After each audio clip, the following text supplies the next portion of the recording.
Well, well. I see. I didn't mute my mic this time, so that's a pretty good start. And what do we have here? EV23, first and only in chat. What impact will this have? You know, historically, you've been followed very, very, very quickly by the channel's #1 fan, J Maxi. But I don't know. He was no-show during the trailer. You get to work 9 a.m. to 6 p.m. on March 2nd. So what, about 2 weeks from now? Well, that's very exciting news. And hello, Ethan. Howdy, sir. How you doing? How we doing? I'm doing all right. You can see I'm still playing Valheim. Which for me is sort of an ongoing sign that I'm going through stressful times. My job is getting stressful again too. I think everyone's aware that I basically started a new job in December. I got transferred to like a different division of my company with a new team and new everything, and it's been a real challenge.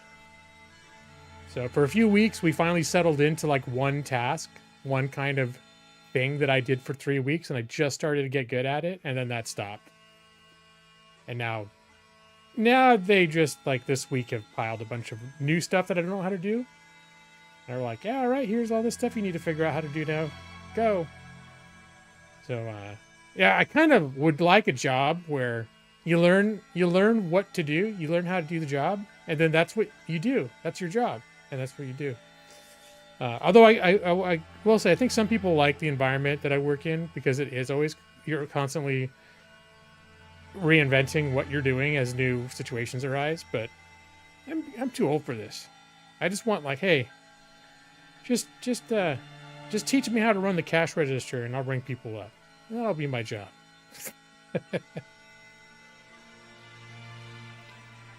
And yeah, Ethan, I agree. Every couple years I get into, I seem to get sucked into Valheim. I was planning on waiting until it got full release. I was trying to hold off to hit full release, but I just really got an itch to play it within the last few weeks. You asked off Monday through Friday during spring break so you could visit your family, and they approved it! Oh my gosh. Asked for this days months in advance, though. Okay. Will the wonders never cease in the land of Eevee's scheduling requests and the oh-so-generous approvals? Is it hard to get that kind of time off? Like, a lot of people ask, and they're like, no. Like, someone else asked, and they're like, no. We just don't hand out schedule adjustments or time off. You fool! And then they come crying out of the room, and then Eevee's like, I got my time off. So people leaving the manager's office in tears. I just asked for Christmas Eve off. And they told me to go do something to myself I can't repeat. And then, of course, they go down to the basement, to the secret vault, to the black book, where they keep score. All right, it's first come, first serve, so always ask off well in advance. Okay, good deal.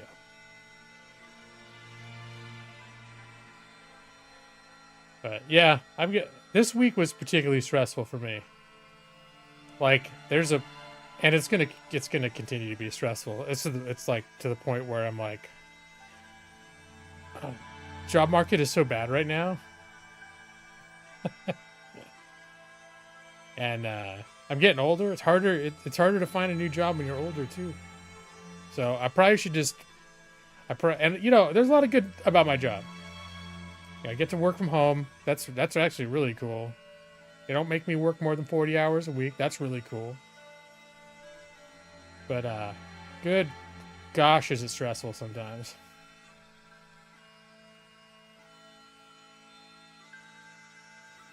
Is there anything you can do to make me change my mind? You could figure out a way to make me independently wealthy, so I'm not as stressed about my job, and I feel less of a need to play games that are kind of like games that I play when I'm feeling mentally drained and cornered by life, and then I hide under a rock and play Valheim. Maybe I'll move to China, Brad. That could solve. You got is your company hiring? They pay moving expenses.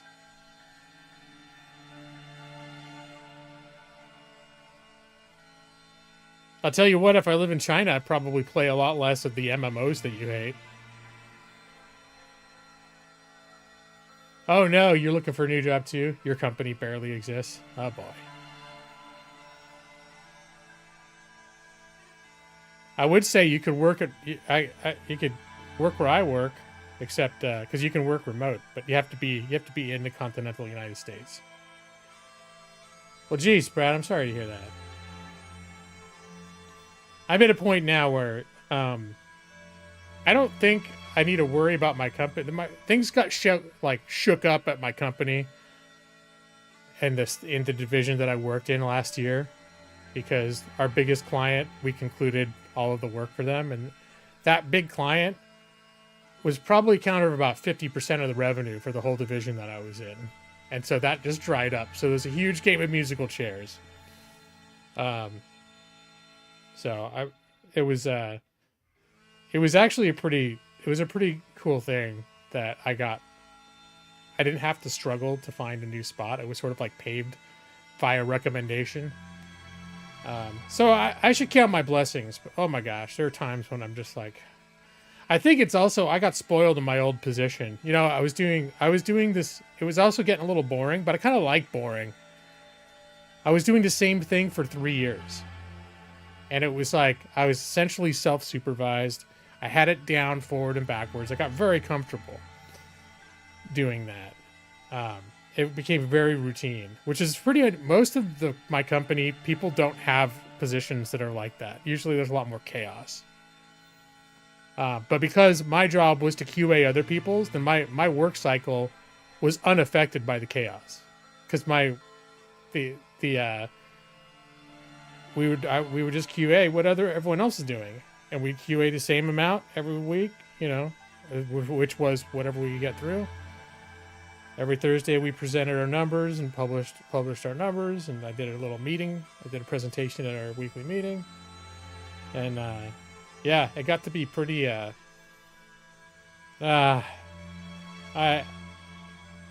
look back fondly with being just slightly bored.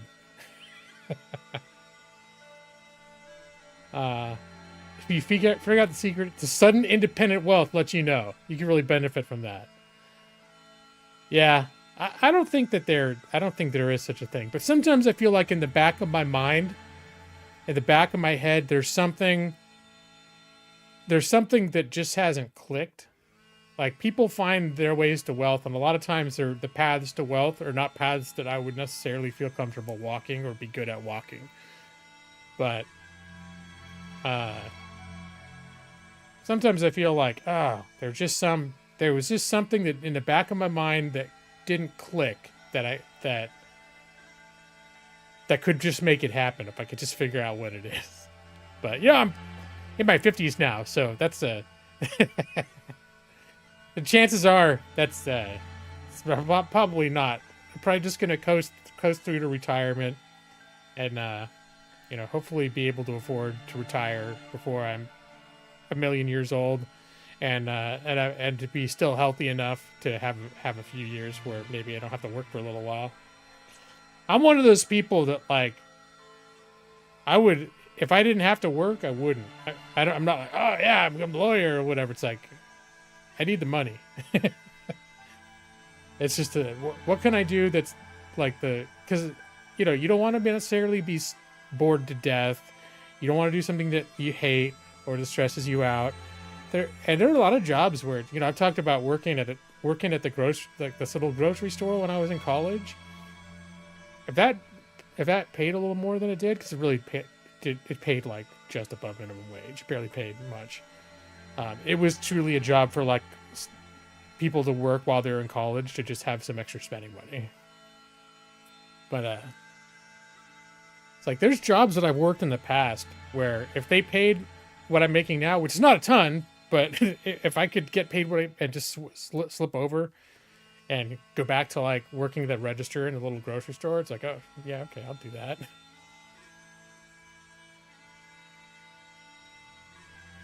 But I will say the grass is always greener, because honestly, like the last year or so doing the work that I was doing, it was like the boredom of it was starting to bug me. But the whole time I still like was able to go, it's nice to be bored, especially compared to what like most of the other people at my company, the way their day-to-day lives was a lot more stressful and chaotic. And I was like, I found this little insulated corner where I was doing pretty much exactly what I wanted to do, and it was kind of nice.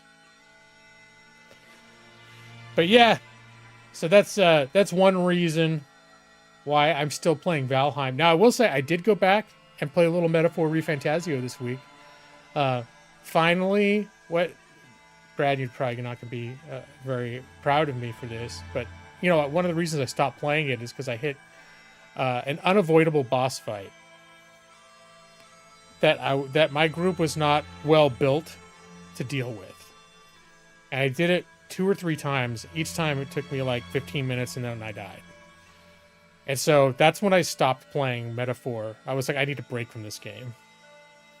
I went back and I was looking for, actually Googling strategies for beating this particular boss. And a ton of people said, oh, it's just a hard boss. Like it's notoriously hard, and it might be the hardest boss in the game. It's not the end boss either. It's just like a boss somewhere like 2/3 of the way through the game, but it's incredibly hard. And then they're talking about all these strategies, and all the strategies involved skills that none of my characters had. Like I hadn't built my characters right to have those skills, to be able to like deal with the specific things that this boss does to completely screw you up. So, but then one person said, I just turned the game difficulty down to easy for that battle. And then I was like, oh yeah, I forgot you can do that. So that's what I did. It was still a challenge to beat the damn boss, but it wasn't any more challenging than any other boss. It was probably easier. You saw me fight that one boss battle before. It was a lot easier than that.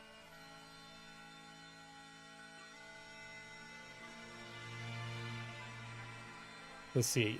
Yeah, plenty of skills that would be something you could turn into a paid hobby if you were at a point you're ready to retire. You'd honestly never be bored, but you wouldn't be stressed. That's good.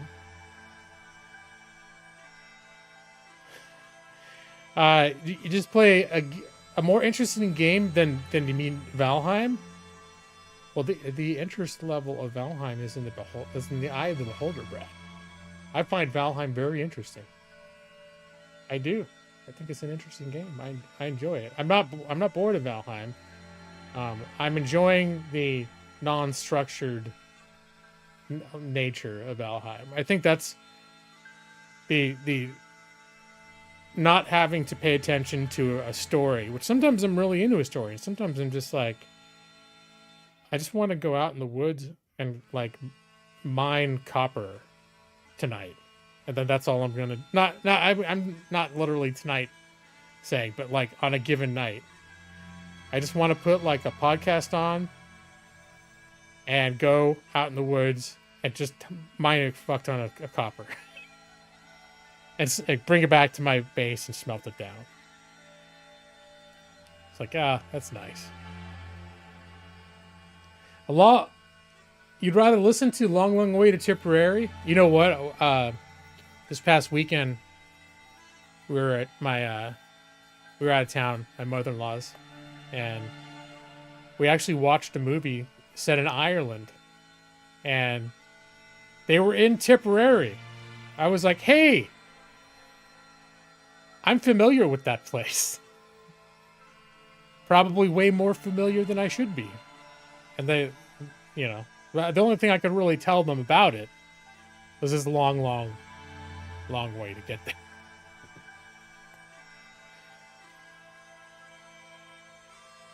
You're beholding also, and you find it. What is that word you put down there? Oh my goodness. I need to get a better prescription for my glasses. Stultifying? I don't think I've ever heard of that word before. I've got to look that up. Stultifying. You know, I used to consider myself fairly advanced in the English language until I started becoming a streamer. Turns out I don't know how to say half the words that I know. About a quarter of them I never knew how to use right in the first place. I thought I did. And then there's words that I'd never even heard of before, like stultifying. Stultifying. Stultifying. Stultifying. Tending to stifle enthusiasm, initiative, or freedom of action. Used in a sentence, the corporate environment, with its relentless emphasis on results, has become stultifying. Stultifying. Thank you, Brad. I pronounced it perfectly. All right. Right, depends on where you start, but a song indicates that it's a long way regardless. I have looked at, like, jumping into other games, too. Because I have a feeling I'm not much longer for Valheim. That doesn't mean that what I might choose in its stead would make you any happier, Brad. But I have, for the first time this week, hit a night or two where when I put it down, I was like, I don't know if I want to keep playing that. I think the part of it, though, is I don't want to start any big story games with story until I finish Metaphor Refantasio. I have thought a few times about playing Plague Tale Innocence just on stream, because that's a shorter game and it is story driven, but it's like, I think it's like a 10 to 15 hour game or 12 hour. It's not long. And I've been meaning to play for years. So for some reason, I keep thinking of that one. Anything would make you happier? What about Lord of the Rings Online, Brad? Would that make you happier? Final Fantasy 14. Those are... Lord of the Rings Online more so is a game that I'm inclined to want to, like, be gravitating to when I'm in that mode where, although it can be very story driven, but where I want a game where I can just wander around and kill stuff while I have podcasts or videos on my second monitor. That's sort of my theme right now, is a game that I can play where I don't have to pay too much attention to it while I have another video on my second monitor. Even you would rather see me watch me play Lord of the Rings Online than this? Wow. Are there any... Can you think of any other game that I've played on my channel that you would like to see less than Valheim? What about Icarus? I mean, I stopped playing it because my system was unstable. Icarus is in the same vein as Valheim. What about another crafting survival game?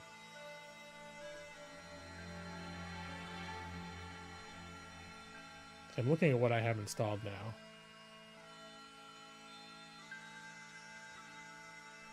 Well, he already said... No, he said... When he said Tipperary, he's talking about... That's U-Boat. He's already said he'd rather listen to the Tipperary song, which is his way of saying he would rather me play U-Boat than this. Begging for Battle Brothers. Wow.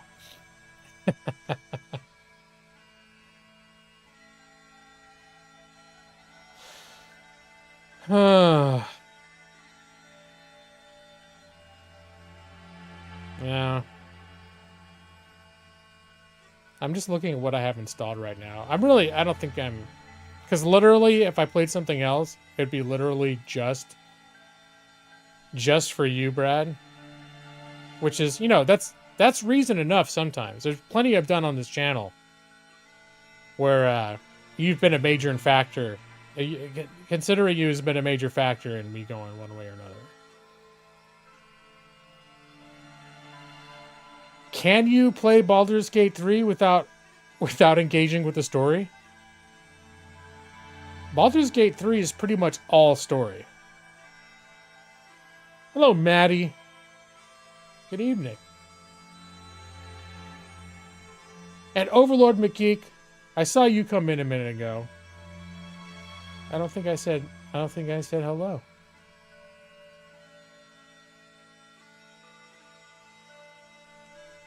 You said if you didn't have a weak jaw, you'd go into fighting. Even the local stuff would be great. Okay, well, it's an option. It's okay. Just build your stupid crap and gather your worthless resources. 45 seconds of gameplay. Challenge accepted. I do have to launch the game, though. But, Brad, you're going to be so excited to see the additions I've made to my base this week. Yeah, there was a... For some reason, performance can be a little spotty on this game for me. And there was a night, I think it was Tuesday, where I logged in and it was just the performance was being bad. And I was just... I think that might have been when I went back to Metaphor. I almost came to the tipping point of deciding I was done playing Valheim for this year. But then the next night, I wanted to play Valheim again. I launched it and it worked fine.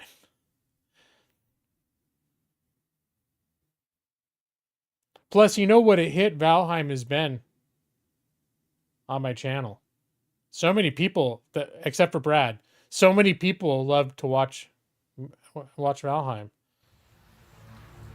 None of them really chat or they hang out in the chat. I don't really know what they're doing, but you know, last week I got 183 views. We still have the same 5 people chatting. I still only got 4 likes, which is less than I normally get. But you know, I have no idea. I don't know how that happened. Yeah, there was, at one point, I think it was, I don't know if I ever hit 50, but like when I stopped playing the game last week, I was at 48 viewers, which is like, what the hell's going on? I won't make you do it, Brad. So yeah, this is the base that I was building. Oh no. Oh, I appreciate that because you care about me, you won't leave a dislike.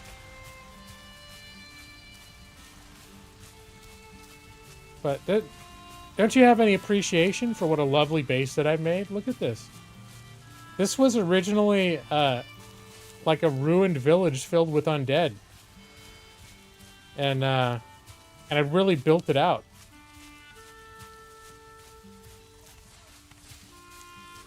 I made it mine.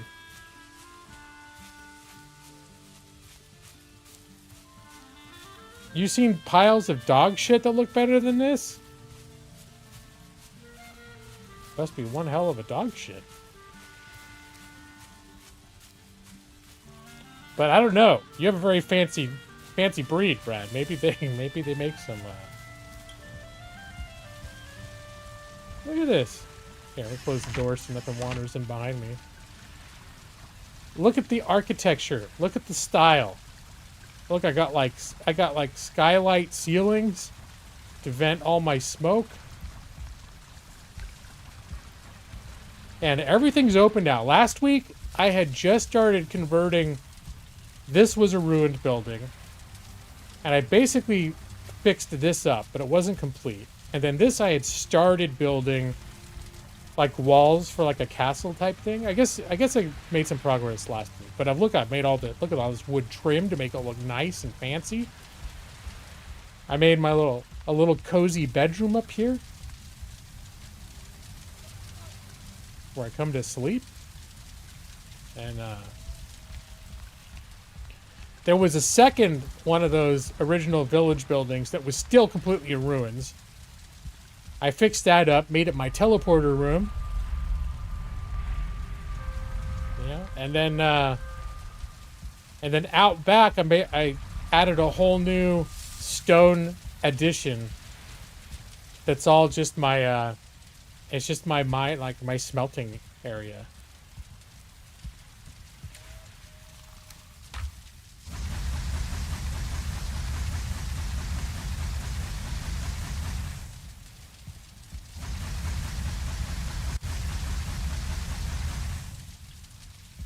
Let me see. Do I have anything? I think I don't have any ores to smelt just now. But yeah, I really like and I have it all where I can close things off if I needed to for some reason. I don't know if things would ever get so bad where I need to close off a certain part of the base.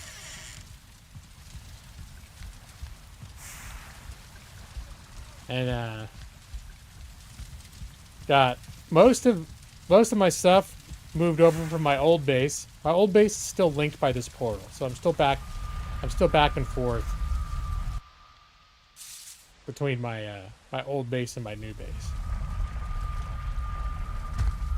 You've seen lots of piles of shit because your neighbors refuse to clean up after their dogs. Would their neighbors dogs make very nice piles of shit? Or was that statement that you made just to say how much you hate what I've built? You know I've stopped using a base when I'm no longer lighting most of the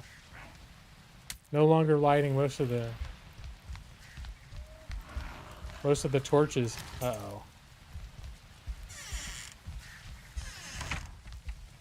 I still will not allow these fiends to ruin what I have built.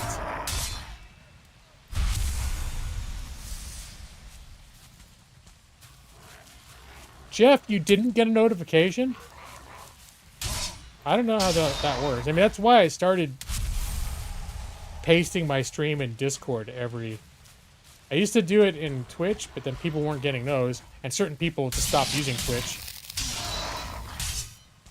And so that's why I started pasting links every week in Discord. Because YouTube, ever since they got rid of YouTube Gaming, which is going on like 6 years ago now, the whole notification thing has been very spotty for some, if not a lot of people. Hello, Nick. Good evening, sir.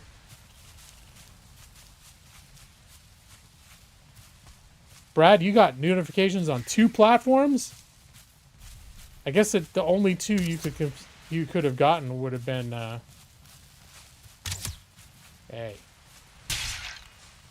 YouTube and Discord. Those are the only 2 places.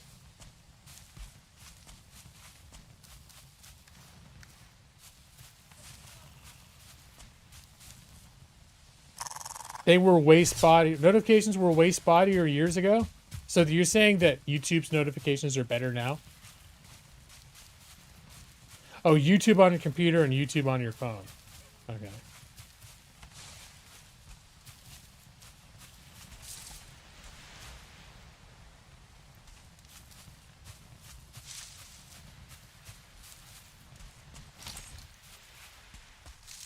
What a lovely night. I'm glad that YouTube's notifications have improved. That's good to know.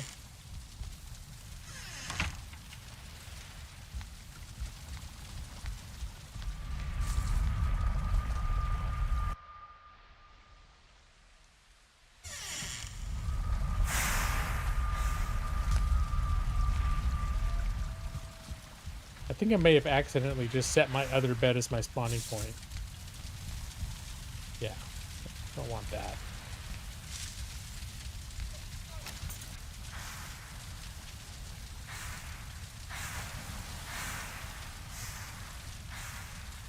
You can't remember the last time it failed? Maybe that's the reason you get notifications then, is because, I mean, I get the sense YouTube tries to notify people of the things that they think they're most likely to watch.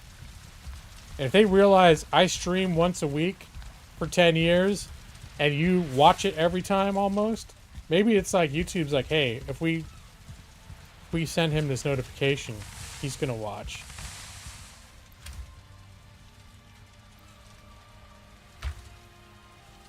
Any new Millie stories? Let's see. Well, we did put her up when we were out of town. We put her in her little doggy hotel nearby. And apparently she had a tremendous time. And she played very vigorously with the other dogs. And when she got home, she was like tired for a whole day. Which is good for us. Where do I keep my skeleton?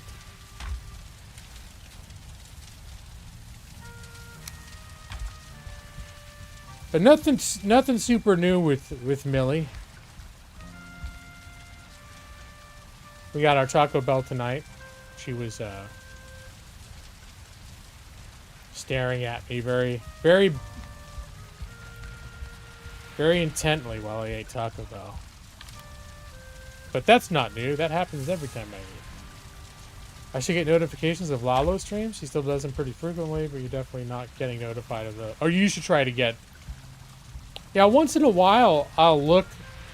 Because you still have it like a bar across the left, if your window's open large enough, where you can see everyone you're subscribed to who's streaming.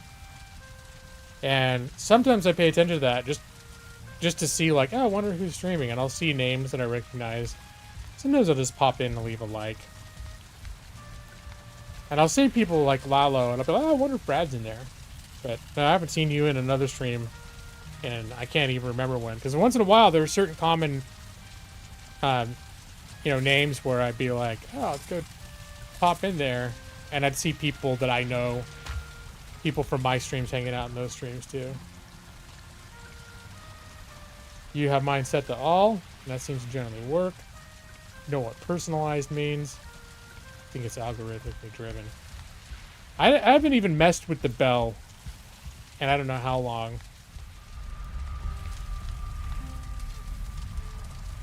Because, I don't know. I think once in a while I'll hit, like, get notified of everything. But usually I kind of even avoid doing that. Because there aren't a whole lot of channels where I feel strongly enough where I'm like, I need to know every time they do something. There's a handful, which I probably, if I thought about it, I would probably set that. But I don't think about it enough to do it. This is the only channel which you have the bell clicked. I mean, it makes sense if it's like, because we all hang out here every week. And I'm a little inconsistent about when I start, so, it could be, see, like, oh. Except for Evie. Evie doesn't need to use the bell, because I think Evie just, sits at her computer and hits refresh on the Gaming Lawyer homepage. Starting around 7. Just to starts hitting refresh. Over and over. Because that's what you got to do if you want to be first in the chat. You got to anticipate when the stream might start, and you just get on that channel page and just start refreshing. It's worth spending an hour a week doing that. If you're really dedicated to getting in there first. You don't really follow anyone else here that goes live, so it doesn't matter if the other channels notify you. You watch those whenever, right? Why can't we see you or Millie tonight? Well, first off, I got my camera hooked up to my work computer, and not that it's super hard to switch it. It's hard to switch it midstream. That could crash all my shit if I plug a peripheral like that in while I'm streaming. That has crashed OBS for me. Usually it'll screw up my stream, at the very least, if not my whole computer. But and don't know if you remember me talking about this, but I've been having increasingly more problems with my camera glitching out when I'm streaming. Like the settings reset it, like settings getting all funky, which really gets on my nerves, and I just don't want to deal with it. So I just sort of have stopped using it. Now I might go back, and when I feel like having an extra layer of bullshit to deal with during my streams, I'll probably do it again. Sometimes I feel like more like, I want to be on the camera and do the courtroom and whatever. I did Millicam a few weeks ago, but the order of the day for the last few weeks for me, it's good. It's just been like I've been stressed, I've been worn out. I don't want to deal with it. I don't want to deal with it. So that's what's been going on. I don't have long hair right now. If you were a talented modder, you'd mod Norris into this game.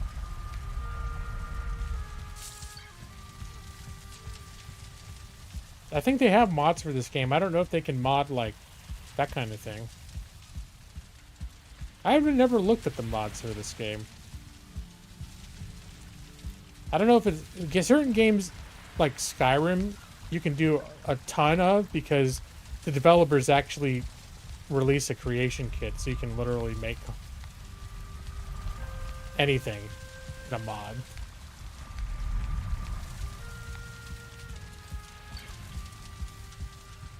So, let me see, what was I? I was going to grab a teleporter. Where's XO2? I don't think I need to use XO2. I'm going to make XO5.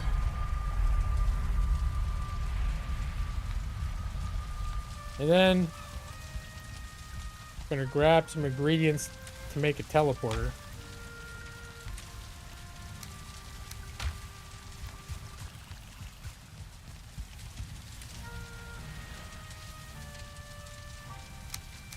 Two of these red guys, 10 of these guys, and 20 of these guys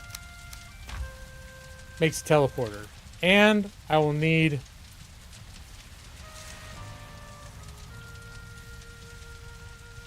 I will do 20 of these.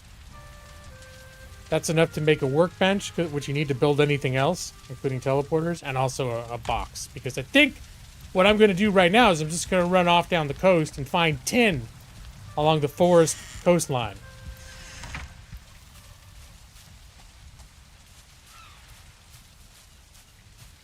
This seems similar. Minecraft has like a crazy ability to mod stuff. So yeah, there's some similarity. There's some sort of genre similarities to Minecraft. You can't dig or build quite as well. You really can't dig the way you do. Like I couldn't build a tunnel just down into the earth or anything like that. But I can flatten. You can dig and flatten the earth. But you can't. It never is. You can never go like dig underneath it.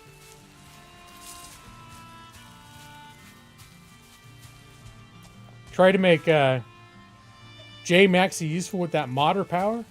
I haven't seen J Maxi tonight.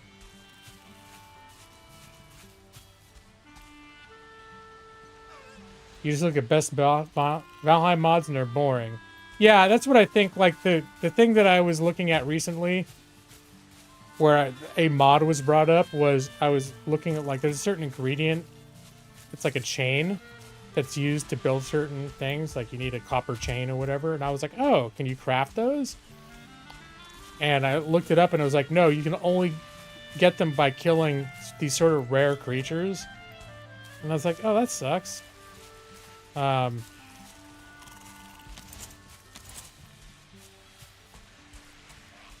Or right there in the wiki said, or you can create a mod to be able to craft them. And I was like, well, you should be able to craft them already. You son of a bitch, get off! Why does everyone always try to attack me when I'm trying to kill the ogre or the trolls?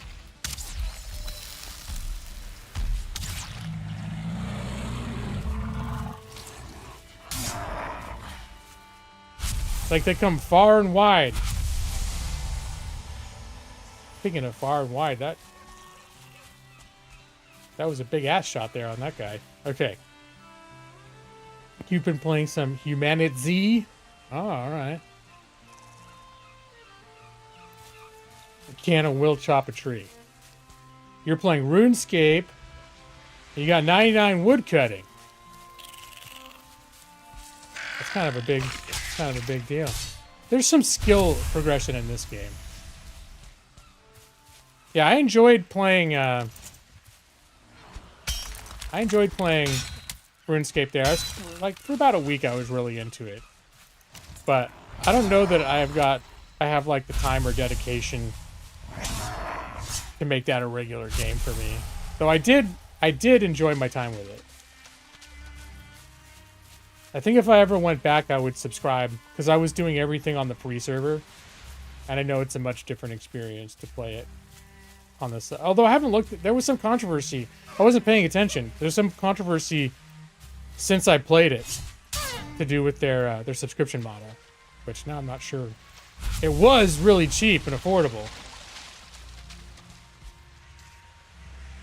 You don't know why you enjoy it? You're not the first one that said that. There's a guy that comes in here named Joss, and he's someone that's been hanging around here for years, and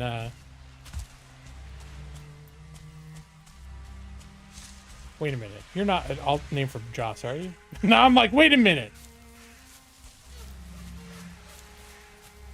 You said exactly that. Like, they're like, oh, I've played 10,000 hours.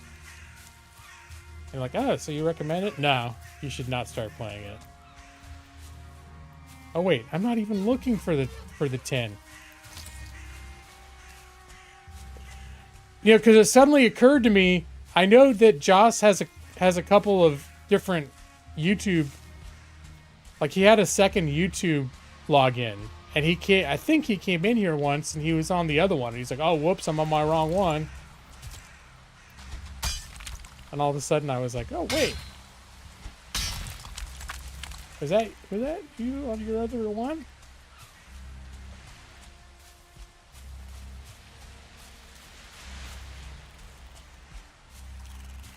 So, because, I mean, mostly the appeal of it to me is sort of like this game I'm playing right now. Sometimes I really want to play a game that's kind of got a grind to it. And I think moment to moment this game can be a little bit more exciting and a little more, I don't know. When you're in a 3D world like this and it's well presented, there's something to be said for that. And it's big and vast and everything else, but yeah, like, tonight I was like, I'm gonna go, there's different biomes, and this is the Black Forest biome right here. And along where land meets water in the forest biome, you'll randomly find, that's the only place where you can find tin nodes in the whole game. And I'm running low on tin. What I'll probably do, here, let me switch to this thing. This is a belt I bought that lets me carry more weight. I'm going to run along the coast and mine the tin until I can't carry anymore.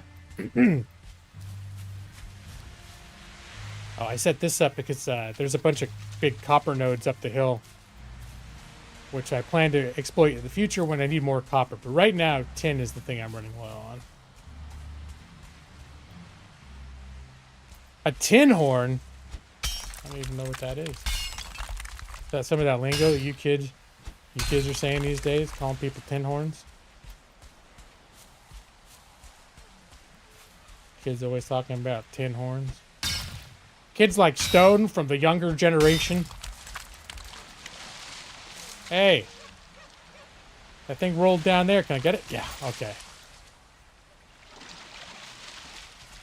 Need a better computer to enjoy better games. Pretty limited.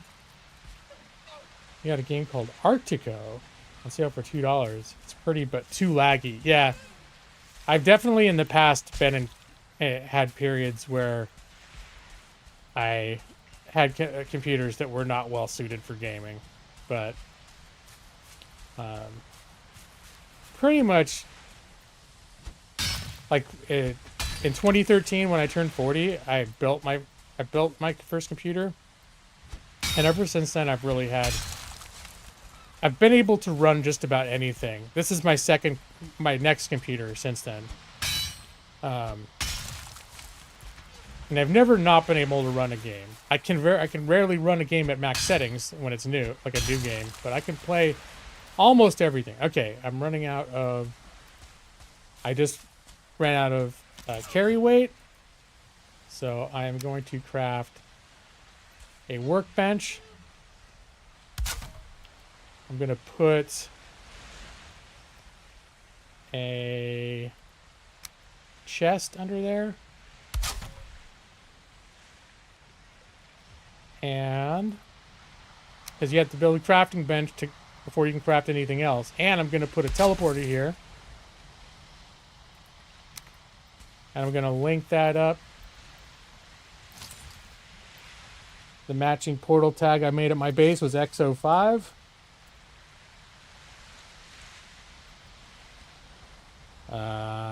There we go. And let me see. Make a little note. This is where I placed X05.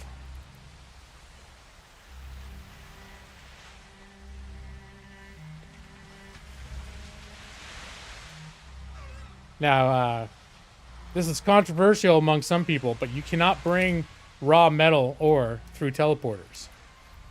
You can bring, or you can't do like ingots if you've smelted it down. The stuff that you craft, you can bring through, and other resources you can bring through. Some have accused this of being an unnecessary time sink, but it's a design decision to gate progression, and I don't mind it. Mainly because it gives you a reason to build multiple bases and use your big boat. Later, I'll come back along the route with my big long ship and pick up all the ore along the coast as I've left it. Not only, this is what I found out after it was discussed a couple weeks ago, not only is there a mod for that, it's built into the game now. When you first start the game, and before you log back into your world, there's a world settings page where you can change general options in your world, and one of them, right in the game itself, is allowing, you can change the portals to allow you to carry anything through them. But they warn you that bypasses some of their like originally intended progression. But you know, for some people, like I don't know if Nick would ever be into this, actually want to play this game, but he said the main thing that made him not like ever want to consider playing this game is, as a matter of principle, he was like offended by them forcing you to like not be able to take metal through the teleporters. All right, I'm gonna put the other stuff away.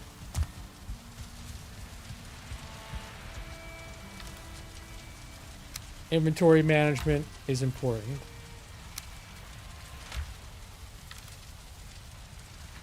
Oh, I got a little bit of gold too. I got gold. Where's my gold? This is my treasure. My treasure box. My stone box. My raw foods box.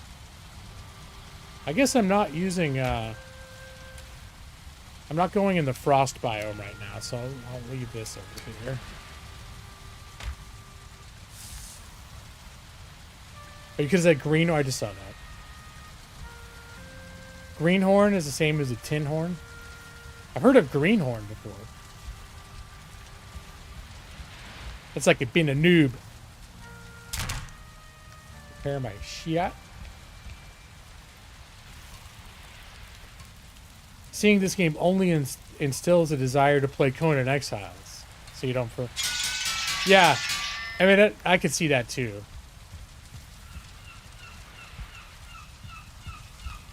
I feel like the progression... Well, obviously in Conan Exiles you can change all the settings too. But the default progression is a lot grindier in Conan Exiles. Both in the amount of, like, spawns that you have to kill. And just collecting the resources you need. But again... That's all I just have this problem with a lot of games where I'll leave them at default settings. Where a game like Conan is designed around, I think, with an assumption that you're going to be playing multiplayer. So if you try playing by yourself, the default like resource availability is it's pretty stingy. Yeah, no, that makes sense. Well, Nick, don't you sometimes just play that in creative mode too? Or in some way where you can, like, resources aren't even an issue at all?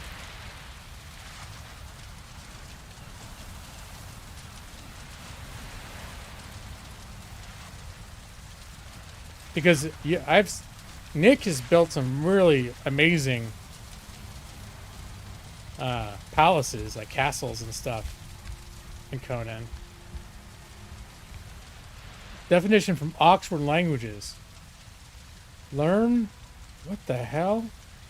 More noun informal. Oh, more noun informal. North Americana, contemptible person, especially one pretending to have money, influence, or ability. Tin horn. Oh, okay.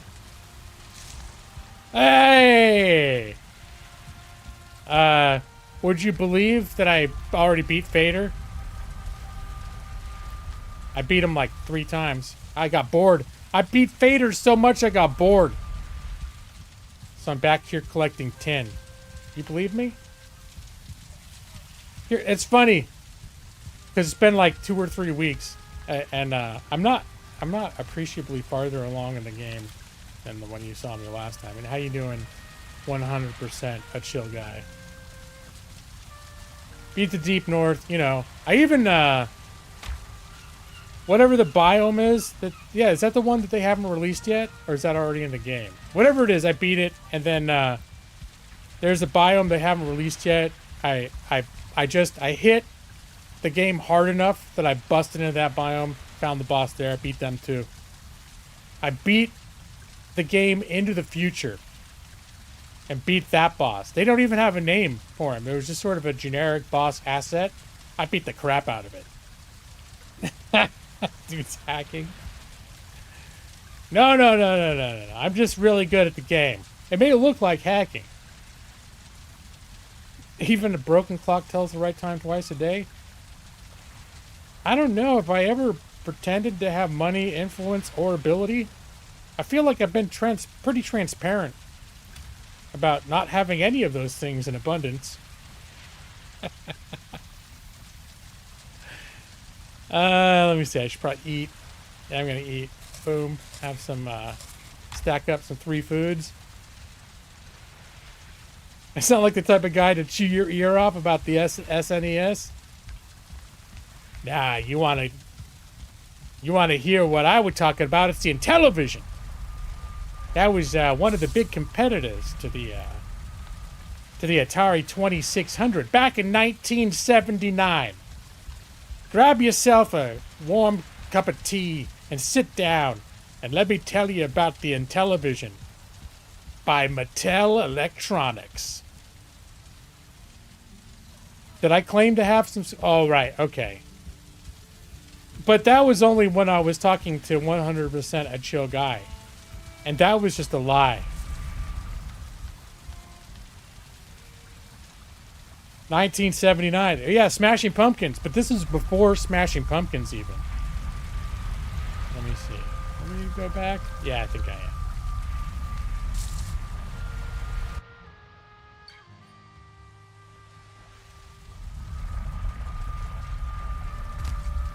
Oh, wrong one. I got teleporters linked all over the place. I wasn't thinking. This is my main teleporter. This teleporter basically linked to my other base. So, like, they're basically connected. This is the one that I've been using for exploration right now. For my tin expedition. My tinning. Which is maybe why it would be appropriate to call me a tin horn. I should have brought more, No, I'm gonna leave that as is and see if I can just get a whole bunch more. Should I get more?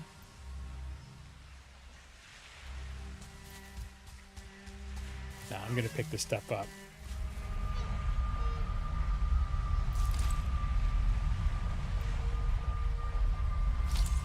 I should bring a little more wood along. Tinnitus. Oh, stone. Gen Z and Intellivision looks like a car phone. Actually, yeah. Those controllers, they really look like something out of the 70s. It's like, we're not sure how to make a home video game console yet, so we're gonna make it like this instead. Here, we're gonna bring this along. I need the... Yeah.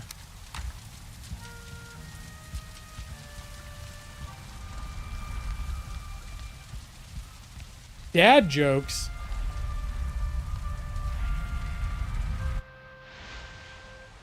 Tinnitus. That's fine.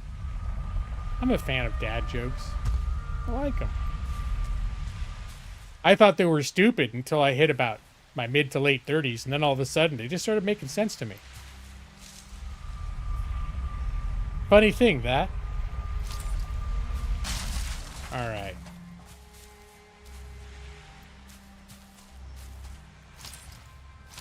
And we shall continue along the coast.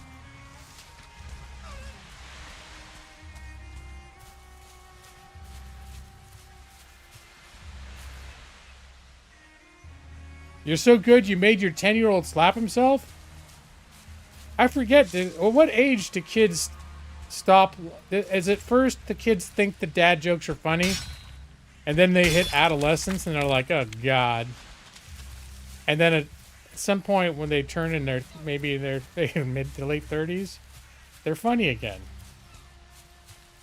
But I guess you should savor the time where you can still get a knee slap out of your kid. Because pretty soon you're going to be El Lamo Grande around the stone house.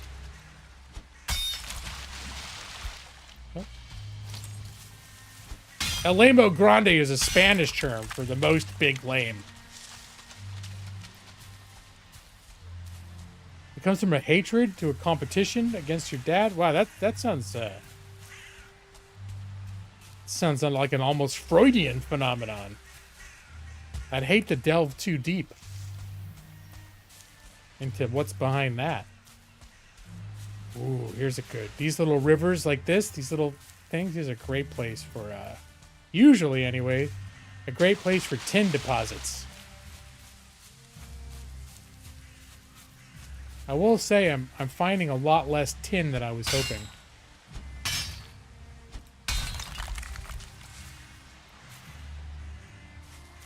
More like a face palm. There you go. Oh, is this the violent face palm? Not a hearty knee slap. Is this tin? There we go.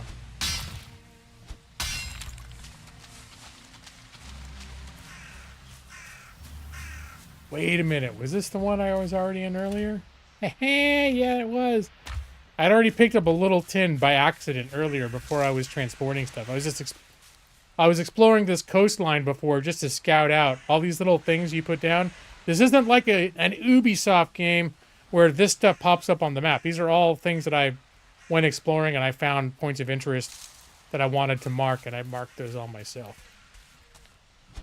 So that way, if I need copper specifically, I know where to look for them. Also, I guess I got the tomb already. The tombs have certain resources that you need for teleporters.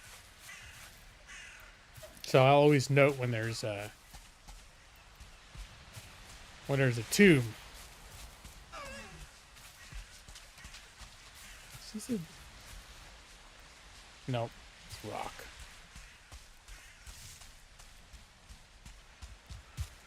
Gunpowder and paper.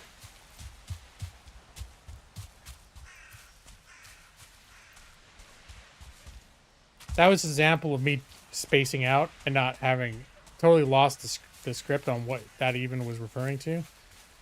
That's one of the big secrets to being a successful streamer. Sometimes you just look over at the chat and you see a comment. You've totally lost the plot. You don't know what it means. You just look over, you say, you just need gunpowder and paper. And then you go, yeah. In my mind, I'm like, I don't know what's happening. I don't know what he's talking about. He's probably answering a question that I asked him, and I just forgot I asked. So there you go. That's the insider information, insider streamer secret. I bet a lot of you were like, geez, Gaming Lawyer seems like he's really on top of chat. Right, Brad? He always knows what's going on. How can he play the game so well and also keep track of the chat so flawlessly?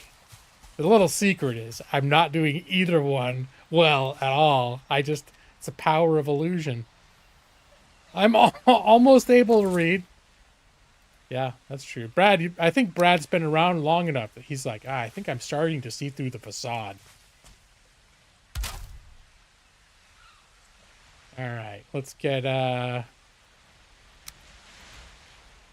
one of these guys down.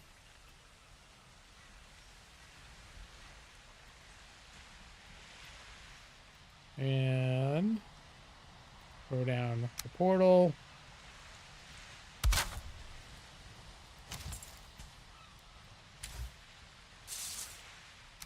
Actually, I probably did not need to do a portal yet.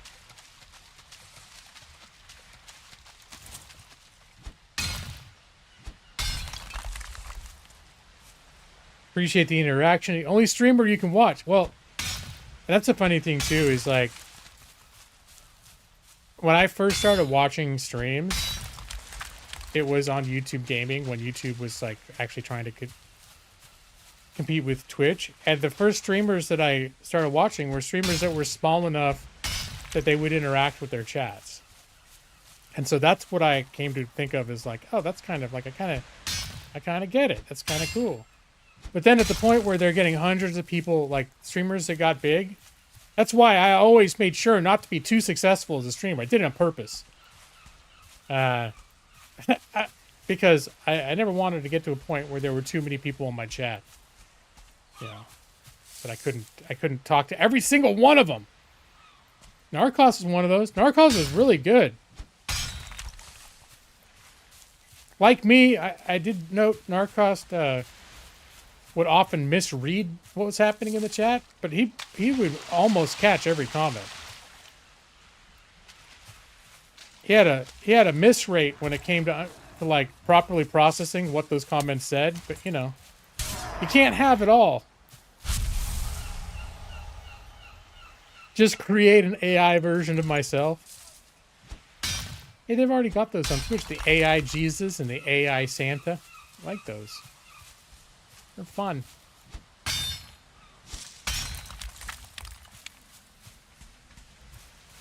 Right, I feel like I might have missed some stuff here.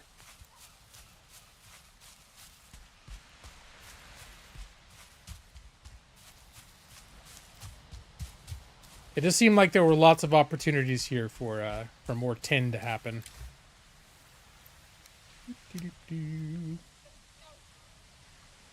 You trolled him hard and he could give it back. Oh yeah, no, he had some sass on him. I like Narcos. And I met when I went to VidCon in 2017. It's the only VidCon I've ever been to.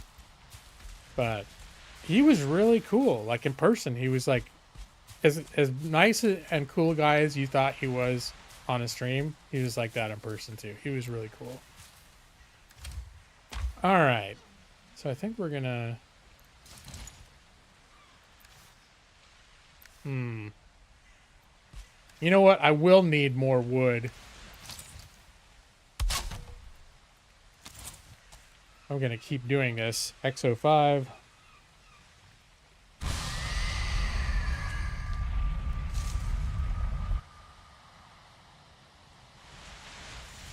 Nar is, are you still friends with him on Steam? Yeah, like once in a blue moon, I'll see him like on Twitter or whatever, X.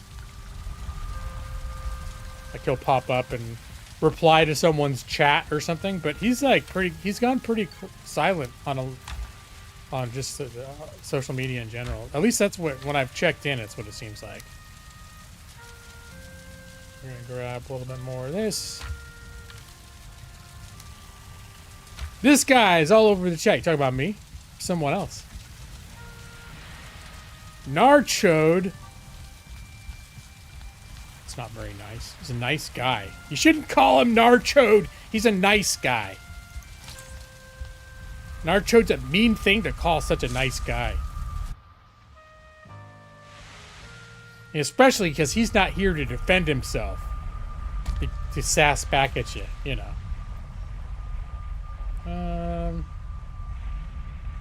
I'm gonna call this tin drop. I think I'm gonna do the same thing up here. Like move that on. Tin drop.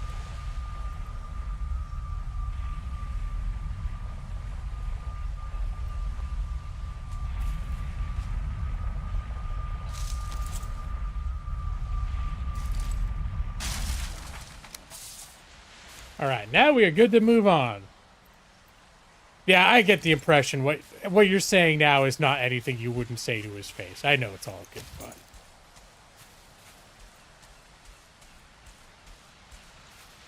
Still doesn't mean I can't be highly offended by you saying such a horrible thing about my good friend Narnar. Narchode. Oh. If he were dead, he'd be rolling over in his grave. Ooh, blueberries. Blueberries are a sometimes hard to find ingredient for one of my regular, well, I always carry, I didn't bring food with me. But one of the 3 foods that I eat is deer stew. It's got deer meat, carrots, and blueberries in it. Tins for bronze. Yeah, mostly it's for bronze. Randomly, you'll come across recipes that are just tin. Like I think the brewing, one of the cooking pots is just tin.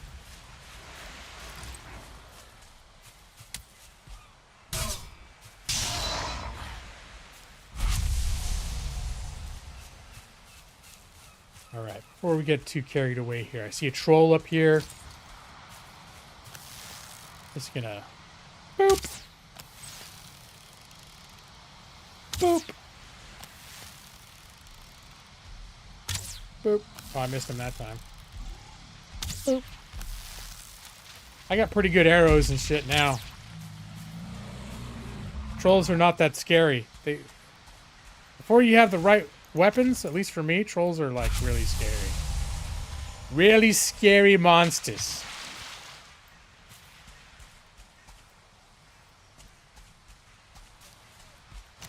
Oh, you were answering Jeff. Yeah, the tin is the first metals that you can work in this game are tin and copper. And when you then you can combine tin and copper to make bronze, which is like the first layer of weapons, and a lot of things require bronze. And when I made my new base, I pretty much rebuilt everything. I didn't transfer all the resources, like deconstruct all my old workstations and stuff. So I burned through a lot of whatever reserves of bronze and stuff that I had to basically build a new instance of my base. And then I started to realize that my my reserves are running low. I was trying to get to the Bronze Age. That's right. All right. I feel like I'm missing some bronze over here, though. There's some. Or not bronze, tin.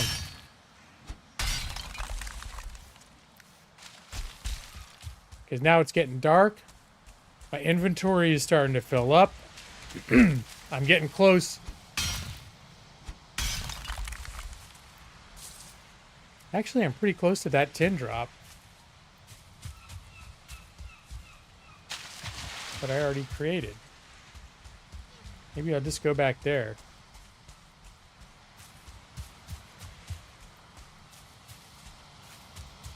It's a slow speed run. It only seems slow. It's like an optical illusion, but with time. It's called an infinite regress. It's sort of like when you're going over the event horizon of a black hole. Really, time is moving incredibly fast because I'm doing so much. But it feels really slow because of a perception or something.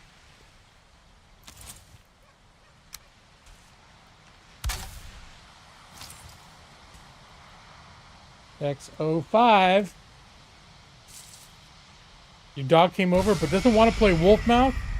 Had some pretty good games of Wolfmouth with Millie. It's not like a ton of Wolfmouth, but she still gets really into it.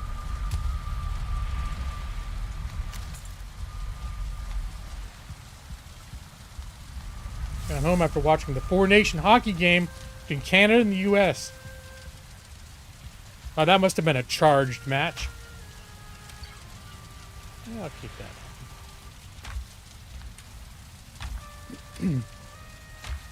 Where's my head box?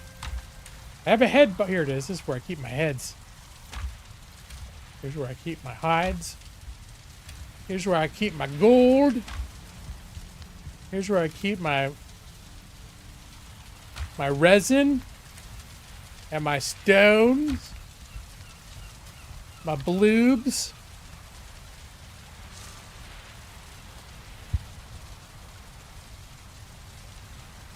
And somehow I managed to, usually I keep a stack of my 3 foods on my person. 10 of each. I must have forgot and dropped them all off.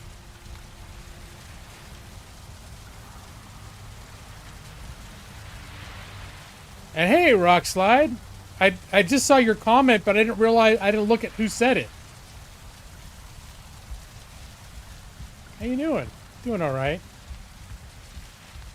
Playing Valheim because it relaxes me, because I'm having a stressful time at work lately. Other than that, I'm doing okay.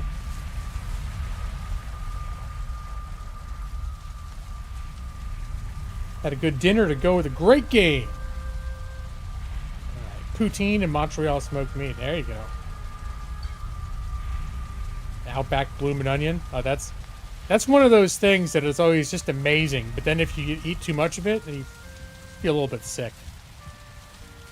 I think Outback is also where they had like this deep fried feast thing. It's like in the appetizers. There's this mountain of like onion rings and everything else.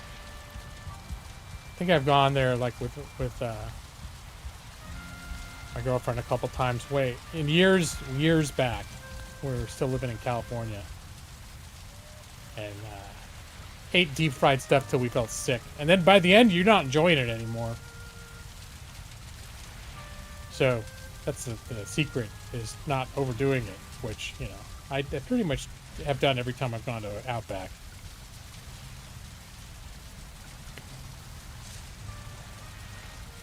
All right. Got to gather my thoughts for a second. I'm going to sleep so that I can bring on the morning sun. Then we'll continue my tin run just a little further. I don't think there's a lot more coast left. I'll finish mining up the tin until I run out of Black Forest biome coast. Then I'll run back to base and I'll get my ship and pick up all the tin. That's the plan. You have no objections against greasy food. Try to keep it under wraps. You secretly get very upset when people use a napkin to take grease off a slice of pizza? Well, that seems unnecessary. That's the good kind of grease. You should just eat less pizza if that's the problem. Alright. So, let's, do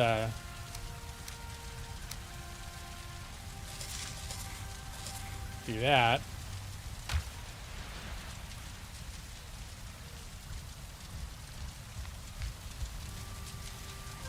And then, you know what? I'm not even using this wishbone thing right now. That's what I use to look for silver when I go into the cold biome. Not doing right now. Right now, we're just mining tin.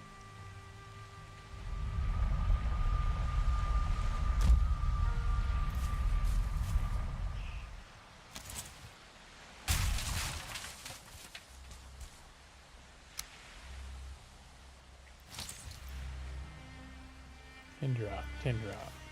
All right.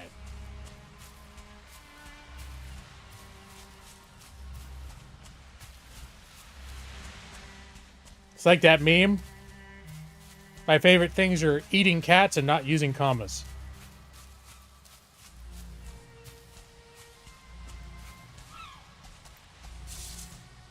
Oh, I missed this one. Is this a tin? No, it's just a rock. Sometimes it's hard to tell the difference between rock and tin.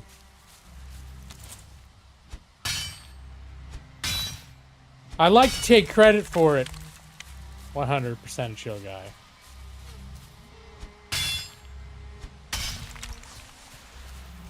But it's just something I saw. It made me laugh. I think that was today too. Usually I forget those things too. I can't even remember. I'm like, oh, I have to remember. I got to remember that. And then 10 minutes later, I'll be like, oh, what was that thing that I wanted to remember that was funny? It's like gone. You'll credit. We can pretend. Okay. Appreciate that. As long as my ongoing theme is pretending I have great skills, we might as well add advanced sense of humor to that as well. Oh, yeah. I made that up myself because of my sense of humor and all that I got. It sure is a fancy sense of humor, I'm telling you now.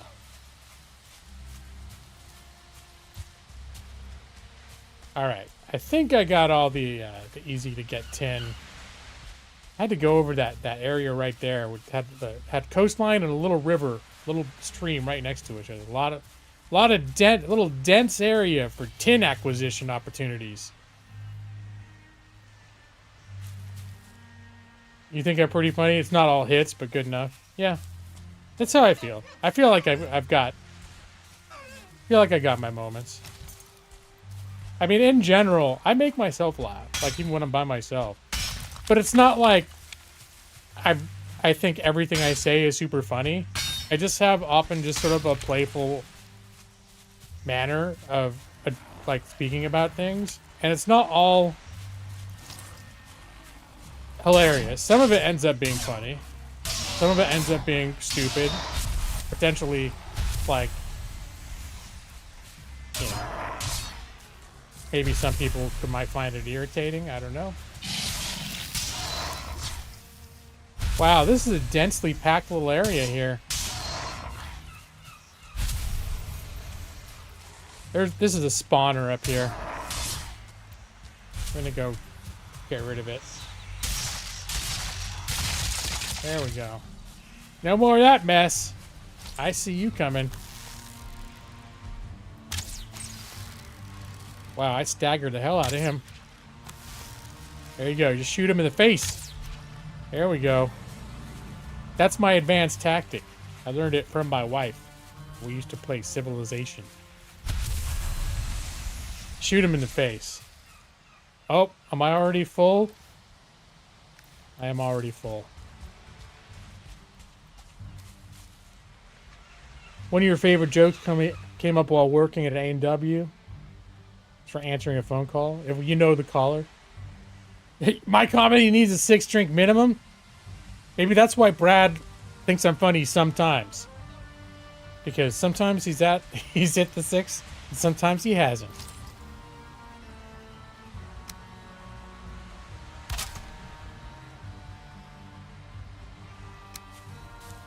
Alright, we're gonna do a tin drop here.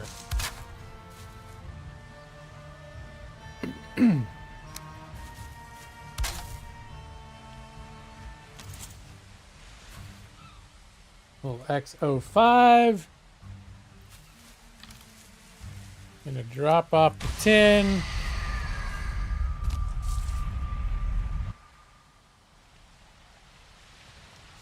Oh, you're right.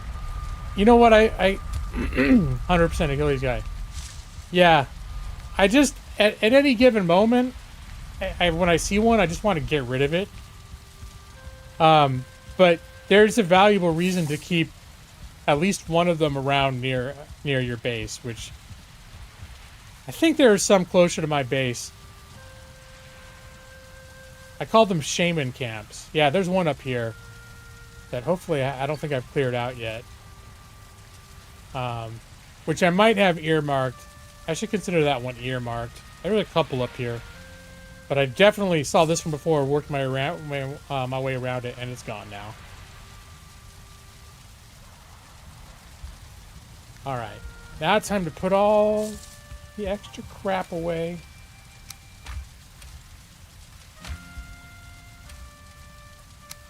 Stacks. Stacks. Trophy stack. Where's my trophy stacks? Trophy stacks. Food stack. Raw food. Gold. Man, killing a troll, you end up with lots of loot that fills your bags up real quick. Can you get a horse in this game? There's certain creatures that you can tame and you can end up riding. I've never done it, and I don't know how useful it is. But yeah, not horses though. There are these big creatures that are kind of like buffalo. They're giant, and you can eventually tame those. I haven't even gone to that biome yet, except for like floating by on a ship.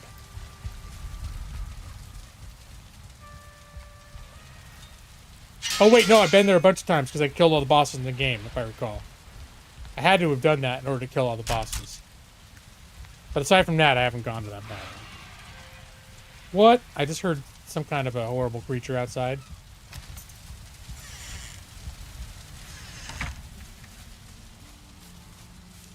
It sounded like something horrible was happening out here. No, there's only a very few NPCs, and it's mostly just a very lonely game.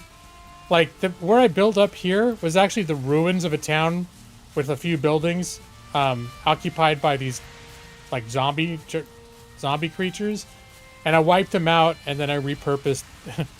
I repaired a couple of their buildings, and then built my base around it. But it wasn't an NPC village. Like, it's not. You're not going to go into a town and there's like the different shops and an innkeeper and a quest giver.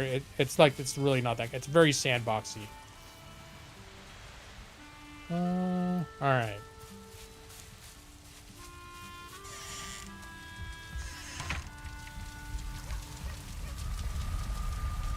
A certain biome has a certain NPC that are friendly until you attack them. Well, I know that I found various sort of like merchants that you can trade with. Like I've labeled seamstress, so if I want to go there, there's someone that sells like special clothing items. There's one I've labeled up here, witch, who sells sort of witchy items, and there are monsters around her hut that are normally hostile, but when they're around her hut, they don't attack you. And then let me see, who else? There was a third one that I found earlier in the game up here, which I just call Merchant. This was in the game when I first played it, or one of the last times I played it a few years ago. These other ones, but they're very isolated. So, like, I'll show you Merchant, just to get an idea of, like, sort of the extent. 00? No. Merchant.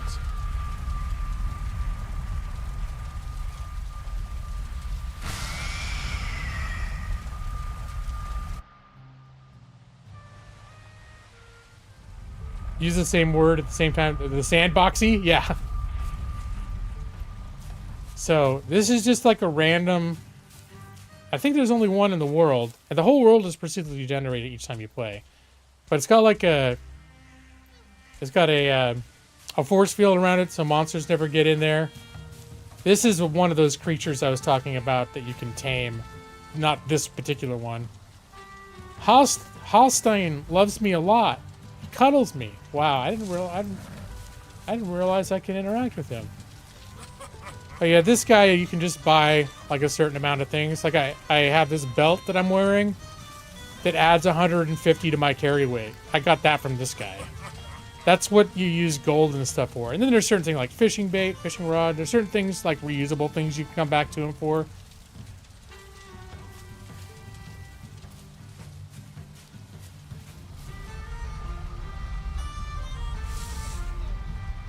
There's a bunch of copper around here too, but the problem is it's far from any coastline. I really feel like copper's only worth, like metals are only worth getting if you can easily get them to a ship to transport back to your base.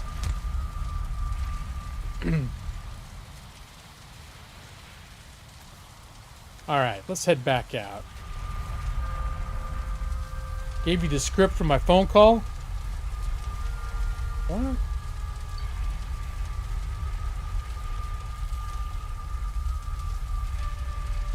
Is that the thing about the Joker voice? Oh, the answering the phone. Okay. See, this is what, and Brad will point this out. I'm pretty good at like seeing individual comments without reading anything around them, and then completely not putting anything together until all of a sudden I realize I'm like, wait, what is he talking about? And then I backtrack, read the last 20 comments, piece it all together.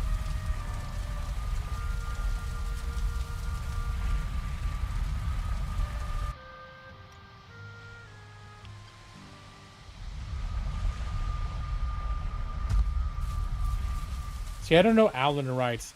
Alan Wright's Institution for the Clinically Insane. Our regular receptionist is currently unavailable, but let me see if I can help you. There. Is that good?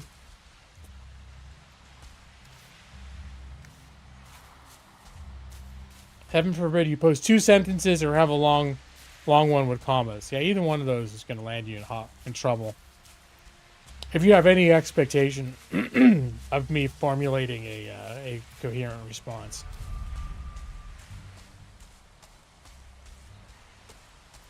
All right, I just got in a bunch of fights over here, so I missed out on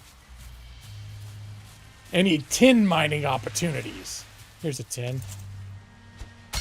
Oh.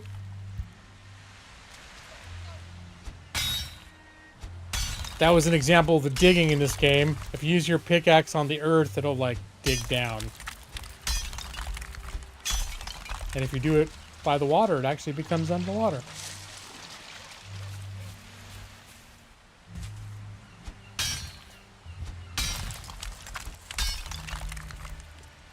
Try to keep it 3 words or fewer, long sentences, rebuttal them. But Brad, you never learn, because I know it seems like it at least once every couple of streams you'll end up forgetting and you'll leave multiple comments. Maybe, but half the time you're probably just talking to someone else in the chat, and then I look and I don't understand the context, and then I get all confused.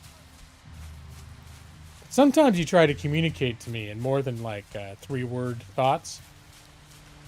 And you almost always end up disappointed. Your thoughts are complex. I can believe that. Yeah. Wait, I should bring more wood with me. Actually, I shouldn't. I don't need to. Here, I can get wood this way. I don't need to drain my reserves when there's all these trees over here.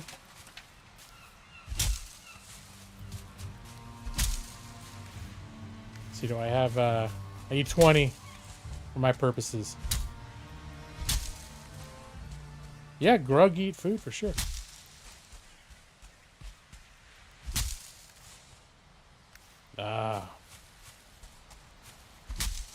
Oh no, here comes Rockslide with the exact kind of comment that I can barely handle. That one may be lost to the mists of history. Oh wait, you're actually. I thought maybe Rockslide after me talking about it. I can't handle long comments with punctuation. You look like you're actually having a meaningful thing. What do you see there? Okay, Alan and Wright were the co-founders of the company. Interesting to see. The restaurant chain started in Sacramento, and not too many Americans seem to know what it is anymore. Oh, I don't know what it is. It's about a sketch about a caveman who invents grammar and proceeds to be beaten with a club. Oh boy. Let's see. I think this is gonna. Is this a tin drop?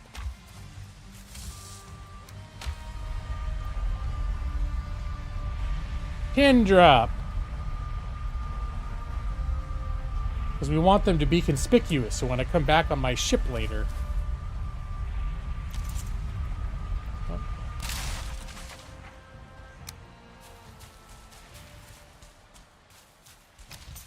Yeah, the sun's getting a little low. I probably should have just gone back and slept until morning, but...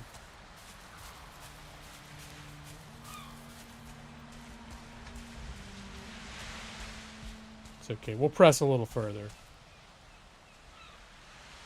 It was exactly within the character limit. Yep, you pushed that one about as far as you could go. All I know is when I was talking about how we were talking about how I can't handle long sentences, and then I look over and I see like I didn't know you hit the character limit, but I knew it was a lot of words for YouTube comment. I was like, oh, now he's testing me to see if I can read his sentence. Challenge accepted. I read the whole thing. Took a lot of concentration. I wasn't paying attention. Did my guy die in the game while I was reading? Did I die while I was reading your comment? It's the sort of thing that would happen. Because I only have so much attention span. I look up. I finish reading his comment and my character's just dead. What happened? It's like, oh, a lizard came up and just bit him a bunch of times till he died. You weren't paying attention because you were reading a long comment. Challenge failed successfully. See, and that's both a witty commentary and also an appropriately length sentence for me to read. In the middle of researching the origin of A&W, and you had to finish your thought. All right, okay, I got you. Oh. A little inner channel here.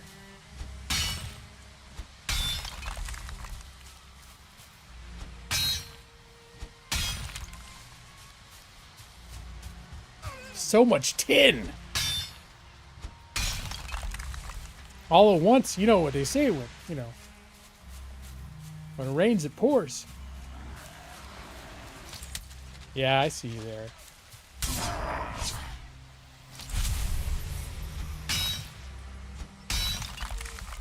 So much tin.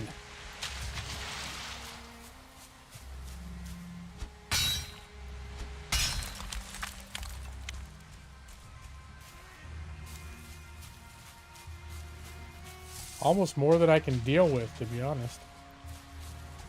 Too much tin.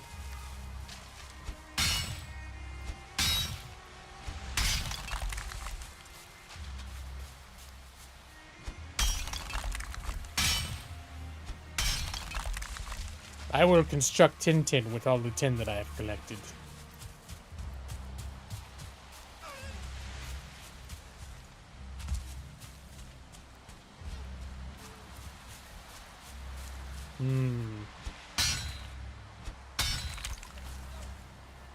Oh, that's it. Alright, hold on. I'm close enough to my last tin drop that I'm just going to run back. Before I forget. Yep. Hey, hey.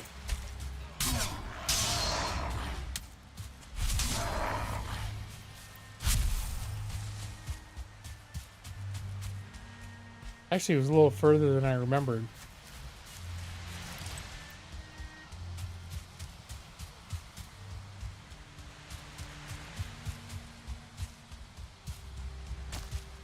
Wait, where was it?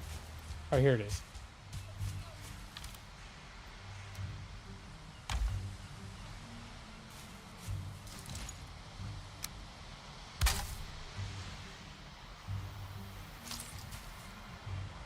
X05 will get us back.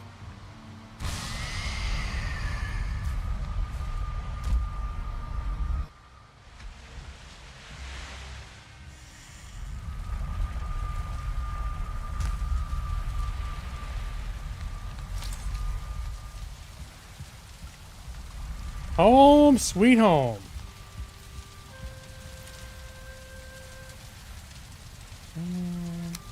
X. I was gonna keep a stack of 20 on me.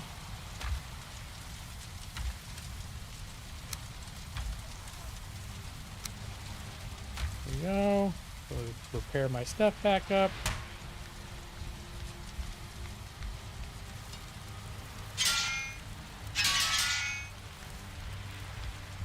Run up to my cozy bedroom.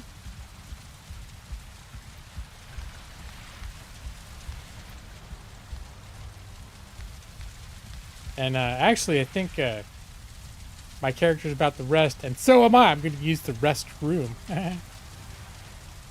So, yeah, I'll be back. Where's my screen?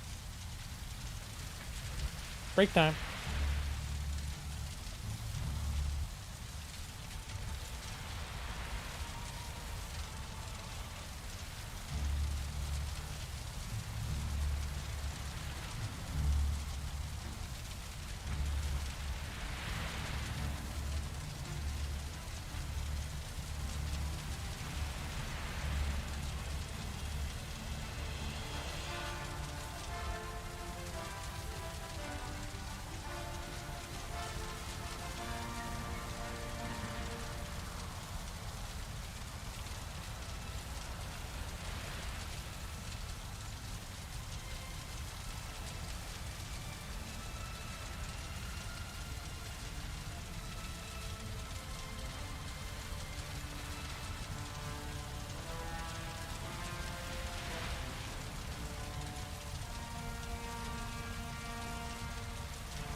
There we go, and now Lawrick is having his own rest.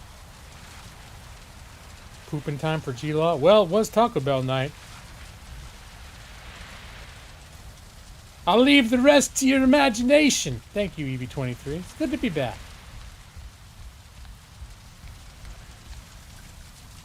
Let's see. Alright, let's head back.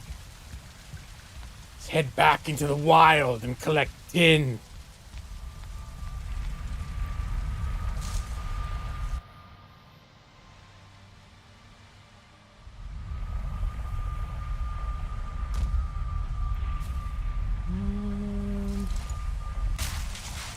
We'll leave the other ones for my tin drop.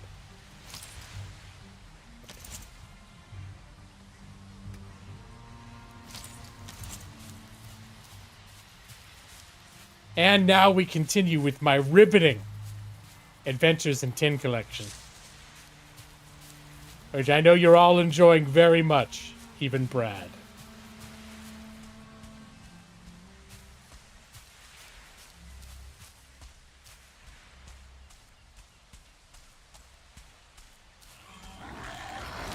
Yeah, you are. You're just ashamed to admit it after all the guff you're giving me.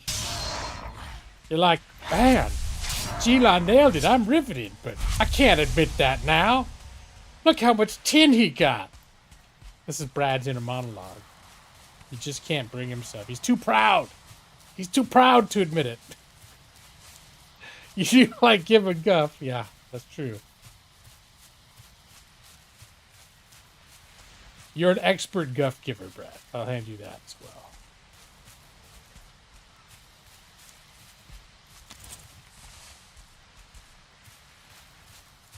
Wait, does this sword even slow me down? It does, okay.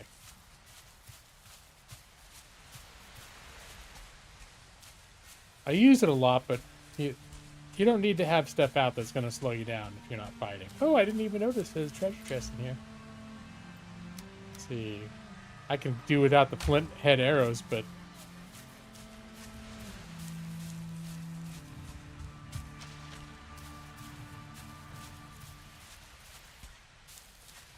Were those all games from my Steam library? Yeah. That was captured from my Steam library 6 years ago. It's been a minute. I've thought about sometimes, maybe I should do a new one. It's been like maybe once every 5 years. But basically what I did is I opened up my Steam, on my desktop. And then I took a series of screenshots of my library. And then I went into like an editor. And I edited it into one big long JPEG. Then I put that into my video editing software. I stretched it out to give it like a third dimensional look. Set it to scroll. And Bob's your uncle.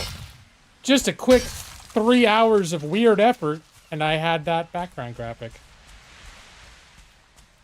It did take a little bit of work.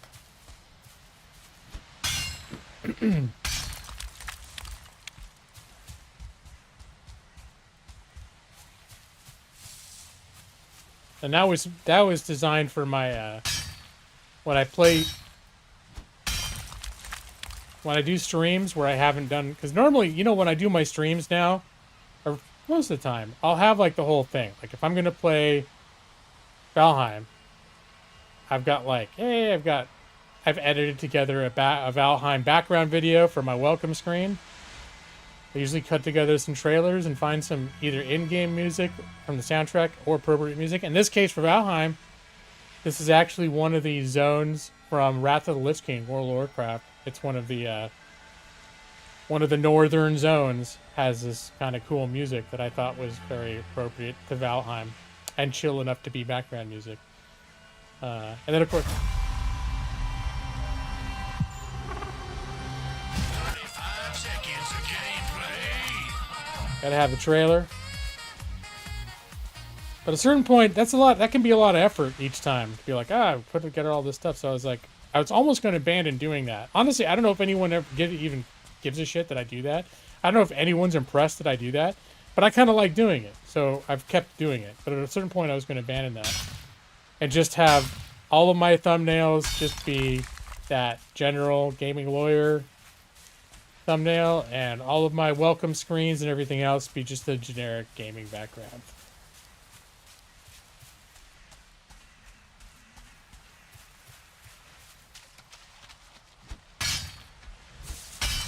But I have found it does seem like, in general, people get more excited when they see a stream that seems to be about a specific game. Do you like that I put in that effort? Because it's funny, because often I'm like, why do I do this? Aside from I get satisfaction out of it a bit, but it does end up being like a bit of work. But I usually end up like pleased with it. Wait, should I even do a...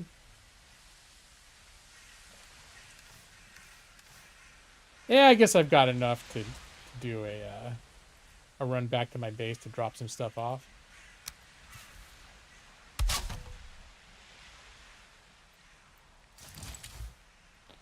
Drop off the tin. And I do have all the background videos and everything for Pool of Radiance too. I think I did a special I did a special one for that as well. We're gonna call this oh, we're almost done with the Black Forest biome. Tin drop. XO5.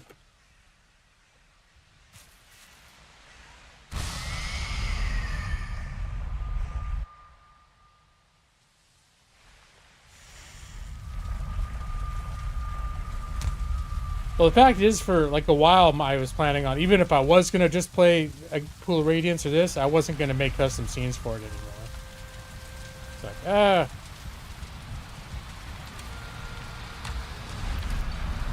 Ooh, it's getting stormy out.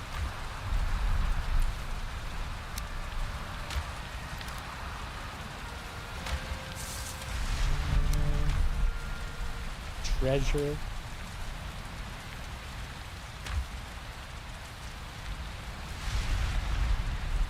Can you story about your seemingly elephantian memory? Is that a real term? I mean, I know exactly what you mean. Is that a real word? Or is that just a creative use of an existing word to convey a definite meaning? Elephantian. I like that.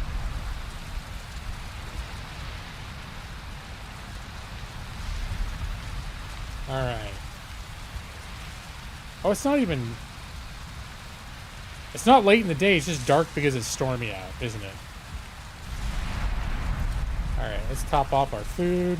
Boop, boop, boop. Google doesn't recognize the word. I was one of those, like, I think you just made that up on the spot. But I know exactly what you mean. Like, it's fully effective as a word.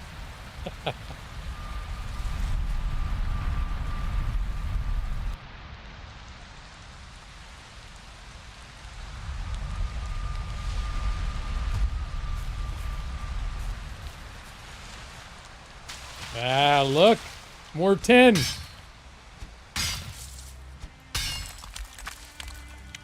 It's not a word, but it's very believable. Yeah. Yeah, right. If we put in enough effort, maybe it'll stick. Although now I'm trying to, I can't think offhand, but is there another word that already exists that serves the same purpose? Because it could be why that word doesn't exist. Is that there is already a word that means the same thing. But if there is, I can't think of it right now. If there isn't, then we should try to make it. We should try to make elephantian a word to describe a very good memory. Or I guess you could feel like if I eat too much Taco Bell, I could be a elephantian girth. We've already got elephantine. What does that mean? I mean, could it be used for that purpose? An elephantine memory?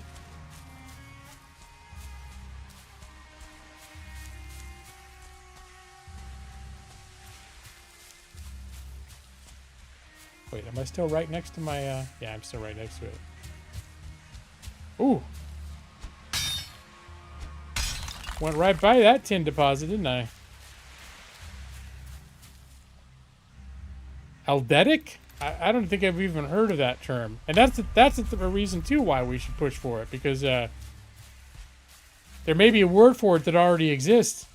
But I wouldn't say no one's ever heard of it. But I'd never heard of it. If you said, hey, I have an Eldetic memory, I'd be like, what do you mean? If you say, I have an elephantian memory, I'd be like, I know what you mean. I know what that word means in that sense. I know what you're saying. Elephantian. One of your coworkers watching an episode of Bleach, your all-time favorite anime? Not familiar, but, you know, not an anime guy. He asked if you knew what arc he was watching, and I did even better. Uh-oh. Feel like you're about to go Rain Man all over him. He spilled a box of toothpicks, and you said 247. Nice try. He said, nice try, Rock Slide. But the box says 250. And then the other guy looks in the box and goes, oh, there's still 3 left in the box. And Rock Slide said, that's because I'm aldetic. And then he ran away dramatically. I shouldn't finish your story for you, but I was already on a roll. It's a photographic memory in layman's terms. All right. You've not heard... eidetic? Wait. Okay, I think I was saying it wrong. That sounds familiar. I'm probably saying it wrong, but that is sounding a little more familiar.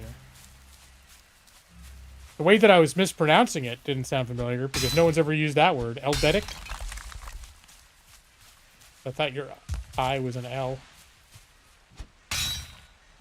Eidetic memory, whatever. I'm not sure how to exactly how to say. I know I'm screwing it up, but yeah.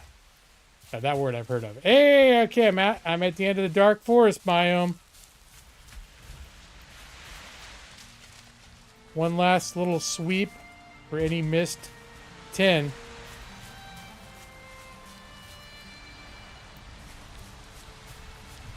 It's okay to not know things. Yeah, I know. There's a lot of things I don't know. I mean, on occasion, I'm embarrassed at how much I don't know, especially on stream.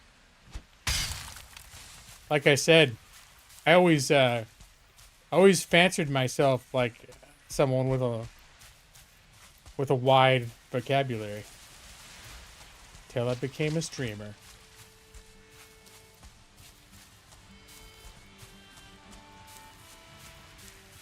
You spend enough hours saying enough words, you're gonna find out all the ones you don't know or that you're using wrong.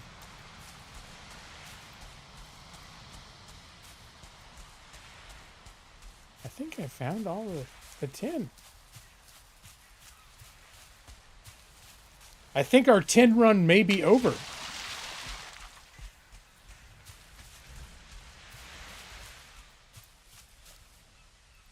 Yeah. I don't have to pretend for you. See. Nah, I usually mute my mic for a big throat clear like that when I think of it. All right. Now it's time to get the boat.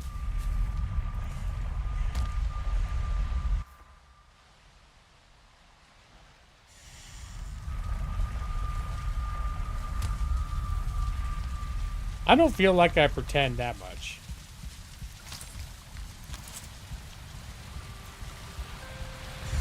Sometimes I'll confidently use words that I think I know and it's wrong. That's not pretending, that's just being mistaken. Oh, hold on. Time to relight the fires out here. Because when I return, it's nice to return to a well-lit port. Actually, should I consider making more of those, where are they? More of these guys. Let's see, we need 8 copper. 8 resin. No, that's too much. No, we'll take it out. Where's my copper box? Here, for 8 copper.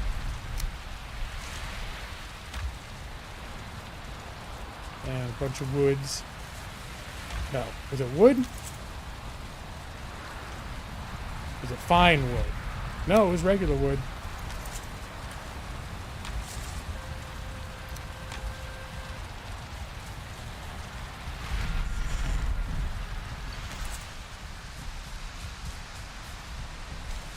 We're gonna get rid of that. Get rid of that. These things, I think they make your fuel last longer too. I think.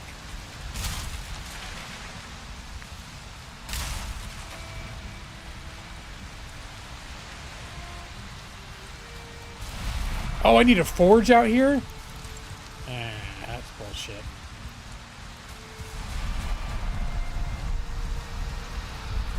That's a little bit of a pain in the ass.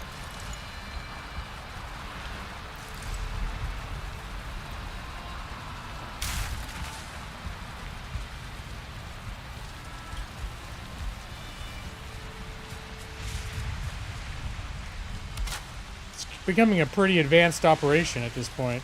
Gonna have to remember to put everything back in its place when I'm done. Go right there. Right here. Spin it. Right here. Right here. Fill them up. Fill them up. Fill them up. Fill them up. Get this ready. Disassemble you. Disassemble.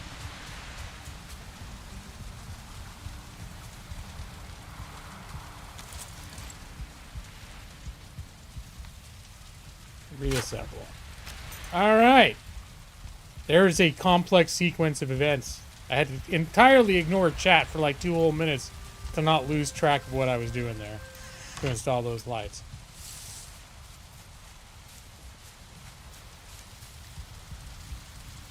For your word, you can't claim it as your own, but it'll be awesome. Oh, all right. Use the word Brobdingnian. Nope, I can never. I can't even use it this once. You can't add, I did add more resin. Yeah. The resin, although I did feel like I might have skimmed. No, I got it full. I'm going to have to go through the base and top off the resin on all my other torches. Another term you don't hear very much, you sometimes use is when you replace 4 with 5. 5 sure or 5 ever. Now you're just being silly. I can't get behind that. That's silly. I'm a serious man. I take language very seriously. Wait, is it almost nightfall? I think it is. We're gonna start this boat journey in the morning.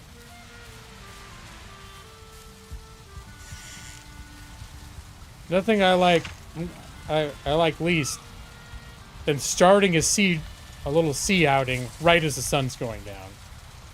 Because dark seas are spooky.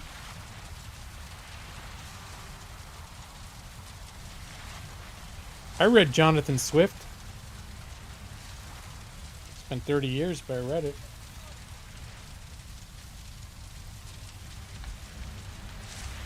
Maybe not quite 30 years, but close. Just about. 28, 29? I was an English major. It was in the, it was in our great anthology of English literature books that we used for the core series of English literature undergraduate courses.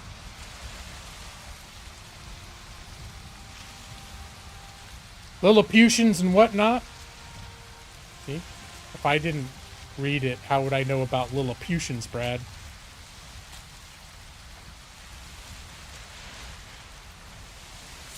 I don't remember anything else.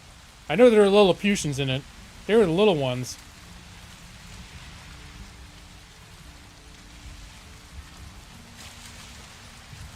Even bigger exaggeration, like saying something is taking longer and forever, hence 5 ever. Oh, now I see the usage. If you're absolutely sure about something, well, can we ever be sure about anything? Except for our own existence. Because even in order to be deceived into thinking everything else is real, you must exist. Or rather, I must exist. All you guys could just be my fever dreams. There could be no Brad. It's all me. I ate a baby! I'm familiar with the modest proposal. Baby! The other white meat.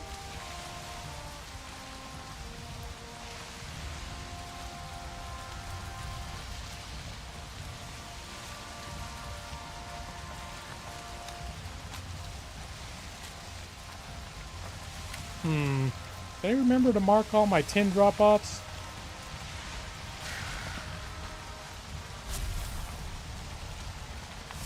Did I just run over something in the water?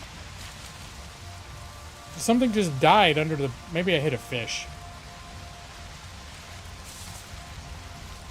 Oh my god, there's another troll there already? Oh, whoopsie daisy.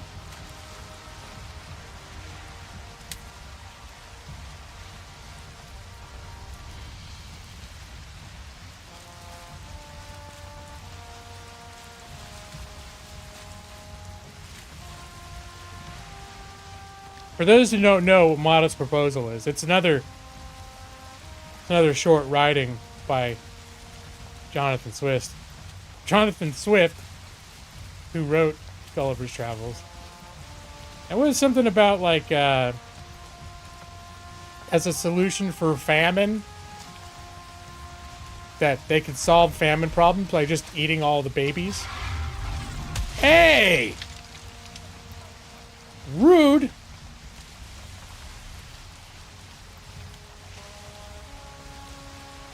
Alright, we gotta do something about this.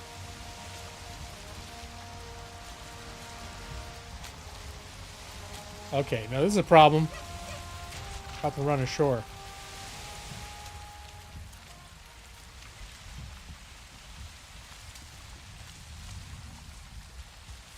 Why is it? It's like every troll in the world just respawned.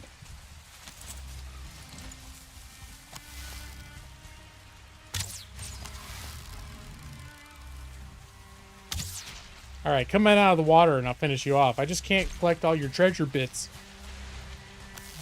while you're in the water, in that deep water there. There we go.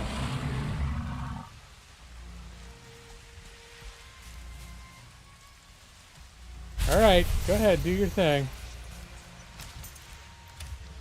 And I do definitely have some tin in here. Ooh, I got it all on here. Ooh.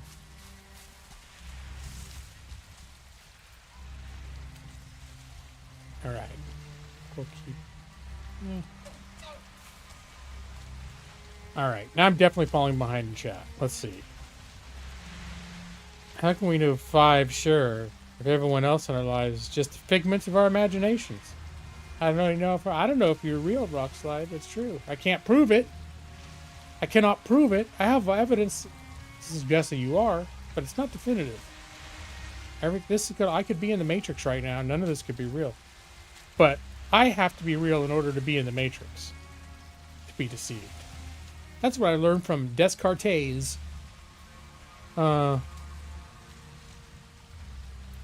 It's important to note that it was eating Irish babies. Okay. The point was that the English are racist pieces of shit.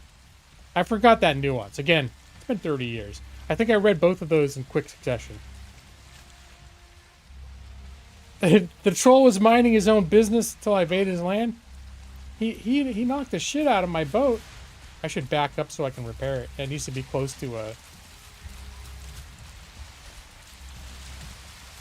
Here, drop. In fact, we'll drop all this shit in here.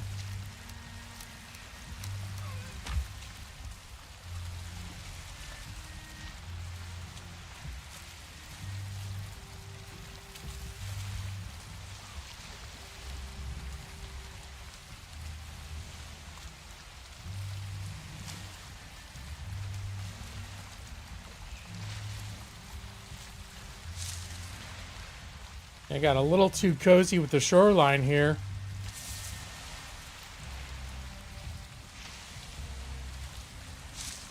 Alright, I think I should be close enough to that workstation. You can only repair things when you're in the radius of a crafting table. Oh yeah, that thing took a good 20% out of my whole ship. Which is pretty big, because these ships actually have a considerable amount of health.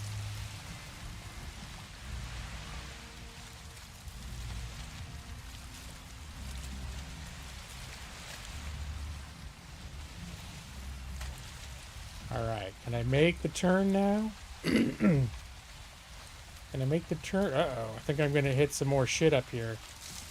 These things don't have exactly super great turning radiuses. May have a little scrape on the way out here. No, I think we did it.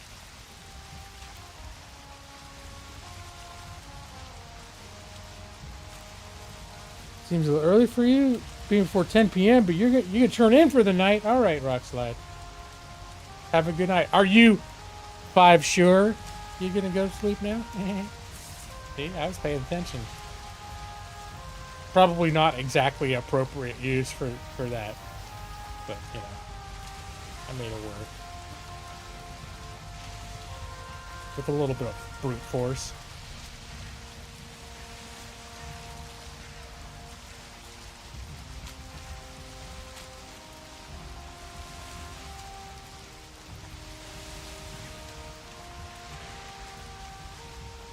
Alright, don't cozy up to that shore too much. It's pretty accurate. Alright.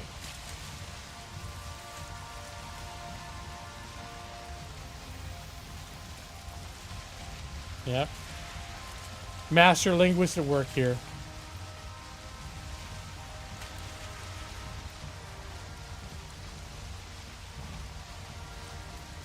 That's one of the things when I played this in VR. Riding on a ship in rough seas in VR in this game was very nauseating because you're restricted to the first person. All right, there's another drop off. I don't think I would be able to get close enough to repair my ship, but because there's too many rocks to get in there. But I can park over here.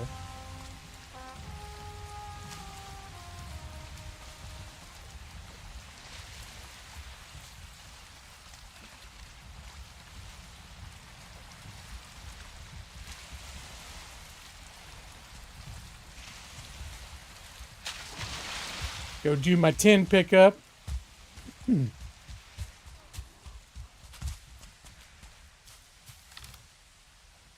Oh wow, I got a lot on this part. Oh, I hear baddies coming up. Where are you? Do your worst. Okay, this is gonna be I'm gonna need to do a couple trips here. I got a lot of tin on that little run.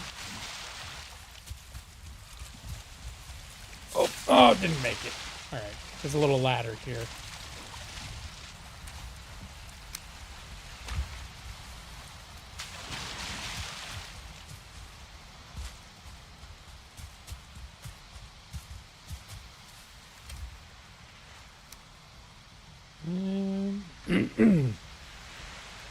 Probably grab about a few more of these. That's about good.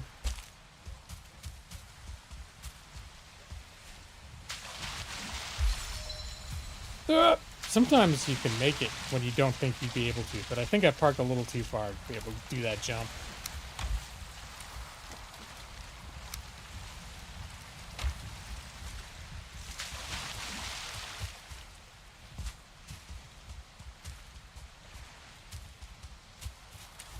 And I won't need this anymore, so good, leave nature the way I found it. Just pack it all in. There we go. It's like I was never there. Capsize the boat? Why, Brad? Why would I do that? I'm using it to transport my tin. Oh, okay.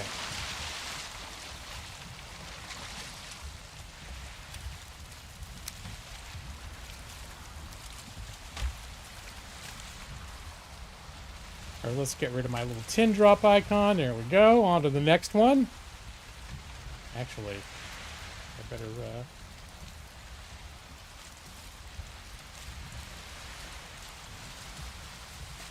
Got myself a little beached here.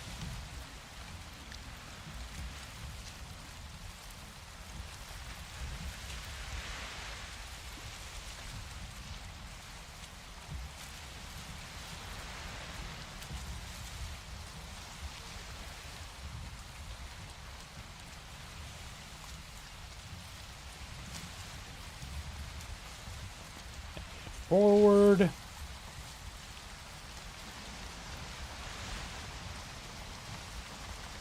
There we go. We got the wind in our sails now. Okay, there's some rocks up here. I gotta watch out for that. Oh! Oh! Oh, hello. I didn't notice how many rocks there were right here. That was treacherous.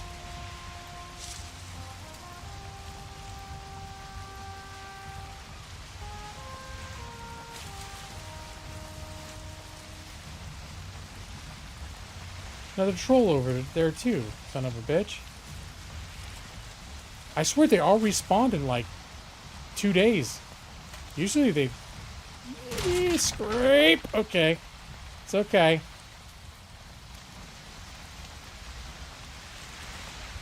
Hey, Joss. It'd be a bad idea for me to get in the water where I am right now. So I appreciate your attempt at backdoor gaming. How you doing, Joss? Ooh, there's one of my...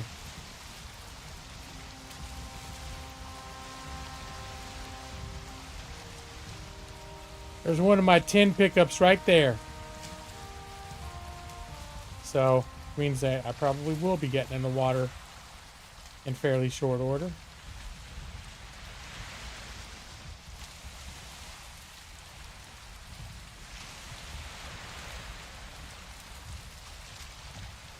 Coming, just getting myself to a stop here. Whoop.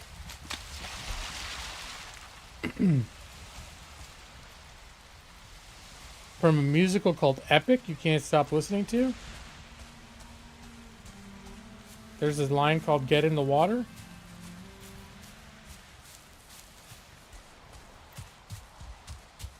Or am I just not understanding? Am I just not understanding stuff again, as I am wont to do?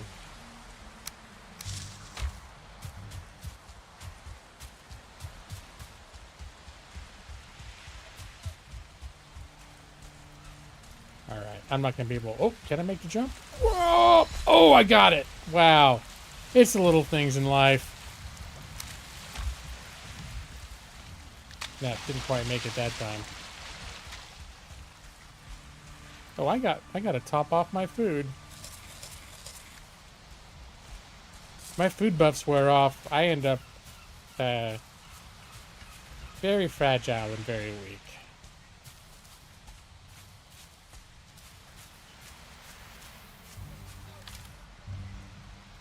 All right. Again, I'm not going to need this place again, so we're gonna pack it all out. Get rid of the map marker because we've completed our tin. Picked up our tin drop.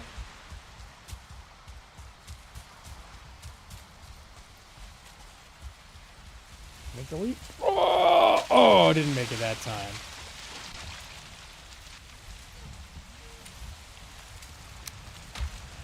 I got quite a lot of tin on this run, though. Quite pleased. All right, I think there's enough treacherous rocks up ahead. It's probably better if I just back out of here. Just back out and follow the coast from a little further away. Wow, there's a lot of rocks over here.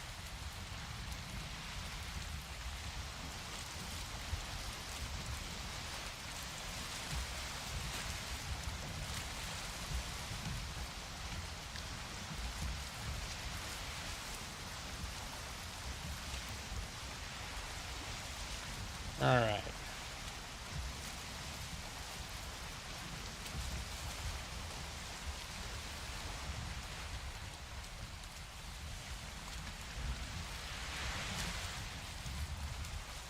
Wow, I backed up like half a mile.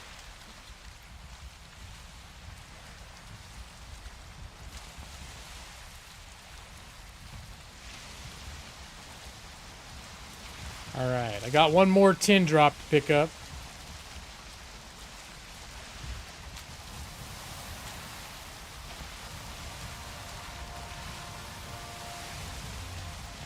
Then I can also pick up my portal. Pack it all up, take it home.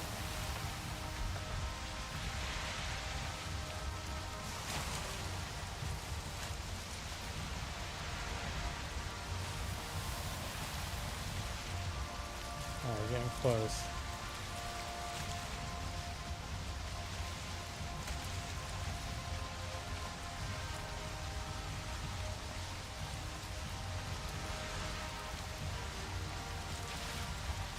Oh, lots of rocks over there.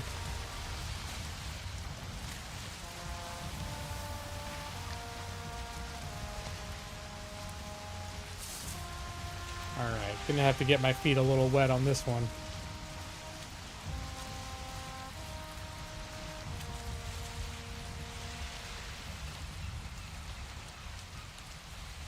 Eee. Back up, back up, back up.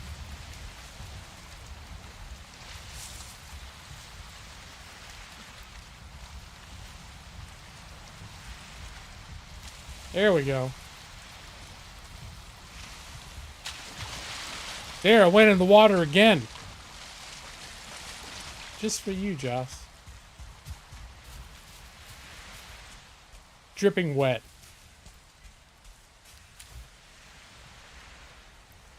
Ooh.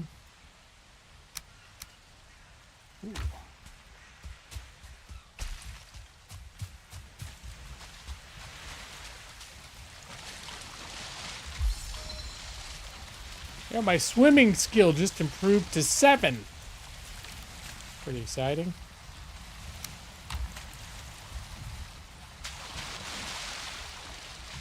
It's gotta be hard swimming in all this iron armor.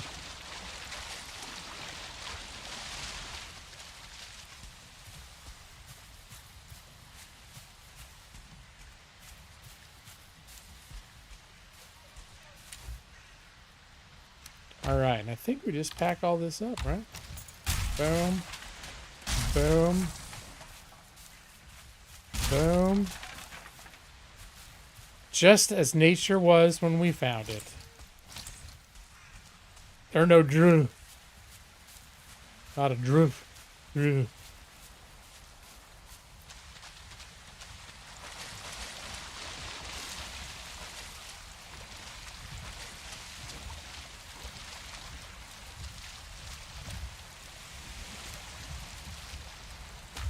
Alright. Now back up.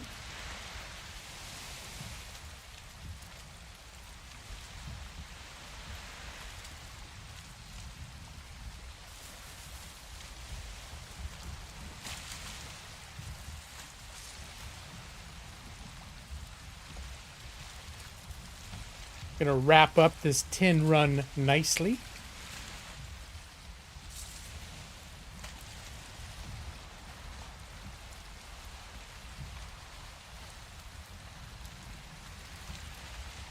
Uh-oh. It's getting dark, though. You know how I feel about sailing in the dark. I don't like it.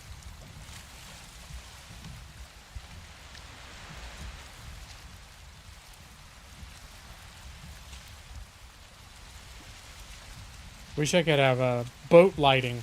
I guess if I was playing multiplayer, someone could stand on my deck holding a torch. And then I'd feel a little more cheerful. But then I'd be playing multiplayer. So, I guess it's a lose-lose.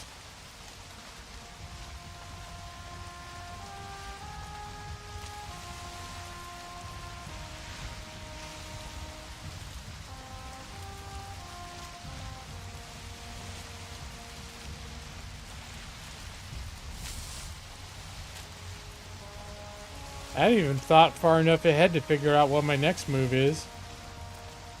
I just knew I wanted to get a bunch of tin. Maybe I'll look for more silver up in the cold biome. I got last night when I was playing. One of the last things I did was set up, get up into a mountain biome, and set up a portal up there.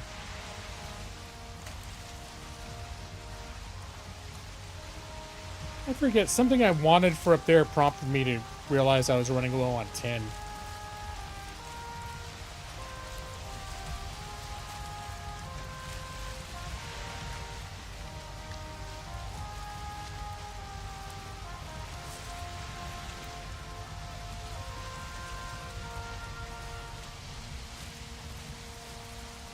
Dark waters.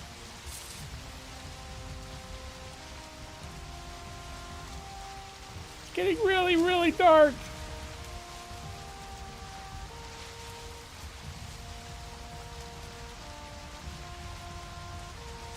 Kind of makes me wish I could build a bed on my boat.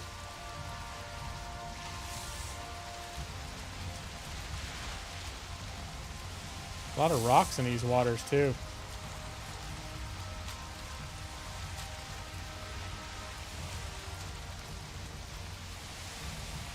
Oh, at least I can... For better or for worse, I can speed up now. I've got wind in my sails again.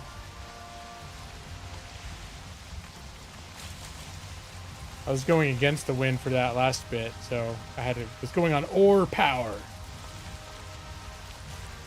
There's trolls along the coast. This reminds me of a recurring nightmare I had when I was a kid. Was that and I think when I was a kid, it was on like a plane or a helicopter or some other flying thing. But it would start like dipping. And it would always start descending towards a really dark forest that looked very much like this forest does right now. And I knew there were dangerous things in the dark. And I was just getting closer and closer, and I knew I was about to crash, being stuck in it. That was really scary.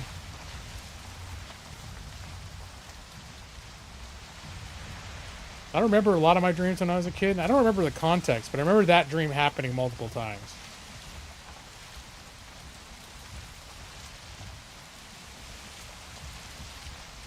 And that's what sailing along the Black Forest here at nighttime reminds me of.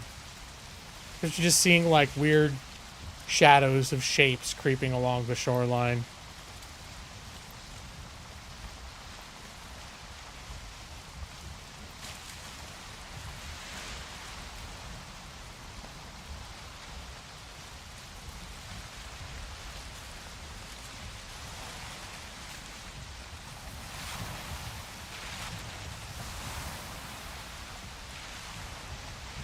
Rough seas. I've been fortunate so far so far in this game I have not run into a sea monster while in a boat.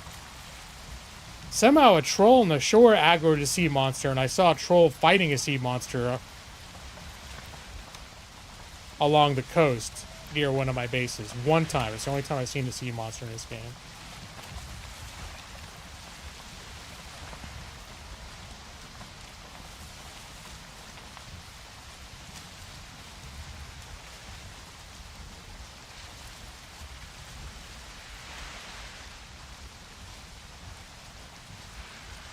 I think it did pay the troll toll. That troll beat the shit out of it.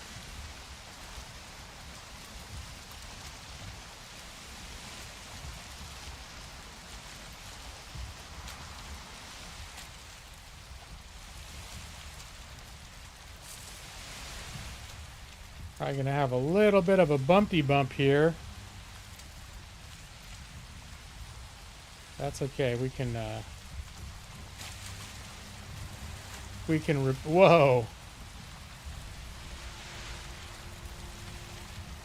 I think this is good.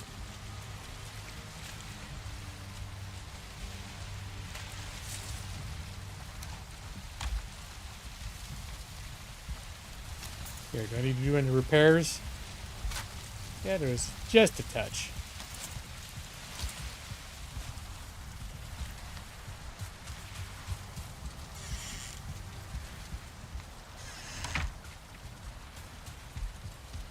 Now that I'm thinking about it, I should have had my ore processing center closer to the shore. It's like at the very farthest possible.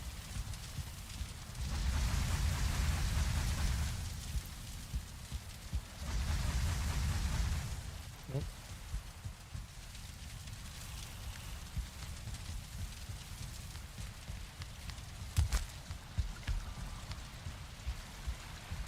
See, I think this is where I keep my my teleportation travel kit by the front door.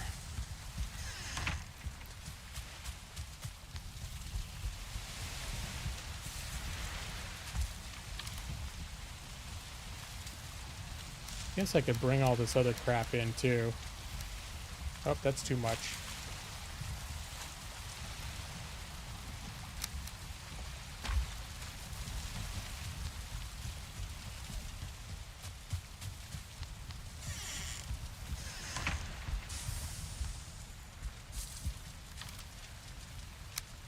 Bunch of wood.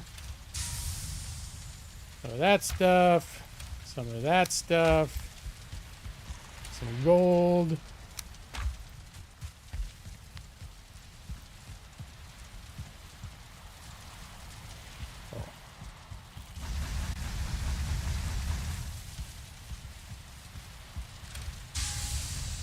Oh, I still had some more. Can I top these off?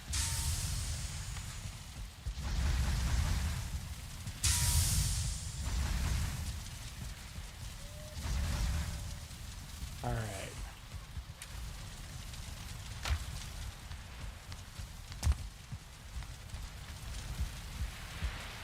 Do you think the sea monsters want to get into that boy's soul, Brad? Is that why they have to pay the troll toll? I don't know a lot about sea monsters. That's the truth.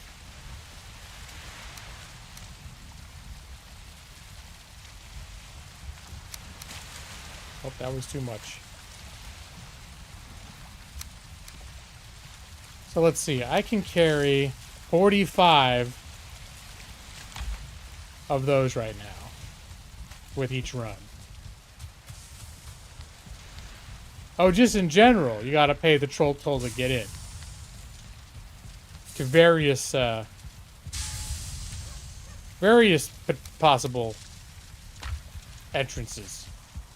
Oh, hold on. Here. We'll start dropping these off. Finished ingots go into the tin and iron ingot box. I see I only had one full, not even a full stack here. I spread them out so as I'm dropping them in automatically, they'll go where I want them to. Uh-oh. It's getting dark over here. We don't like that. Maybe it is time to start doing some top offs on our little things. See, that was about to run out. That ran out already. Alright, let's top the rest off.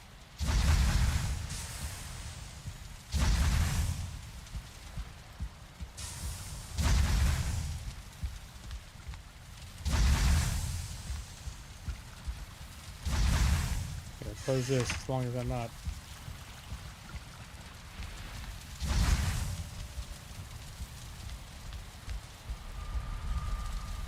Oh, I put those things need to have coal in them.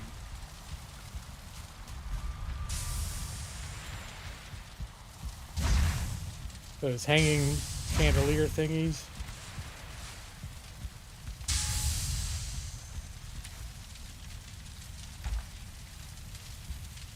Another one of these.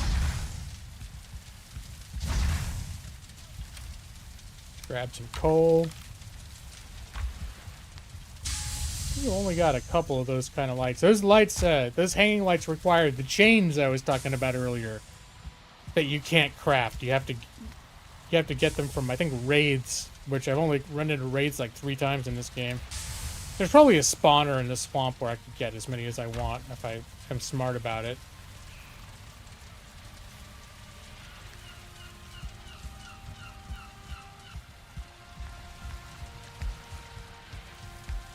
This one needs the coal.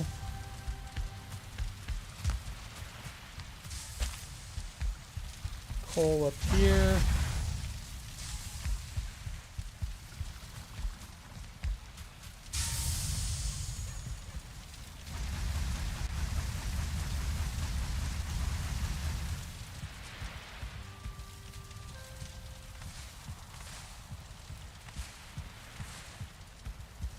Let's top off the coal.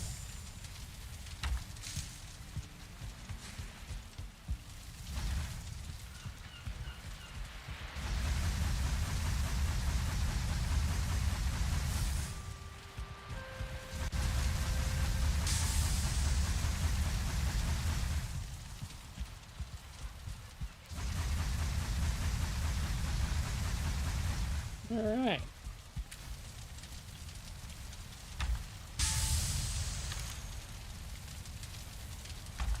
Oh, that's too much.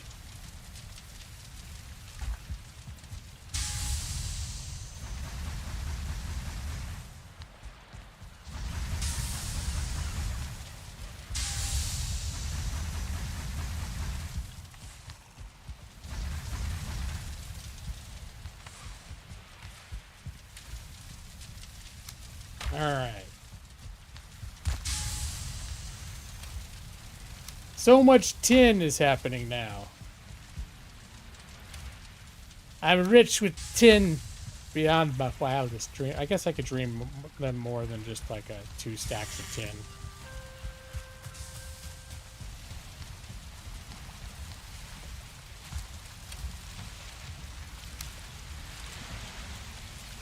$45.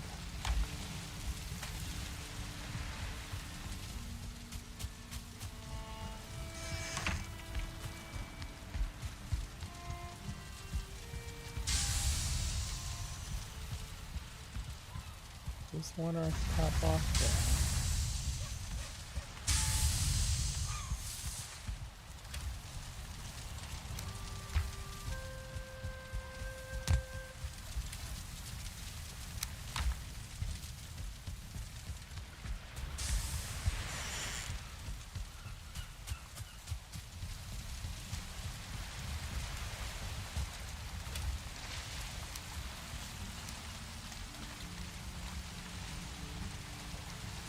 Yep, I think this is 2 more trips.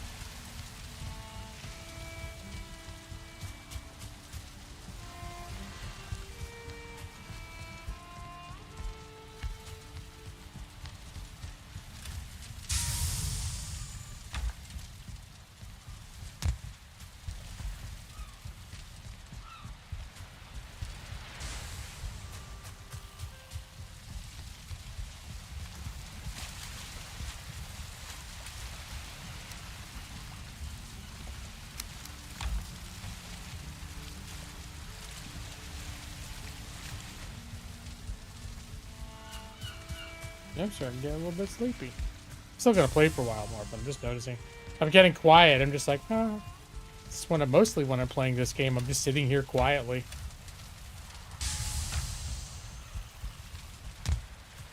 Listening to watching videos or listening to podcasts. Relaxing, zoning out. Oh! Almost didn't have enough stamina for that jump.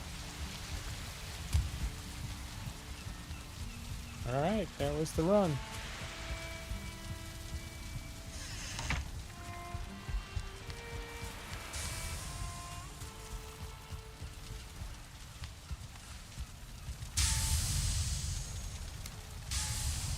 What are those 2 coppers doing down there?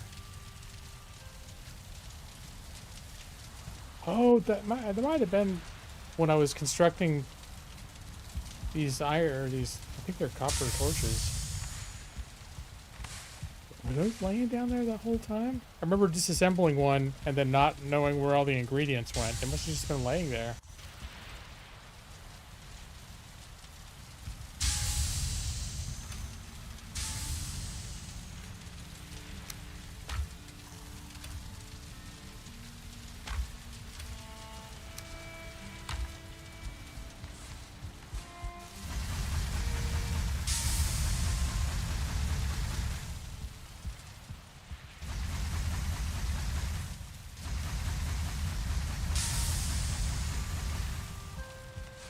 Just refilling, topping off.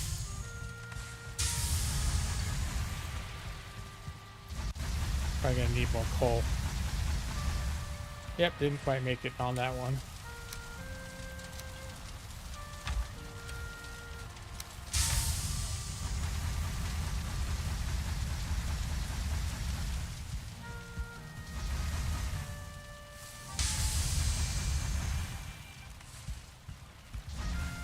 All right, those are all pretty well topped off. Leave them alone for a while.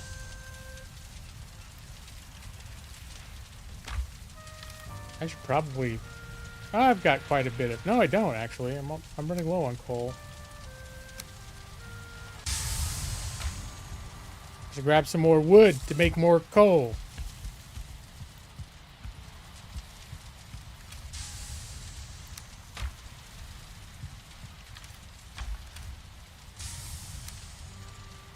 It's too much.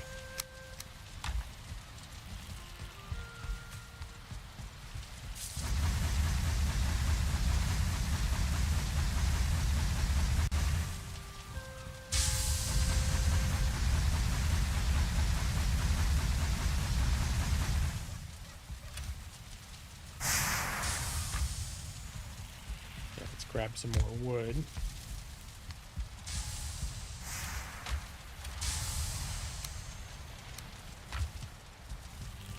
Just to leave. This is wood set aside just for making charcoal later.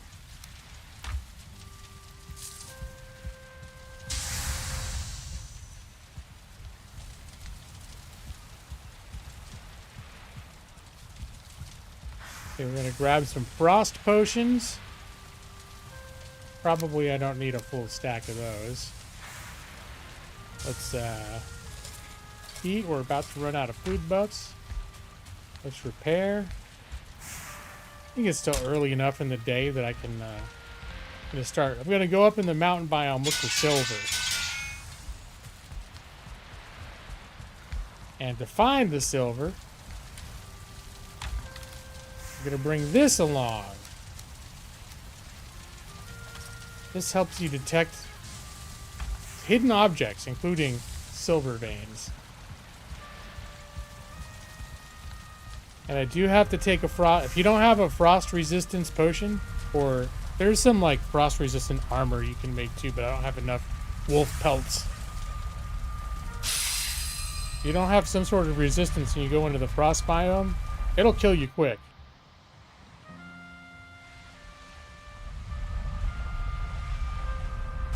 Oops, wrong one. Oh, maybe I undid it.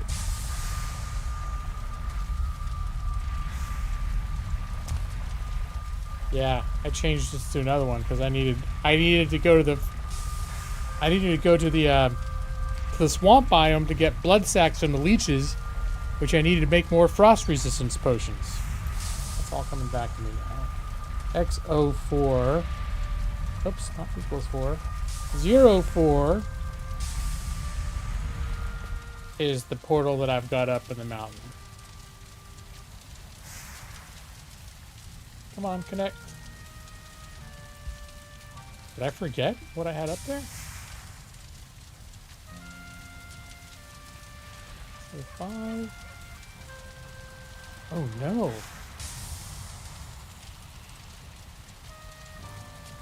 101. Now I can't remember what I had it set to.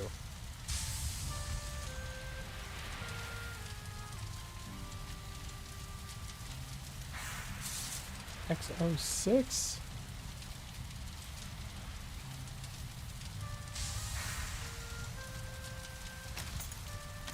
All right, well, we're going to call it X04. Oh, hello, stand up, dude. X04.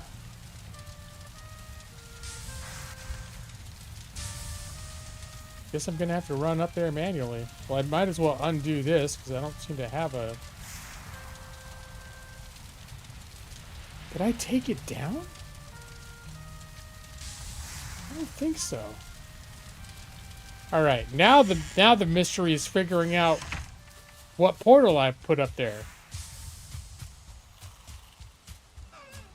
It's not too far from my base. It is far enough that it would be a pain in the ass to trudge back and forth every time. Although when I find silver, I'm going to have to trudge back and forth because I can't port it.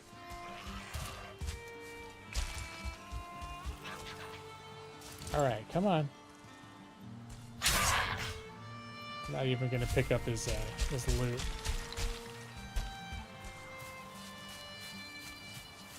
Boars. I'll pick up that loot. Boar loot, some good stuff. Meat and leather.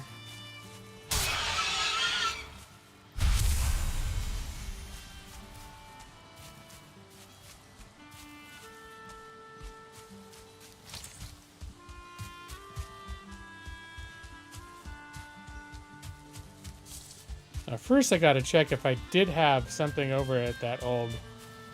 What I have marked as X04 was a porter I put next to a copper node I was mining, which I think I already took down, so I should remove that map marker. But first I want to make sure I didn't actually leave a teleporter there. I just forgot about it.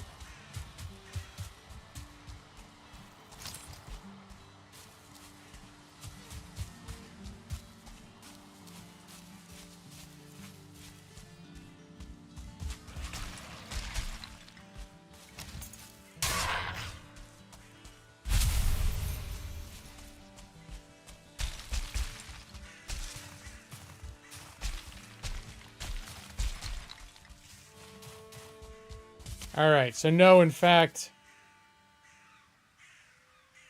I'd left nothing of that.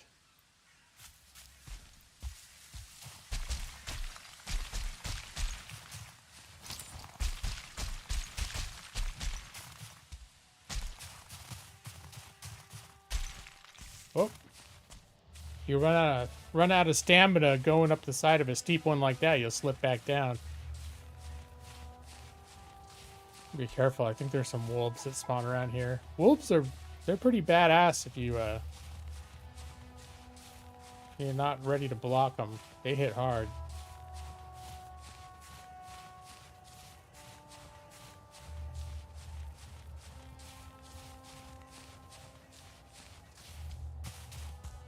I'll be curious to what...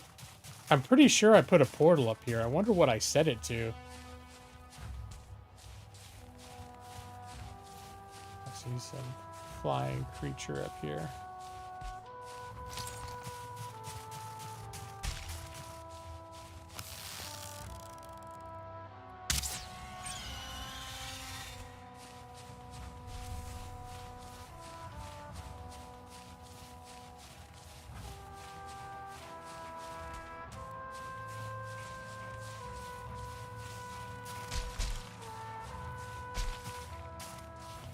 Well, there's the portal I set up. X04. Where do I have it hooked up to?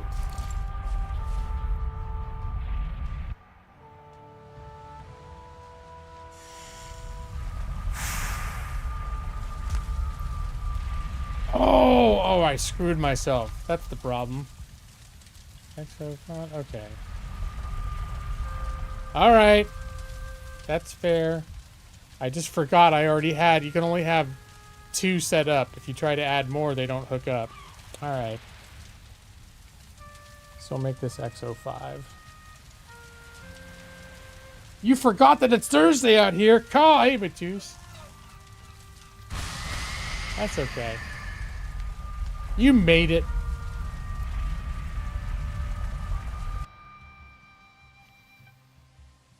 Here, I should drink some more of this. I still have some Mountain Dew from my Taco Bell.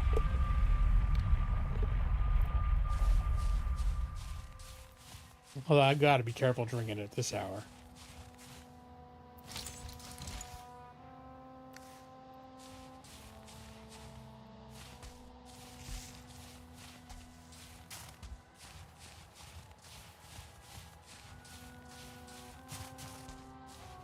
Now I've got a thing where it'll give me like radar sounds if I start getting close to a silver vein.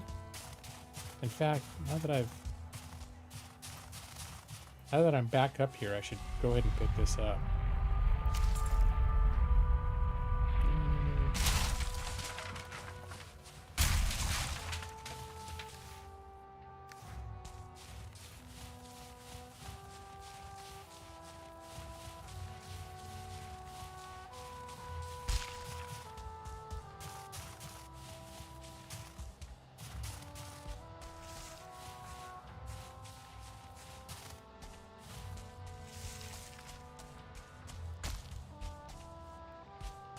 Is there an ice cave over here? I think this is new.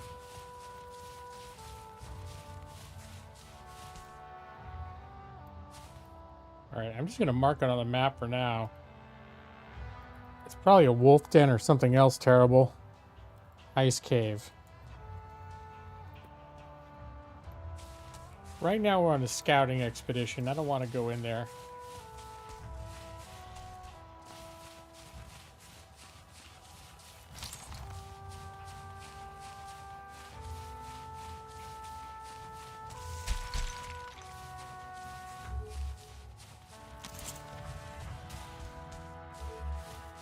Oh. Radar sounds.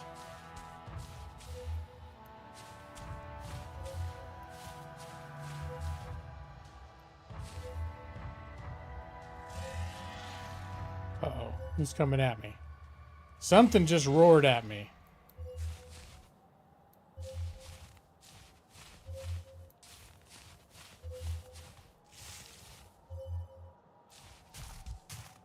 Up here?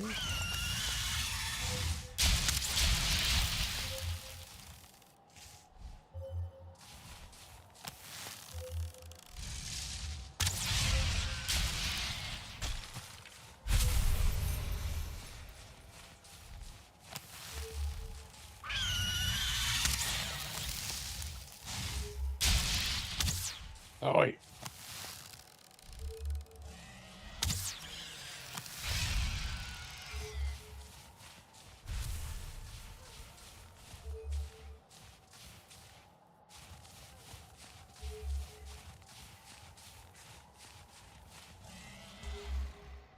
Is there another one coming? I do see there's like a dragonling nest thing down here.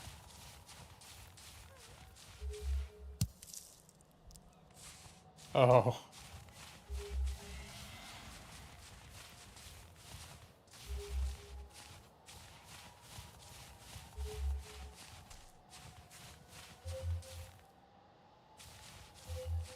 All right, I'm gonna have to drop this because it's too heavy.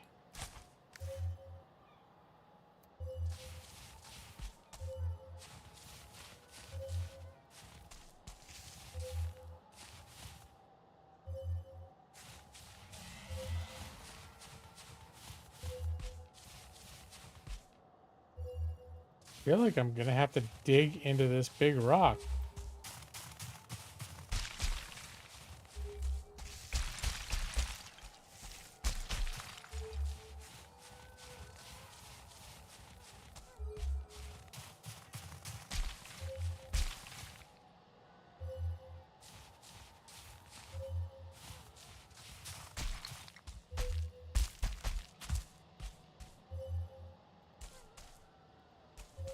All right. Well, I think what one thing is clear is this is a plate. This is probably where I should set up my. Oh, it's getting hot over here.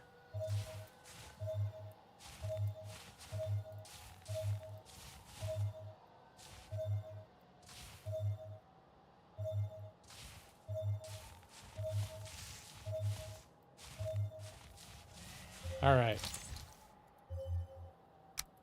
Here, I'll set up my my stuff over here. Oh my God! What did I die for? Oh no!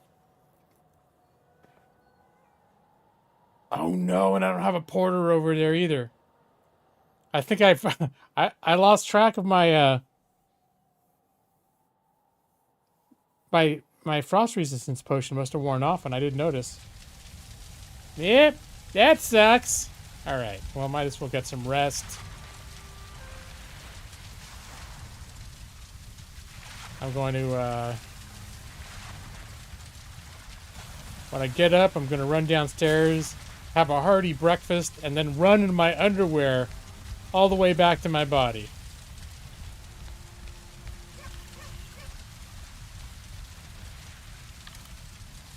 I'll part of this complete breakfast. And drink some frost resistance. I got more frost resistance on my corpse. Just gotta remember to drink it.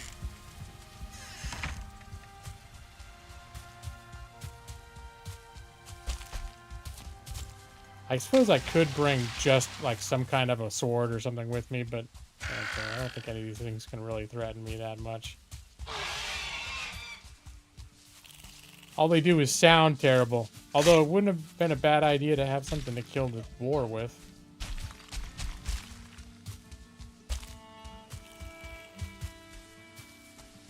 Still following me? Boars move quick. I suppose I could punch the boar. Come here! I'll kill you with my bare hands! Stupid boar. There you go. I got something to kill you with. Meet fist number 1 and fist number 2.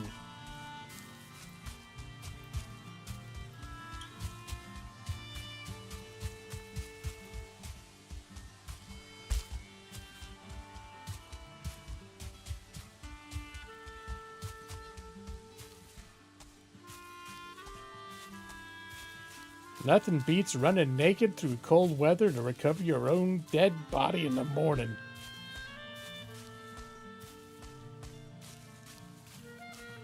Could be a commercial for some sort of a breakfast cereal.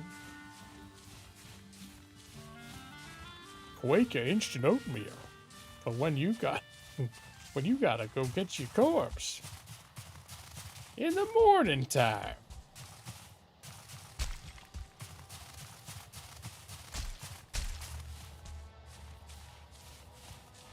Oh no, all those fuckers respawn? That's a problem.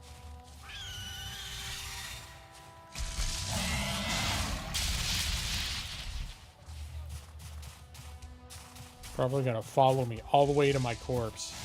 Like an asshole. It's okay. You'll get your comeuppance in a second. Teach you to respawn right when I'm trying to... Doop, doop, doop, doop. Doop, doop, doop. Alright, now you're fucked. Wait till I get all my equipment on, then you're dead. Hold on, just getting dressed. Gotta get dressed. Alright. Now you're dead.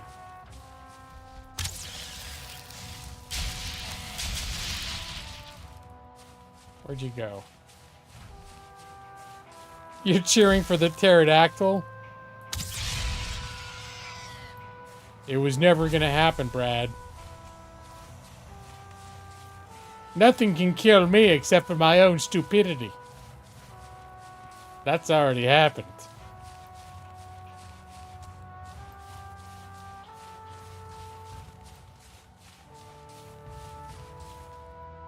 Alright. And I do believe I was trying to set up a workbench over here.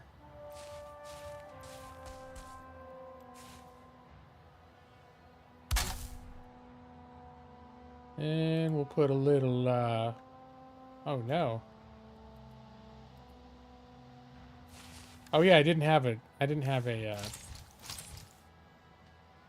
chest over here to begin with. I'm gonna want to build a chest.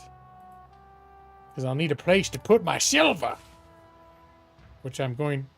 There's some silver right near here. I'm gonna have to find it, but my little wishbone was definitely detecting it. XO4. We'll come in and drop all this crap off that I'd accumulated when I was coming out here the first time before I... the fortunate encounter with my own dum-dumness.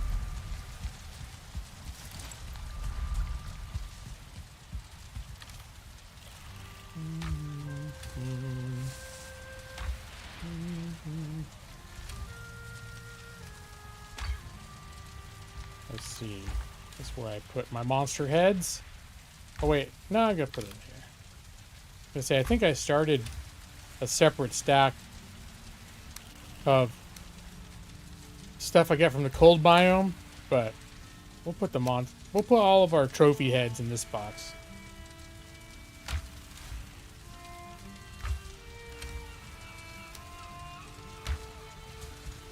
Ended up with a lot of boar meat. Oh, I guess it wasn't that much. I just had it stacked up twice. Alright. Got 4 minutes left of frost resistance. Gotta pay attention to it this time. Here, let's turn on our little wishbone. I do have a frost resistance. Oh, I should get some wood too. It did not win. You're right, Brad. I need to bring some wood for my little chest to put my silver in.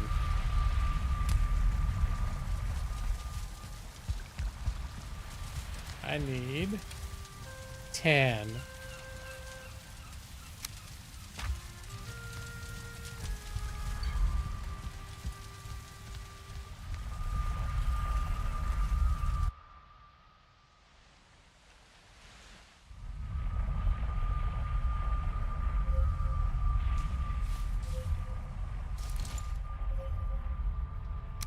This down here. That's where I'll put my silver.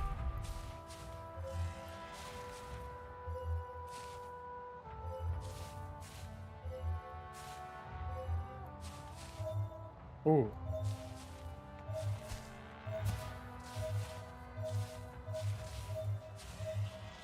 That might be some right there.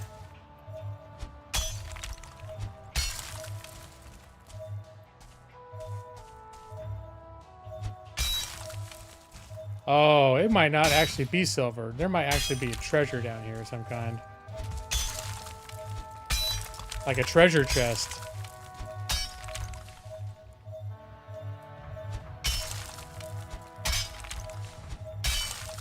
Skeletal remains. Alright, that's what I was detecting. I can still pick up that dragon egg and put it in here.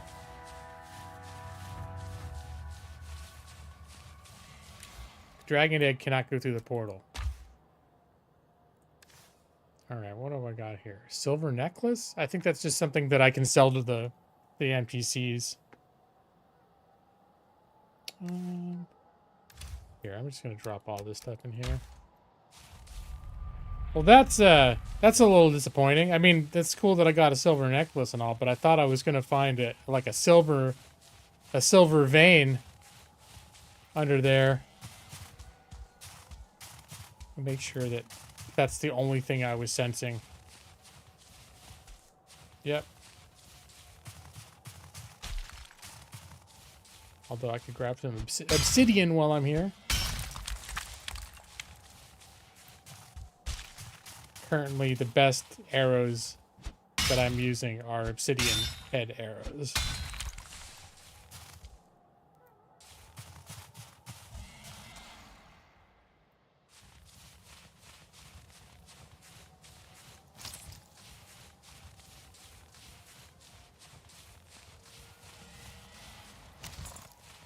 All right, now I'm wondering, maybe there might not even be any silver up here. I'm going to leave all this set up and scout around a little bit, because it's sort of a good central location for this patch of cold biome. And if I die again, I can teleport right back up here again. I don't have to run across the land.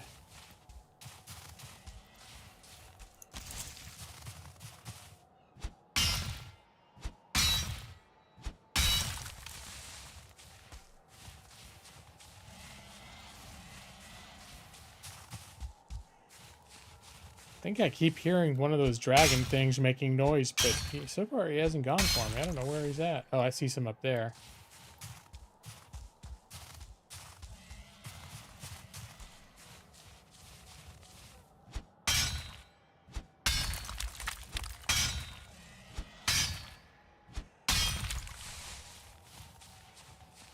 That's where I got the dragon egg. Sort of losing my bearings.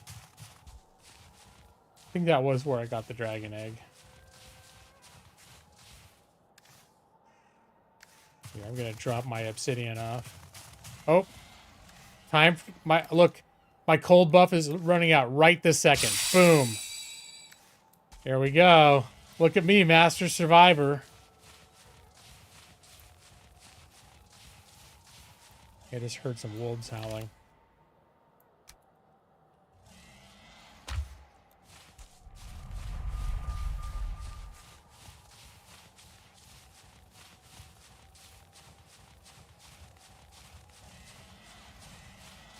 Yeah, so far, I've only found one silver vein in this playthrough.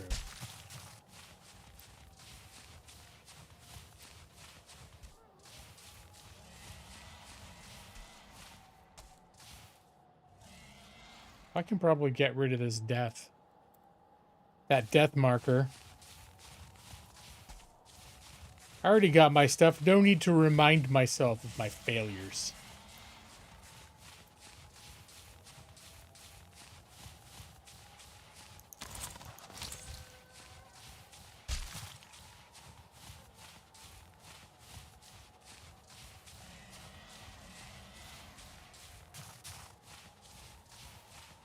I don't know if you can find silver this far down. Seems like every time I need to get to the higher parts to find silver.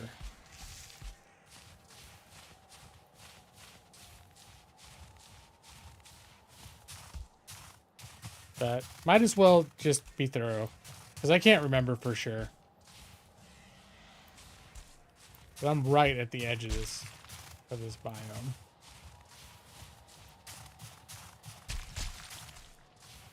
Yeah, I think I'm gonna make my way back up.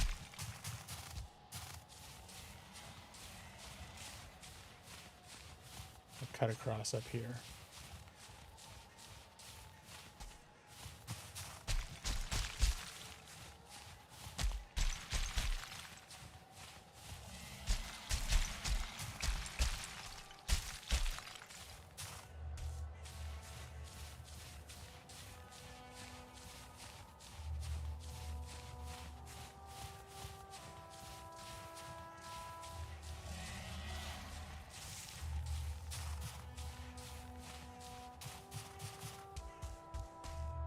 I see you, you little bastard.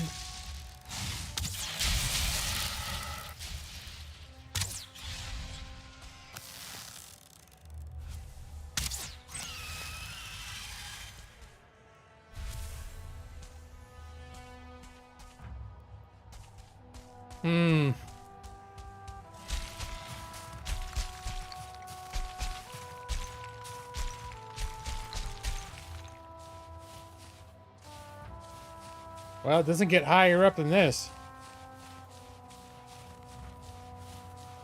Oh, another dragon egg. That's great. I don't know if I have enough stamina to drag it all the way down. Oh, that's not overweighting me. I guess because I'm not really carrying anything else right now. Alright. We'll head back to my my chest.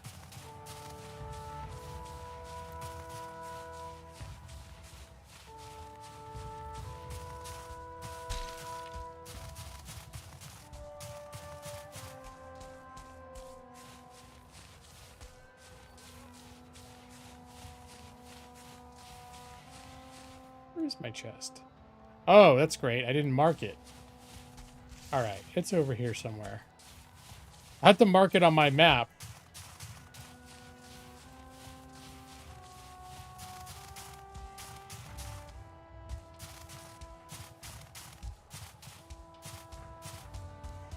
If I can find it again. Getting a little bit lost now. There's the ice cave. I think it's somewhere over here.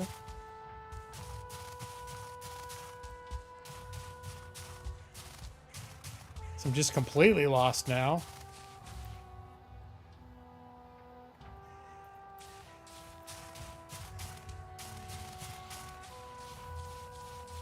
For a second, I thought I heard my my treasure detector sounding.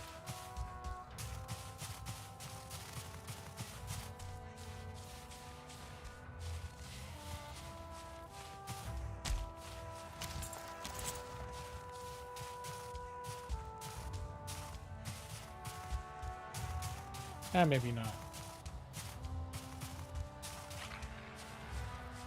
What was that? Oh! That guy came out of nowhere. Gotta get my shield out. Something's there. Wolves don't always travel alone. Here's the other one.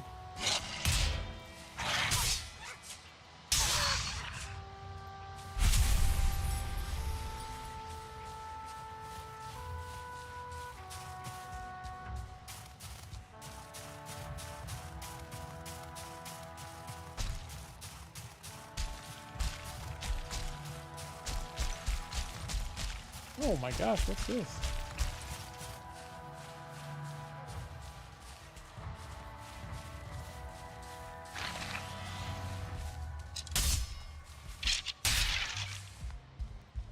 Treasure? Ooh, onion seeds. Oh, hey.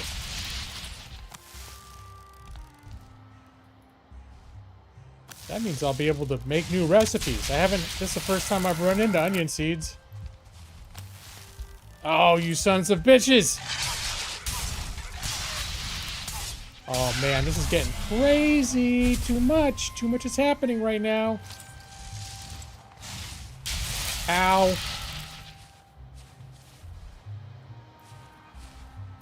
Alright, time for a little pop. I need a little help. Health regen. Alright.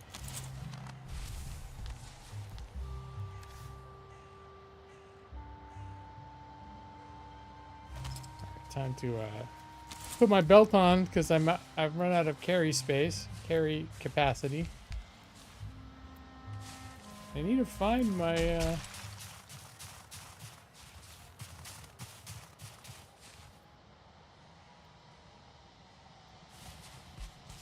I've become completely disoriented from where I was earlier.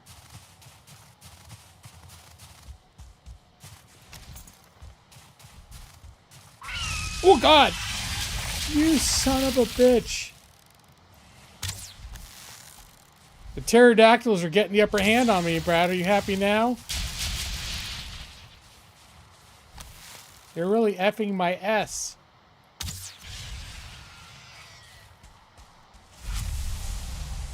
You know? I mean, still, you're a little happier. Alright, there's my,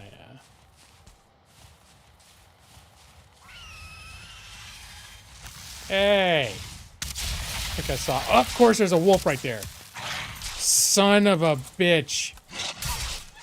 Where the fuck are all you guys? I'm gonna die. It's getting brutal up in here.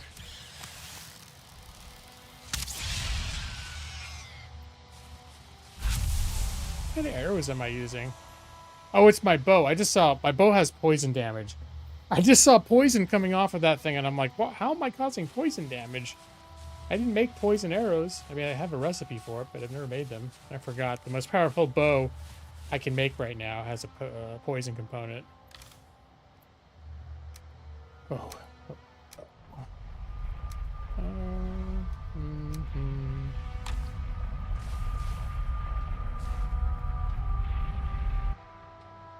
Rough adventuring tonight. Yeah.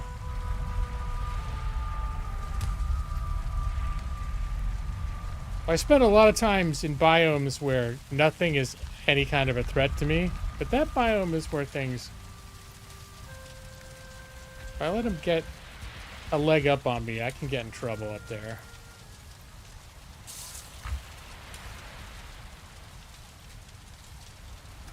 Stacks. Stacks. Got some cross stacks. Got a new treasure. Got some core wood. We got some wolf meat. Not to be confused with wolf mouth. Is this where I was keeping my seeds? I have to plant some seeds soon. So far I haven't developed any crops here. I'm wondering if I should... I'm afraid if I do too much here, it's going to end up tanking my performance. Because I already used my original base. I've got a teleporter to it. And that's where I've started farming. I might just expand, do all my farming there.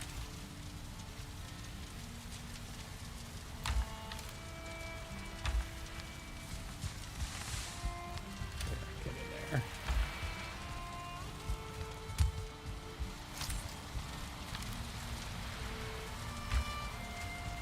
Do some repairs.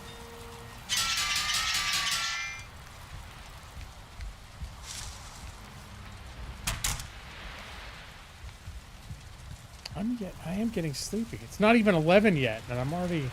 This has been an exhausting week. I'm telling you, my job. It's been a long time since I've. Well, it hasn't been that long. Since I started this new position in December, there have been a couple times where I'm like, I might want to start looking for other work. But then I talk myself down because there's so much that I like about it. And then I'm also like, well, once I really get a handle on everything I'm doing, then I'm probably going to feel a little bit less. Right now, I feel half the time like I don't know what the hell I'm doing. And when people are trying to tell me what I should do, I don't know what the hell they're talking about. And when I ask them clarifying questions, I don't know what the hell they mean. You'll be fine. Yeah. It's just really stressful. So I'm not used to not knowing what the hell I'm doing.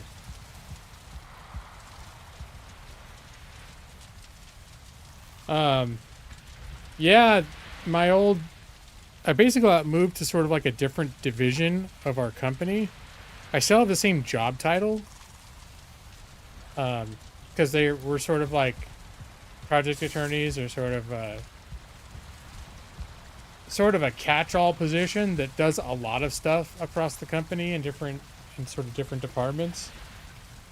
And what I was working before, the division was remediation, and we had one huge client that my team was built around that had like 20 different cases that they were working for like 10 years. So it became like a whole industry just basically serving these massive and numerous remediation cases for this one client. And they wrapped up toward the end of last year. So there was they were like, I don't know, 50% of the remediation division was helping that client. And when they were like, all right, we're closing up shop here, we're wrapping up. That was a huge game of musical chairs. A lot of people were let go. But my team that was basically assembled for the almost entirely to help this one giant client suddenly just started bleeding out. Like, you know, we had 100 people on our team. They only need maybe 15. So a lot of people got let go. And I already been moved to kind of a peripheral team because I wasn't doing what everyone else did. I got moved to like a QA position. So they moved me over to this sort of auxiliary team, and that entire little auxiliary team that I was in got liquidated. Like they basically just they're like, okay, because the other thing that my team did was we developed all of like the procedures and drafted and published all those procedures that had to do with the one big client, all the stuff we did for the one big client, and all that became obsolete. So my whole little division, the people that made the procedures and then QA were the people, what I did was, you know, ensure compliance with the procedures, basically. They were basically like, nope, you guys are going to have to find other work. Yeah, that's where it's like, I'm lucky. I keep saying I should feel lucky. There's so much that's ideal about it. I get to work from home. They don't make you work more than 40 hours a week. Which, you know, for a lot of people with the word attorney in what they do, those guys are working 70-hour weeks. I've never, because we're billed hourly, we're expensive for the company to work once we go into overtime. And so they never want to pay overtime unless it's like a dire emergency. So very rarely are we allowed to work overtime, let alone forced to. I can only think of like once or twice in almost 6 years where I felt like I had to, or I was basically told I had to work overtime. And that was because I had made a commitment to have a thing done by a certain deadline that ended up getting out of hand. And I basically was like, well, it had to be done by like end of day on Thursday, and it wasn't done. So it's like I had to stay until it was done. But that's literally in 6 years, that's happened twice. And then other times overtime was authorized because we had a lot of work to do, but it's completely voluntary. But what I'm doing now is just a lot of what I learned before, all those processes and complexities, they were all based on sort of how our client wanted things done.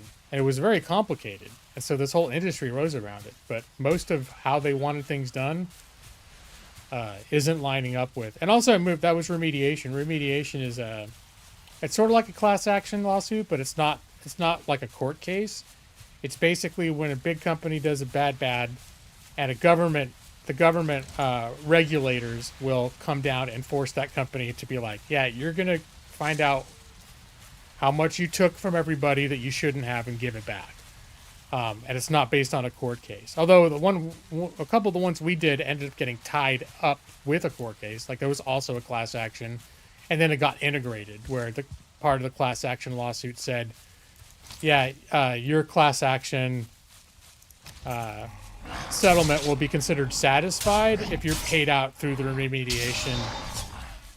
And the remediation started like 2 years earlier than the class action. It gets kind of complicated, but all that's to say is once that one client was done, all the really complex body of processes surrounding their specific things just became like completely obsolete.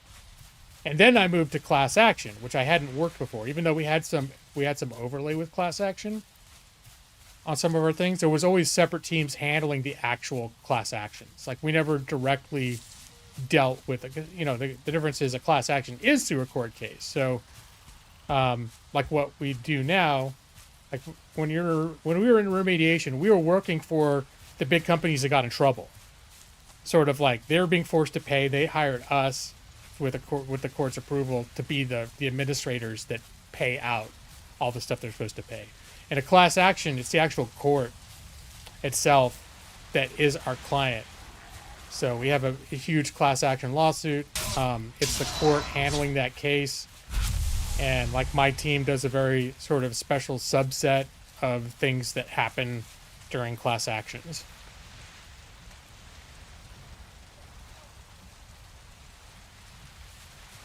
Need an intern to blame on things on? Well, there's plenty of that to go around. But right now, I'm the person that's more likely to get blamed on. Although we are hiring, I think this Monday, 10 new people are being hired on. And this is a scary thing. It is also stressful. This is just like me. I don't relish. I'm not like, oh, I get to be in charge of people. I'm just stressed because I barely know what I'm doing. And they're hiring 10 new people. And they're like, okay, you're going to be the one that's going to like basically tell them how to do everything. Me and there was one other person that I did QA with on my old team. We were like a duo. We were the QA people. And we both got moved over. So that's been nice that I've been working with someone that I've known for 5 years. And we're both exactly in the same boat. So that's sort of, we've kept each other sane because we're both going through exactly the same thing. We both had our share of freaking out over the last couple of months. Because part of the problem too is it's really complicated. And, like our boss, she's real. I like her a lot. She's really cool. But some people are better at communicating than others. I wouldn't say she's necessarily a poor communicator, but she's an abrupt communicator. And she also doesn't always like explain things very well.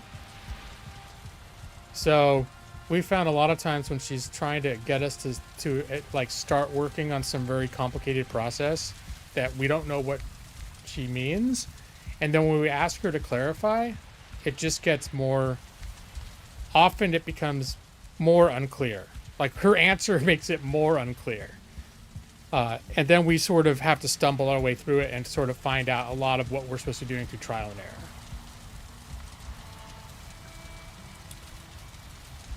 Blaming any junior person always just makes you look incompetent. I've never done that.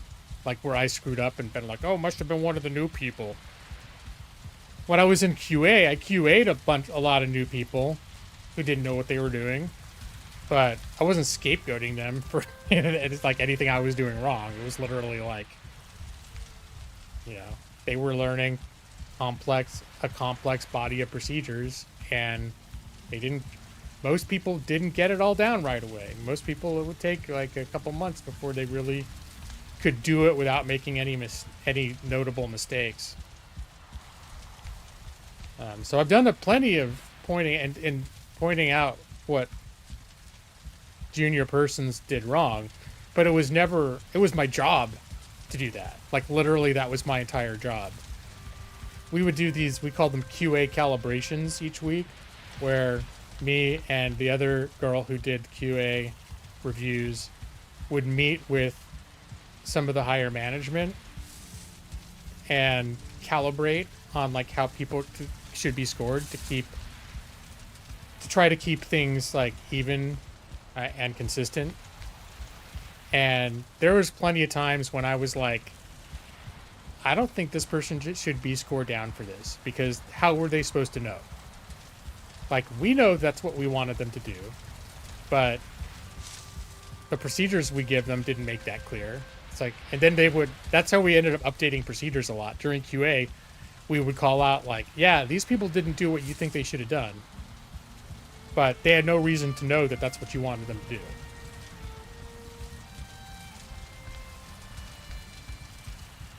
Oh, I'm sorry. Is that me being a Gen X sexist person? By interchangeably referring to someone as a girl or a woman? Here's the truth of the matter is that she's like 20 years younger than me. And to me, she seems like she's fresh out of high school. That's how my brain processes it. She's actually super smart and super, like, competent. But I perceive her as someone who's also very young. Well, she's not, but it's just... I don't know if you ever, as you got older, you used to think like, oh, when you were a freshman in high school, you thought, oh, freshmen are like normal sized, and the people who are in 5th grade, they're tiny as hell. The same sort of thing happens when you get into your 50s and you meet people who are 30. Sometimes you're like, that person's like a little baby.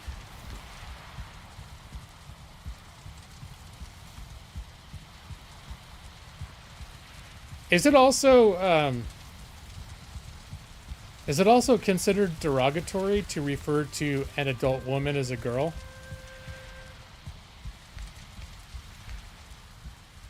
It's like I know if you call a grown man a boy, but then hold on.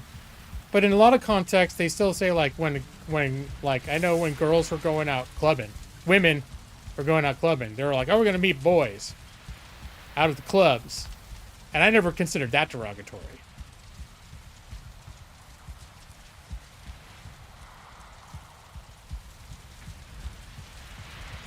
Yeah, that song, Playing with the Boys from Top Gun when they're playing volleyball. Was that derogatory? Those were very manly men. Val Kilmer playing volleyball. Playing with the boys. Yeah. There. I think I've made my point.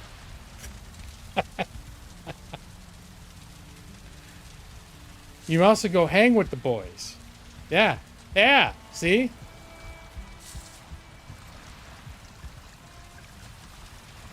What? They were the most homoerotic, manly men ever put to screen outside of actual porn? I don't know what you're talking about. They were muscular and they were sweaty because they were playing volleyball. Because they were in the Navy, and they were in the military, and they're playing volleyball. I think the only homoeroticism is what you read into it. You know? Just very manly. I made my point terribly with zero thought. I feel like I've really... I feel like I've made a lot of very good points right now.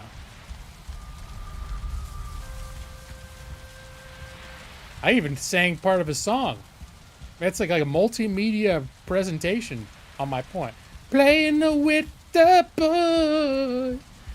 Da, da, da, da, da, da. I don't remember all the lyrics. It's one of life's simple joys. Play with the boys.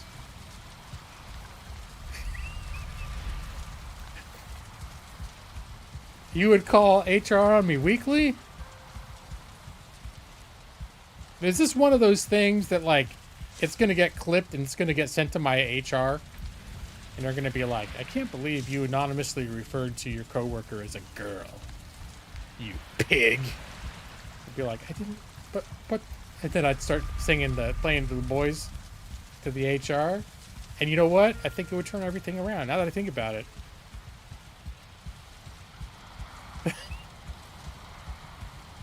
Playing with... Wait, one of life's simple joys. Play with the boy... What are you talking about, homoerotic? It's about a bunch of guys relaxing, playing some volleyball after flying their fighter jets. It's a high-stress situation flying those fighter jet F-14s. Goose even died. I can't remember if Goose was dead yet at that point. I think Goose was still alive. I don't know if Maverick could have had so much fun playing volleyball if Goose had already died.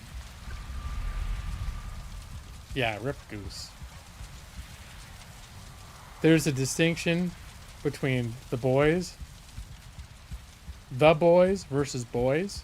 That's true. The boys also the superhero guy, people in the superheroes. You know, they're all grown men. Carl Urban, you talking about? That's a man right there. He's a grizzled man. He's like my age. Oh, I never was quite sure exactly who the boys were referring to in the show The Boys. Now that I think about it. Oh, yeah, there's Matus, right? Come in and right, talking about the same thing. Amazon show. I'm pretty sure Carl Urban's almost my age. Actually, I'll probably look it up. He's probably 35. He just looks grizzled. And he played Bones in Star Trek, so then I immediately think of him as old. Because DeForest Kelly was ancient when he played Bones. He just knows how to act old. Hanging with the boys? I was hanging with boys?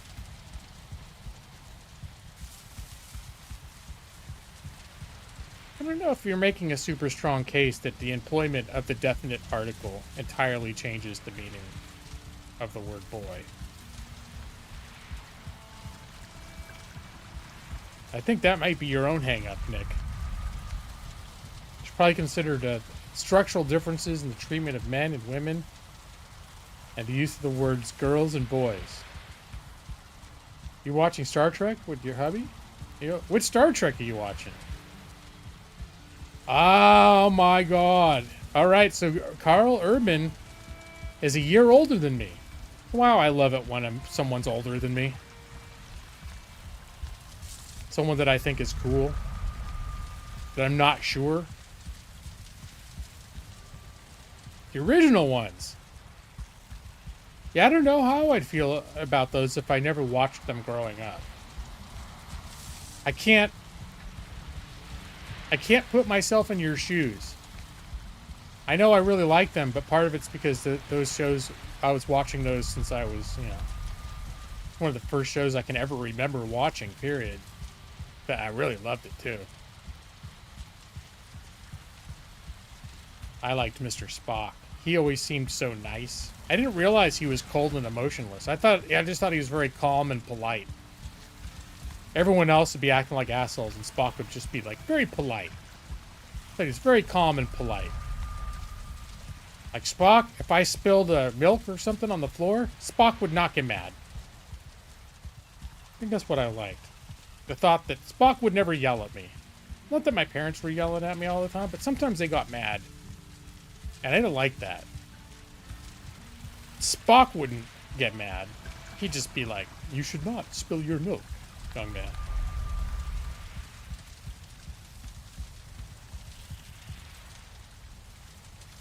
There are bonus Valheim points for running circles around your hut. Here, Does it help if I walk circles around my hut? I'm having a 4 hours in Riften sequence right now. I got yelled at once in a blue moon. Usually once in a blue moon, my dad would get mad enough that he would raise his voice. But mostly they would not yell. They would just look upset. Like, would look unhappy with me. And speak to me in a disapproving way.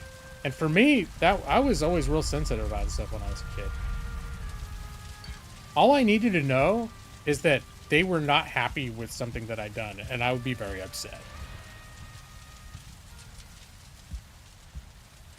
And they did do spankings when I was real young. They stopped doing spankings when I was like 5. So maybe some of that fear came from the spankings too. But even when I got spankings, they wouldn't yell at me. My dad, well, first off, my mom would barely give it. She hated it. Like, she would actually cry if she gave me a spanking. She felt so bad about it that she'd get upset. And then she'd do it real light. And then afterwards, I'd be like, "It's okay, Mom. It didn't hurt." Try to cheer her up.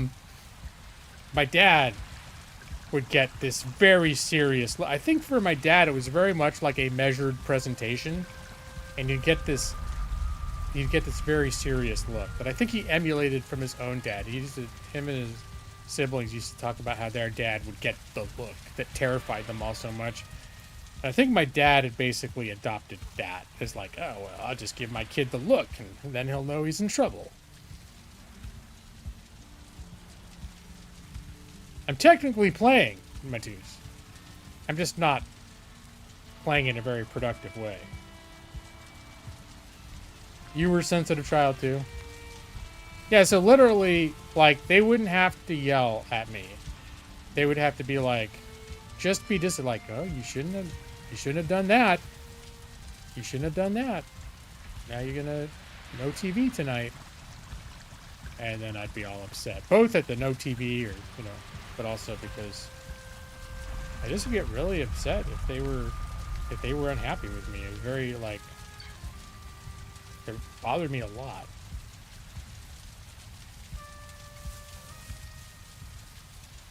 What am I carrying? I'm carrying a whole shitload of stuff around with me. I should at least put my stuff away.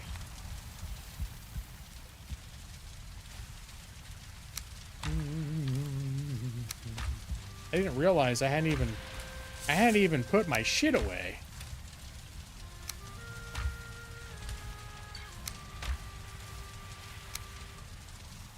And foods. All right, we should probably grab a couple more of those. All right, now I can keep walking.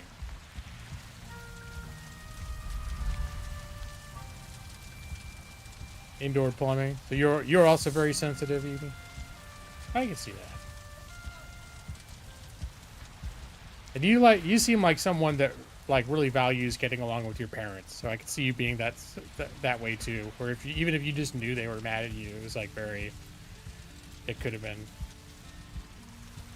very upsetting. I was really I was never a kid that would push my boundaries or see how much I could get away with. Or if I ever did, it was it was super cautious. Like, I was really hoping that, like, not to make them mad. It wasn't like, how much can I do before they snap or whatever. I never brought it. If I was testing limits, it was always like, because I wasn't exactly sure if it was something that they wouldn't like.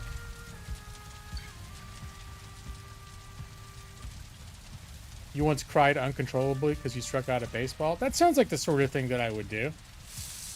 I don't remember specifically. Not crying uncontrollably. But I was on a sports, like a baseball team when I was like 7, 8.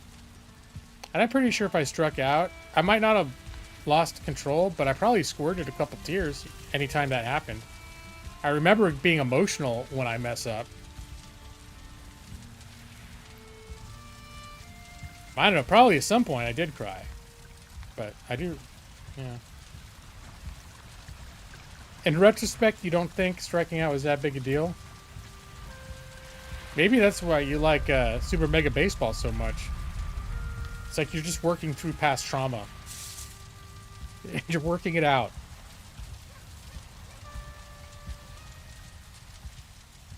Man, traps never strike out. Oh no, I striked out. Right, working through the trauma. Not gonna cry. Yeah, mega bit. But you get more mad. You don't cry. You go, what? That's a strike? I don't know. I used to have it down pretty well because you didn't always do that either. I just know one stream you kept doing that every time. What?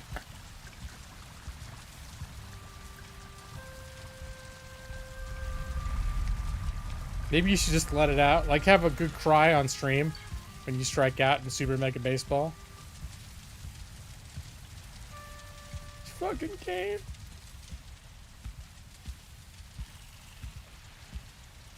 Yep, this is some good gameplay here.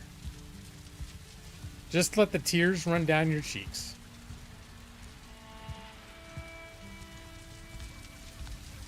Yeah, these days as an adult, only stupid shit makes me cry.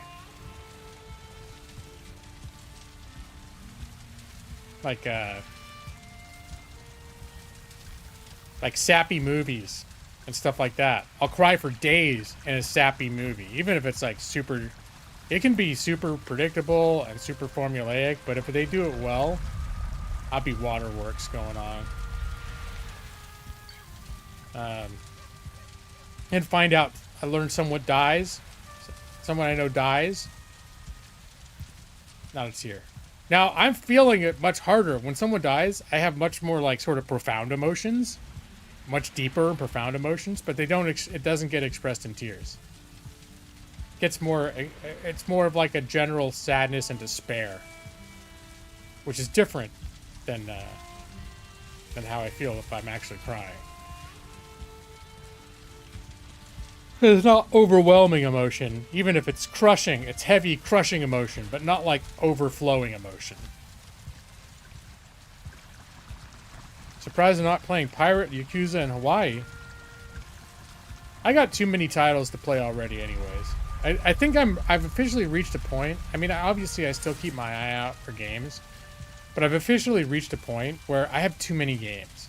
And like to the point where I'm becoming very resistant to adding new games to my I need to play that game list, let alone buying them. So like Pirate Yakuza looks, I like the concept of it. I've played some Yakuza in the past, the regular ones, and then the Like a Dragon ones, which I kind of liked, but it never clicked 100%. It's still sort of on my to-do list. But so that's where when a new one comes, I mean, one comes out every 5 seconds. Well, I do like the pirate theme, and I know the combat's there. I don't think it's turn-based anymore, which actually makes me like it less. I like when it's turn-based. But I play action RPGs. Skyrim's not turn-based. I like that. This is not turn-based, but anyways, yeah. So it's on my radar as a game I might enjoy playing someday, but it's way down the list of the games that like I feel like I need to play. There probably, if I think hard about it, a handful of games that haven't released yet that could potentially be like it would come out and I would get it and have it displace my large body of games I already own that I'm like. When I look at stuff like Red Dead Redemption 2, Spider-Man 2, God of War, Cyberpunk 2077, which like once they fixed that up was to me was like a really good game. Did I say Red Dead Redemption 2 already? I think. And then there was that one. What was that samurai one that came out a couple years ago? I keep wanting to say Sakura, but it's not. But it's like an open world action, super super awesome. I got it during the winter sale. These are all games that are like, to me, like some of the best games ever made that I've barely touched. That I know I'd really enjoy. Well, some I've touched quite a bit. They're just big.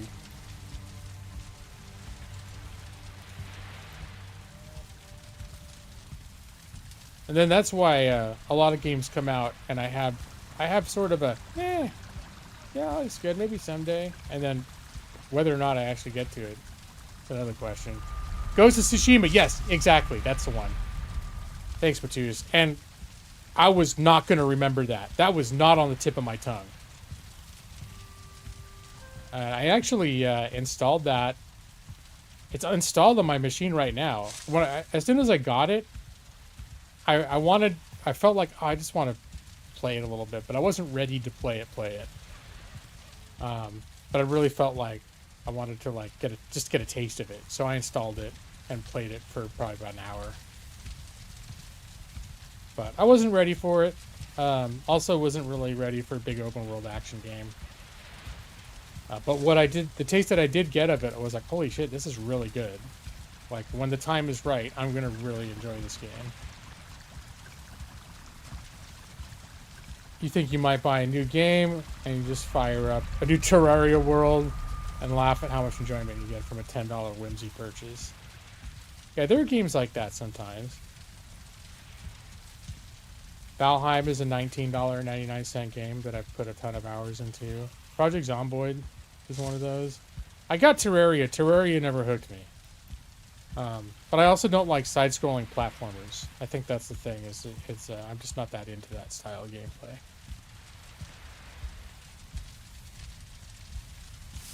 And I remember one of my birthdays a couple years ago. Might have been when Red Dead Redemption 2 came out. It was when something huge came out. And it was right around my birthday. And I took the whole week off. And I got the game and I'm like, I'm going to play this game the whole week. But then, randomly, I found a game called Star Frontiers. I think it was called Star Frontiers. It's this indie, very kind of simple-looking space trading game thing.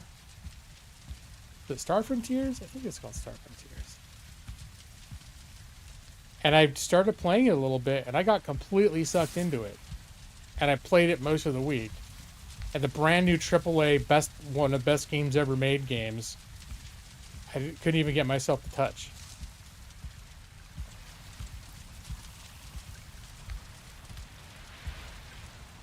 I didn't even... Wolfmouth's a great game. Maybe it's the fact that I started right when it usually gets busy, is around the 11 to 12 o'clock hour, and I've spent that whole time walking slowly in circles around my base. Although I was doing some of that last week too, but I wasn't using the walk button. There we go. Well, this will increase my viewership, because now it looks like fast-paced action. Well, I still am getting 20 concurrent viewers, which is it's 2 times more than I usually get. So, I'm still getting more viewers than I'm used to, but it's not like the last couple weeks. Last week was crazy. By midnight, I had like 48 people watching. I don't even know what the hell happened. They're showing you 10. At least on my thing, I have 2 viewer accounts. Don't ask me why. I don't know if you ever use the studio page, Brad, when you're streaming, but if you ever watch it. But there are 2 different places where it says, it gives me a concurrent viewer count, and they're always slightly off from each other. One of them says 20, one of them says 19 on mine.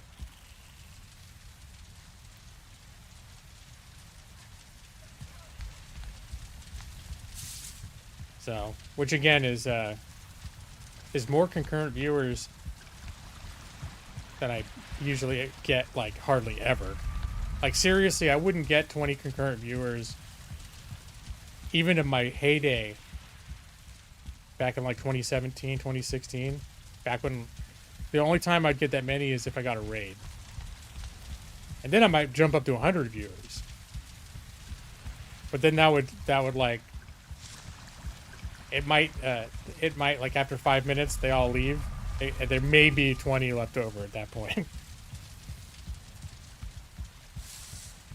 But just me hanging out playing. Maybe there was a period during 2017 when I played Skyrim all the time, and I think I started building a regular audience because I was playing Skyrim consistently, and so people that liked Skyrim kept coming back to my videos. That's when I talk about my heyday. That was probably, if there was ever a point at which I really could have grown my channel, it would have been if I just decided I was going to be a Skyrim channel or a Bethesda channel, but probably specifically Skyrim. Although I did play some Fallout 4 and I got a ton of views doing that too. I did a bunch of Morrowind too. It didn't get as much views as Skyrim, but it still got views. It was really Skyrim was the big one.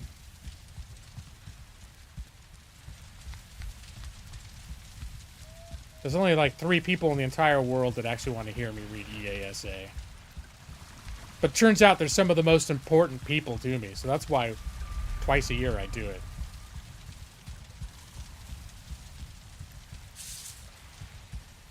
Because reading out of a law text is pretty much the last thing I want to do after working my job all day and then being up super late.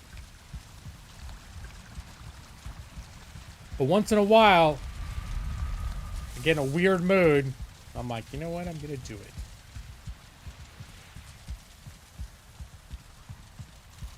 Joss, you've been playing a ton of Skyrim lately? I haven't really gotten into a Skyrim mode, like seriously into Skyrim, since 2017. I think there was a little, I did a little dip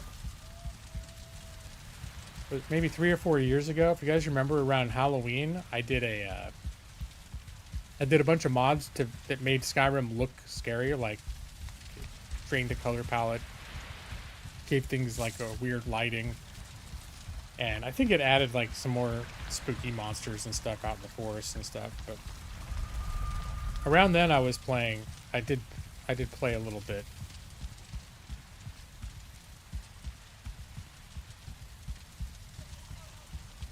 Oh, right. I forgot that you got a new computer, but I know you said you were playing with, what, how, like 2,000 mods or something absurd like that?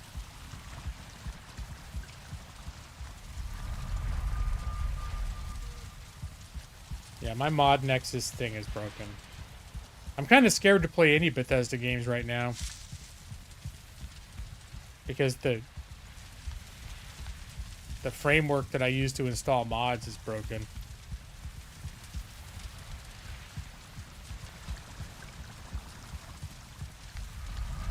Although I need to look at it again. It may just be broken for Starfield.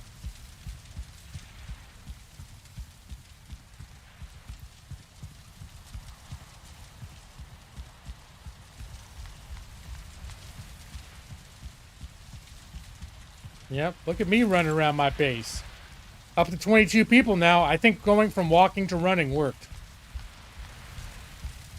Let's see, bedroom. Yeah. I haven't made much use of this area over here. I don't know if I will. It could literally just be decorative space. Because like when you come into my house, I like the just the whole view of entering the house. Like returning back from a sea voyage. Of course my doors wouldn't be open, but coming into the flaming hearth and the tall hall. You can see the sky. All the zigzaggies. Remember when I took a poll to decide whether to do straight railings or zigzaggies, and zigzaggies won by a narrow margin. Now I like the zigzaggies. I've implemented them around the. I did the zigzaggies here during the stream last week. Yeah. Then I did the zigzaggies all along the top here, which made me even more pleased.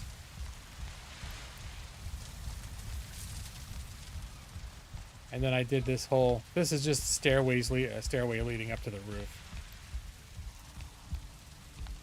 And this whole skylight thing is mostly to be able to vent the smoke. In this game, if you make a big fire or something and you don't have a proper chimney for it, your house can get filled with smoke. I can't remember if the smoke can hurt you. I know the fires can burn out if the, like, because it'll run out of oxygen. I can't remember if you actually take damage from being in too much smoke. Because I just never let it happen anymore.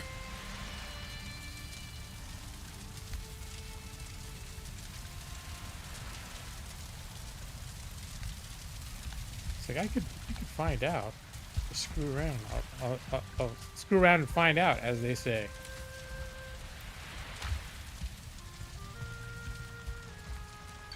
A little fireplace up by my bed. Although I've got enough ventilation up here that it may not end up being a problem. But let's see. And then I'll just block this off right here. Here we go. Now the smoke's not going to be able to escape through the chimney. This thing also creates smoke. Now, just stand right here by the smoke. They do not say screw around. They say screw around and find out. I know. I listen to the... I hear what all the kids are talking about these days. I think this place may be too well ventilated. I mean, there's definitely some more smoke pouring out here, but the fire's not even going out.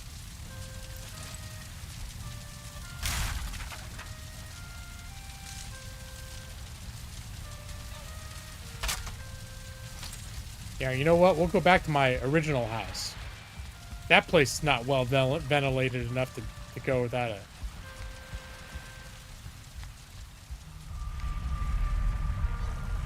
Let's see, this is my original house. They say, screw around and find out.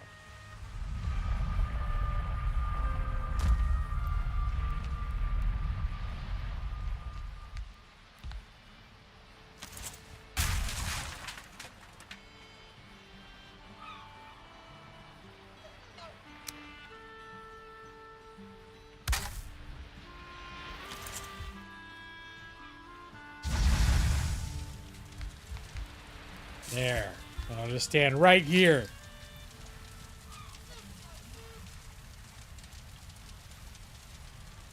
I think probably the fire will burn out before it will become a choking hazard. I have a lot of windows in here too.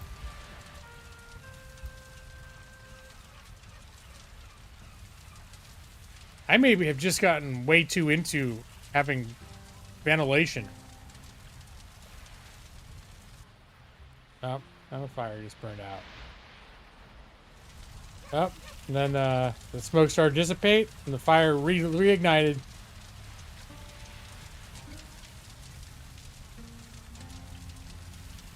I think it's just going to be a series of the fire burning itself out.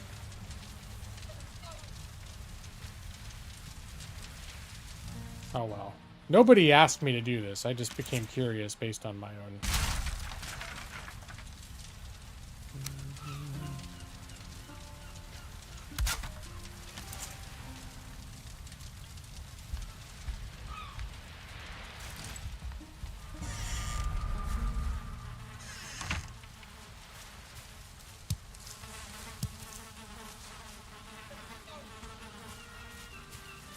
Pick up my honey.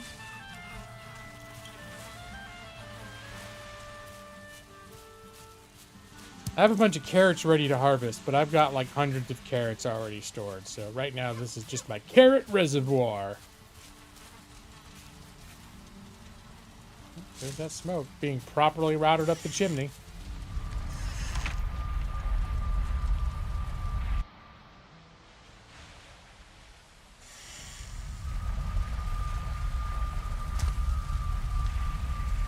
Nope, no rabbits.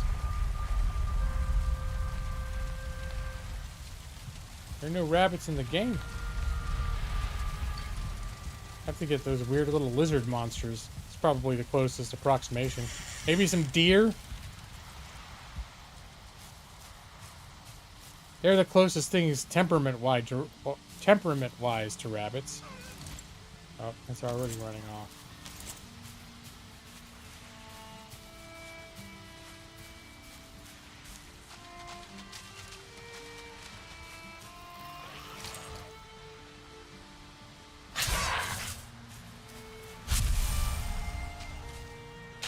Okay, these guys, they're small.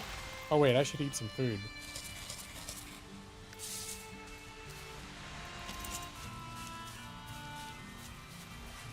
Where are they at? These guys hang around the coast. They're kind of, well, they do run on their back legs and reach out to me like angry little Muppets.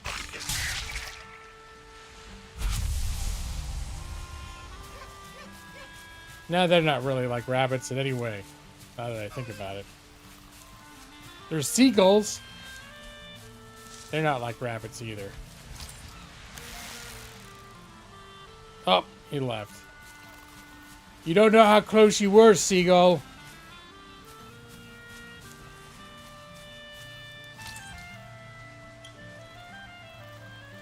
I see you there, boy.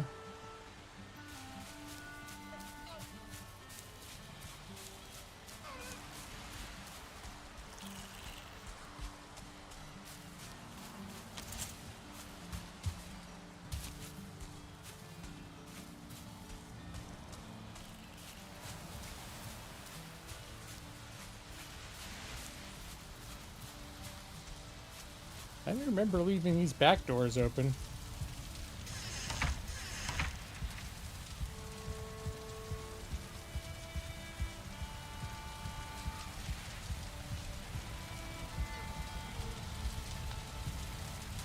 Although maybe I should go plant some of those onions.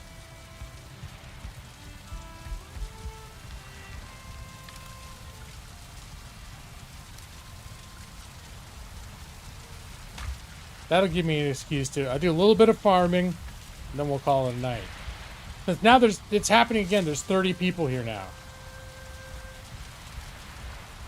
I swear, if I didn't know any better, I'd think Brad was somehow making a bunch of extra people watch my stream right when everyone knows I'm about to stop. Like, oh, it's midnight. He's going to stop at some point soon.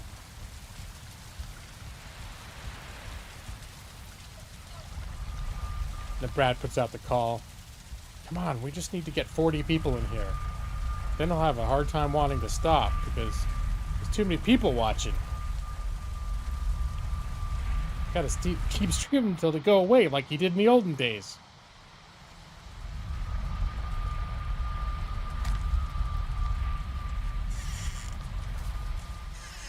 Alright.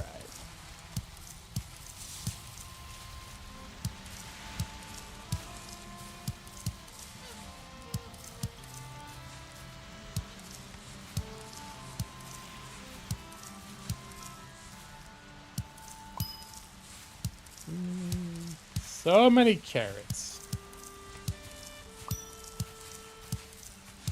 Actually, you know what? I'm just going to do half the field.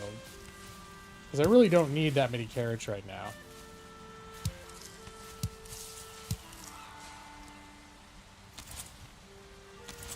Oh, did it not? I didn't bring my hoe with me. Boats and hoes. Which at my main base, I have both boats and hoes. Well, a boat and a hoe.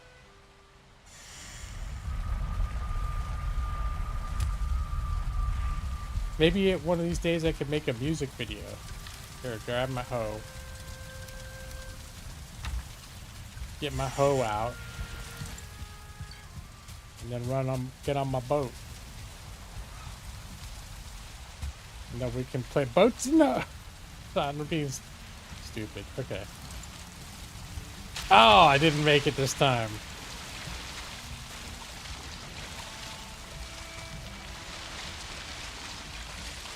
Well, in that case, technically it would have been boat and hoe.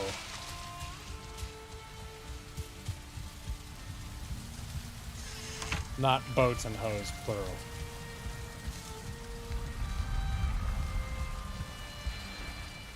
Half a field and half a case of EASA.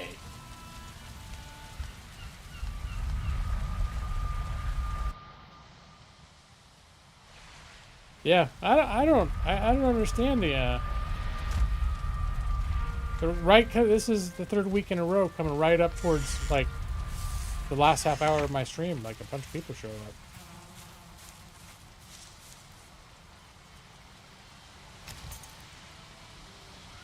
All right, onions. We'll start the onion crop going.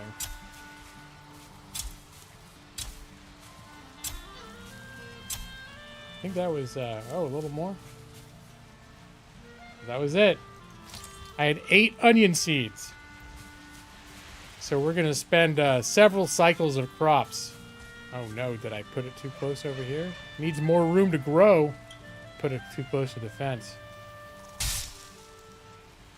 Did I get a replacement on that seed? Nope, that seed is just lost forever. I should have let it maybe after the other ones grew out. Anyways, every seed is precious when I've only encountered 8 seeds in the whole game. It's 29 watching you spread your seed. I get a count of 30.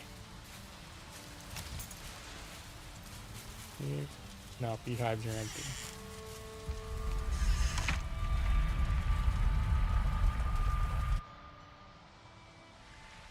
Because when those onions grow, I'll use the first crop of onions to grow more onion seed plants. Once I pick my first onion, I'll get notified of new recipes. I wonder if I could make some sort of a wolf and onion soup or something. Because I get wolf meat, but right now all I can do is cook it. I don't have any recipe. All I can do is roast it. But the onions I got from the same biome as the wolves. So once I have an actual matured onion that I can eat or cook, that's how new recipes get unlocked. If you have the things needed to make those recipes. Although they didn't unlock when I got wolf meat. Yeah, I've got to get all this stuff. Let me see. Boar jerky, carrot soup, deer stew, minced meat sauce, queen's jam, oh, sausages, and muck shake. I don't remember this. Muck shake. Huh. Sausages. That's pretty good. Boar meat and thistles. I should make some of that. I've got a bunch of entrails in here. Wasn't sure what to do with them. Wait, let me go to my old base. I think I might have even more entrails that I didn't transfer over because I didn't know I'd ever be excited about having entrails. And not that many. Here, we'll keep one in there for good measure. Just to remind myself later, in case for some reason I end up using this base again for something. I don't know, where somehow I have this remote fear. It's never happened. But I have a remote fear that, like, one of the bases, like, I'll make this base and then it'll get destroyed. I don't think that could ever happen. I mean, technically, theoretically, it could, but I don't think an invasion would last long enough that even if left completely unchecked, it would destroy my whole base. It might just take a wall out or something.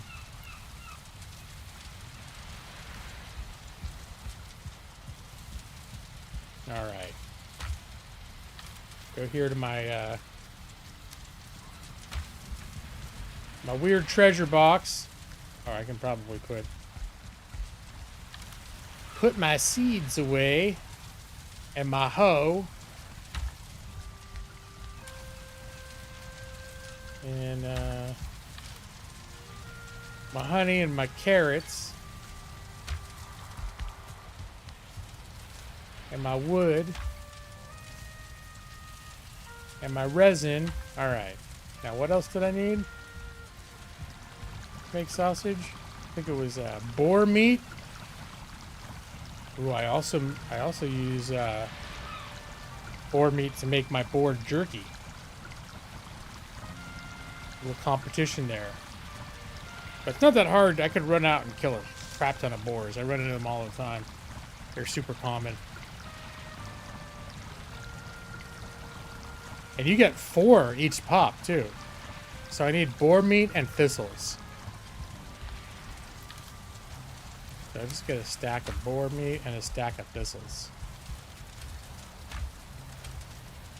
The thistles are in stacks of 50. I think I only need 1 each, so I don't need more thistles than I have boar meat. Alright. Sausages. New item, sausages! I'll make 3 stacks.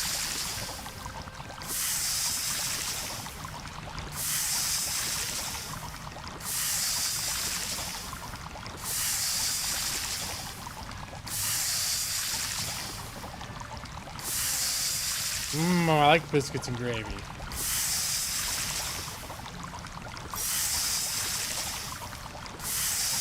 Oh wait, no, stop. That's too much. I don't want more than 3 stacks. Alright, we'll put these up here.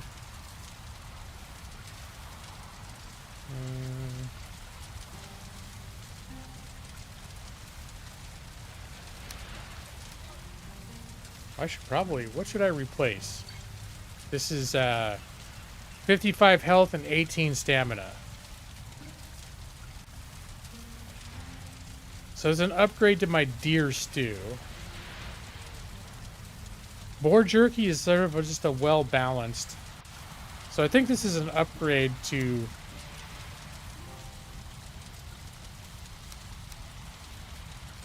my deer stew.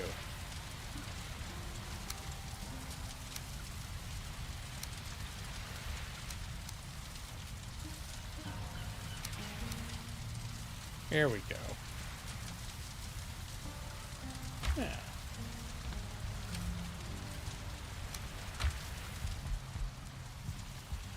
That must have been what these thistles were good for.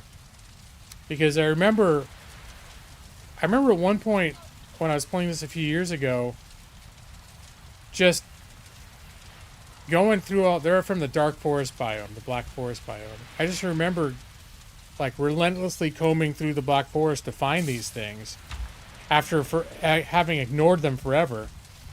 And so I've made a point when I see them often to pick them up, but I think there's like maybe 1 potion I use them in, but you don't make that many potions. And I was like, why did I consider them such a hot commodity where I felt like I needed a high volume of them? But basically anything that becomes a regular thing that you eat, those ingredients become kind of a high demand thing.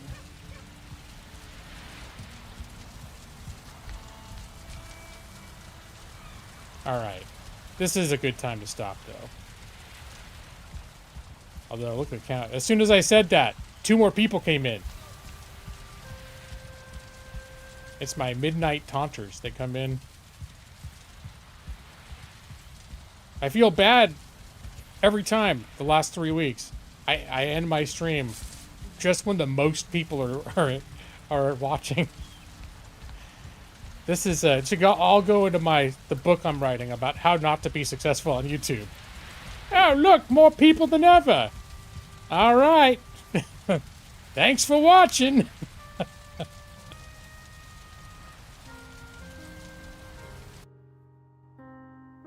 There we are. The best time to stop is never? No, I disagree with that. I'm gonna switch to wolf mouth. Now it's too late to get wolf mouth going. I don't want to get Millie all amped up at midnight. I'd get in trouble for shit like that. At some point she'd go tearing in where my wife's trying to sleep, be all hyper at her too. We don't need that right now. Now is a good time. Sometimes she just gets hyper anyways, like after my stream, because she's pretty well behaved when I'm streaming. She doesn't try and, like, she might be feeling an itch or bored to play, but if she sees I'm doing something like streaming, she basically is like just holds it in. And so it's been a couple times I've wrapped up my stream and I go, like, the first thing I'll do is I go to the bathroom, and when I come out, she's just like in the dark waiting outside the door, like practically vibrating with energy, ready to maul me with her wolf mouth. Read Millie the Silmarillion. That's kind of the opposite of wolf mouth. No, I don't think she'd be into that. It'd probably just devolve into a game of wolf mouth. Oh my goodness. But yeah, this is that's one thing that happens too when I'm stressed about my job, is I have trouble going to sleep sometimes the night before. So my sleep's been a little, that hasn't helped either. It's like this bad cycle where, and then they've kept scheduling all these hours of trainings this week. It was random. It's stuff we need to know. It's probably stuff I should have known 3 months ago, but it's another team does. Like the stuff we do, there's like 4 different teams, and each one handles a different aspect of this class action. And the aspect that our team handles is like a special kind of, there's conflicts. It's basically if more than one party is attempting to assert that they are the rightful person to file the claim on behalf of, whatever the claim is for. These are like injured businesses. So it's like, who is the real owner? Or, oh no, they sold it, so the old owner's fighting with the new owner. Or there are these things called third-party filers, like for people that want to let someone else handle all the filing bullshit, but then they take like a hefty chunk out of they'll recover like 25% of whatever you get from the settlement to do it. But they can be pretty predatory. So sometimes these third-party filers, like, you'll get one business where 2 or 3 third-party filers have like claimed the business. Because sometimes they're weird enough about it that a business owner may not even realize that they're like becoming contractually entangled with a third-party filer, and so they'll end up getting like entangled with more than one. And then by the time we come around to like moving the claim forward, we look and are like, hey, it's like 3 different entities have registered for this claim. We have this. They all get conflict notices. Anyways, so we're like, our team deals a lot with what happens when multiple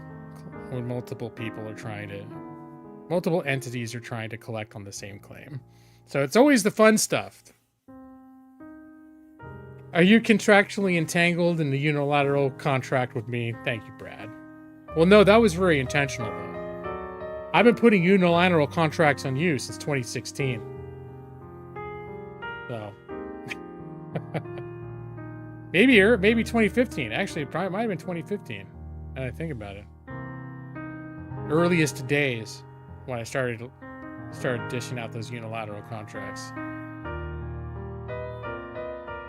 It's funny, I don't even remember exactly how a unilateral contract happens, or if it's even a valid concept. Like, I'm like, what? I know it's an actual legal term. And I know it's basically a regular contract is like a 2-sided, it's got consideration, like one person offers another thing and there's an exchange of things for value between 2 parties. And a unilateral contract is when somehow one person imposes the contract on someone else. I don't know. I can't remember. I have to look it up. Did we look it up? It's been, well, to be fair, it's been 8 years probably since we looked it up. So I just know that whenever I bring up unilateral contracts, I'm fairly certain I'm not using it in an all valid way. But it's just fun to tell someone, I'm going to put a unilateral contract on you because I'm an officer of the court and I have the power to put unilateral contracts on people. You don't know any better. Prove me wrong. I guess you can Google it, figure it out pretty quick. When you talk law, I listen. Yeah, I should see if I could find any case law about unilateral contracts. Yeah, good times.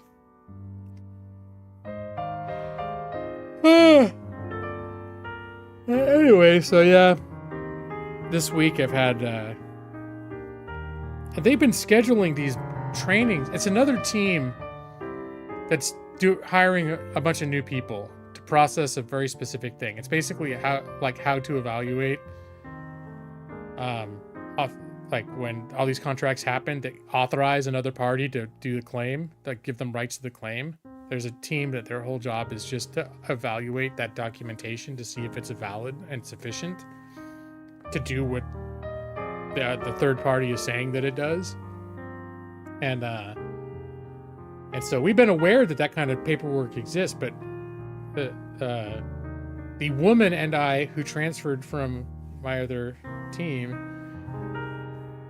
we have not gotten any information or materials telling us exactly how our division evaluates that documentation, like what specific criteria. As lawyers,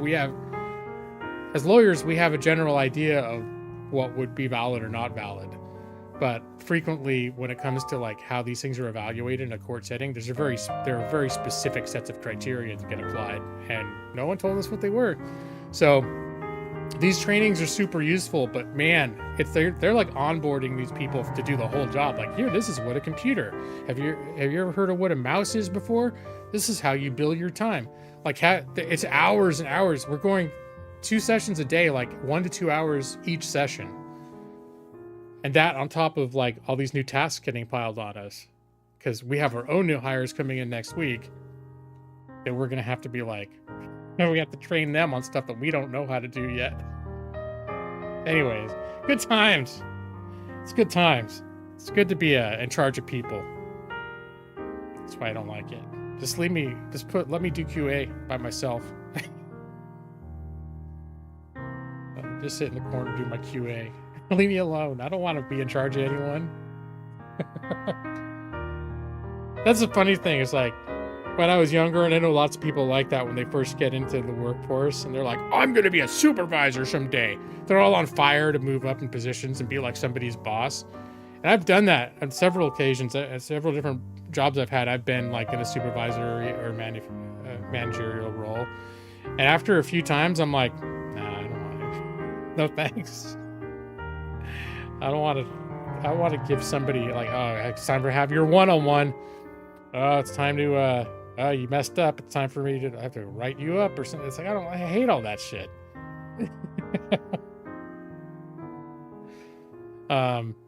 Being in charge of people, I don't like it.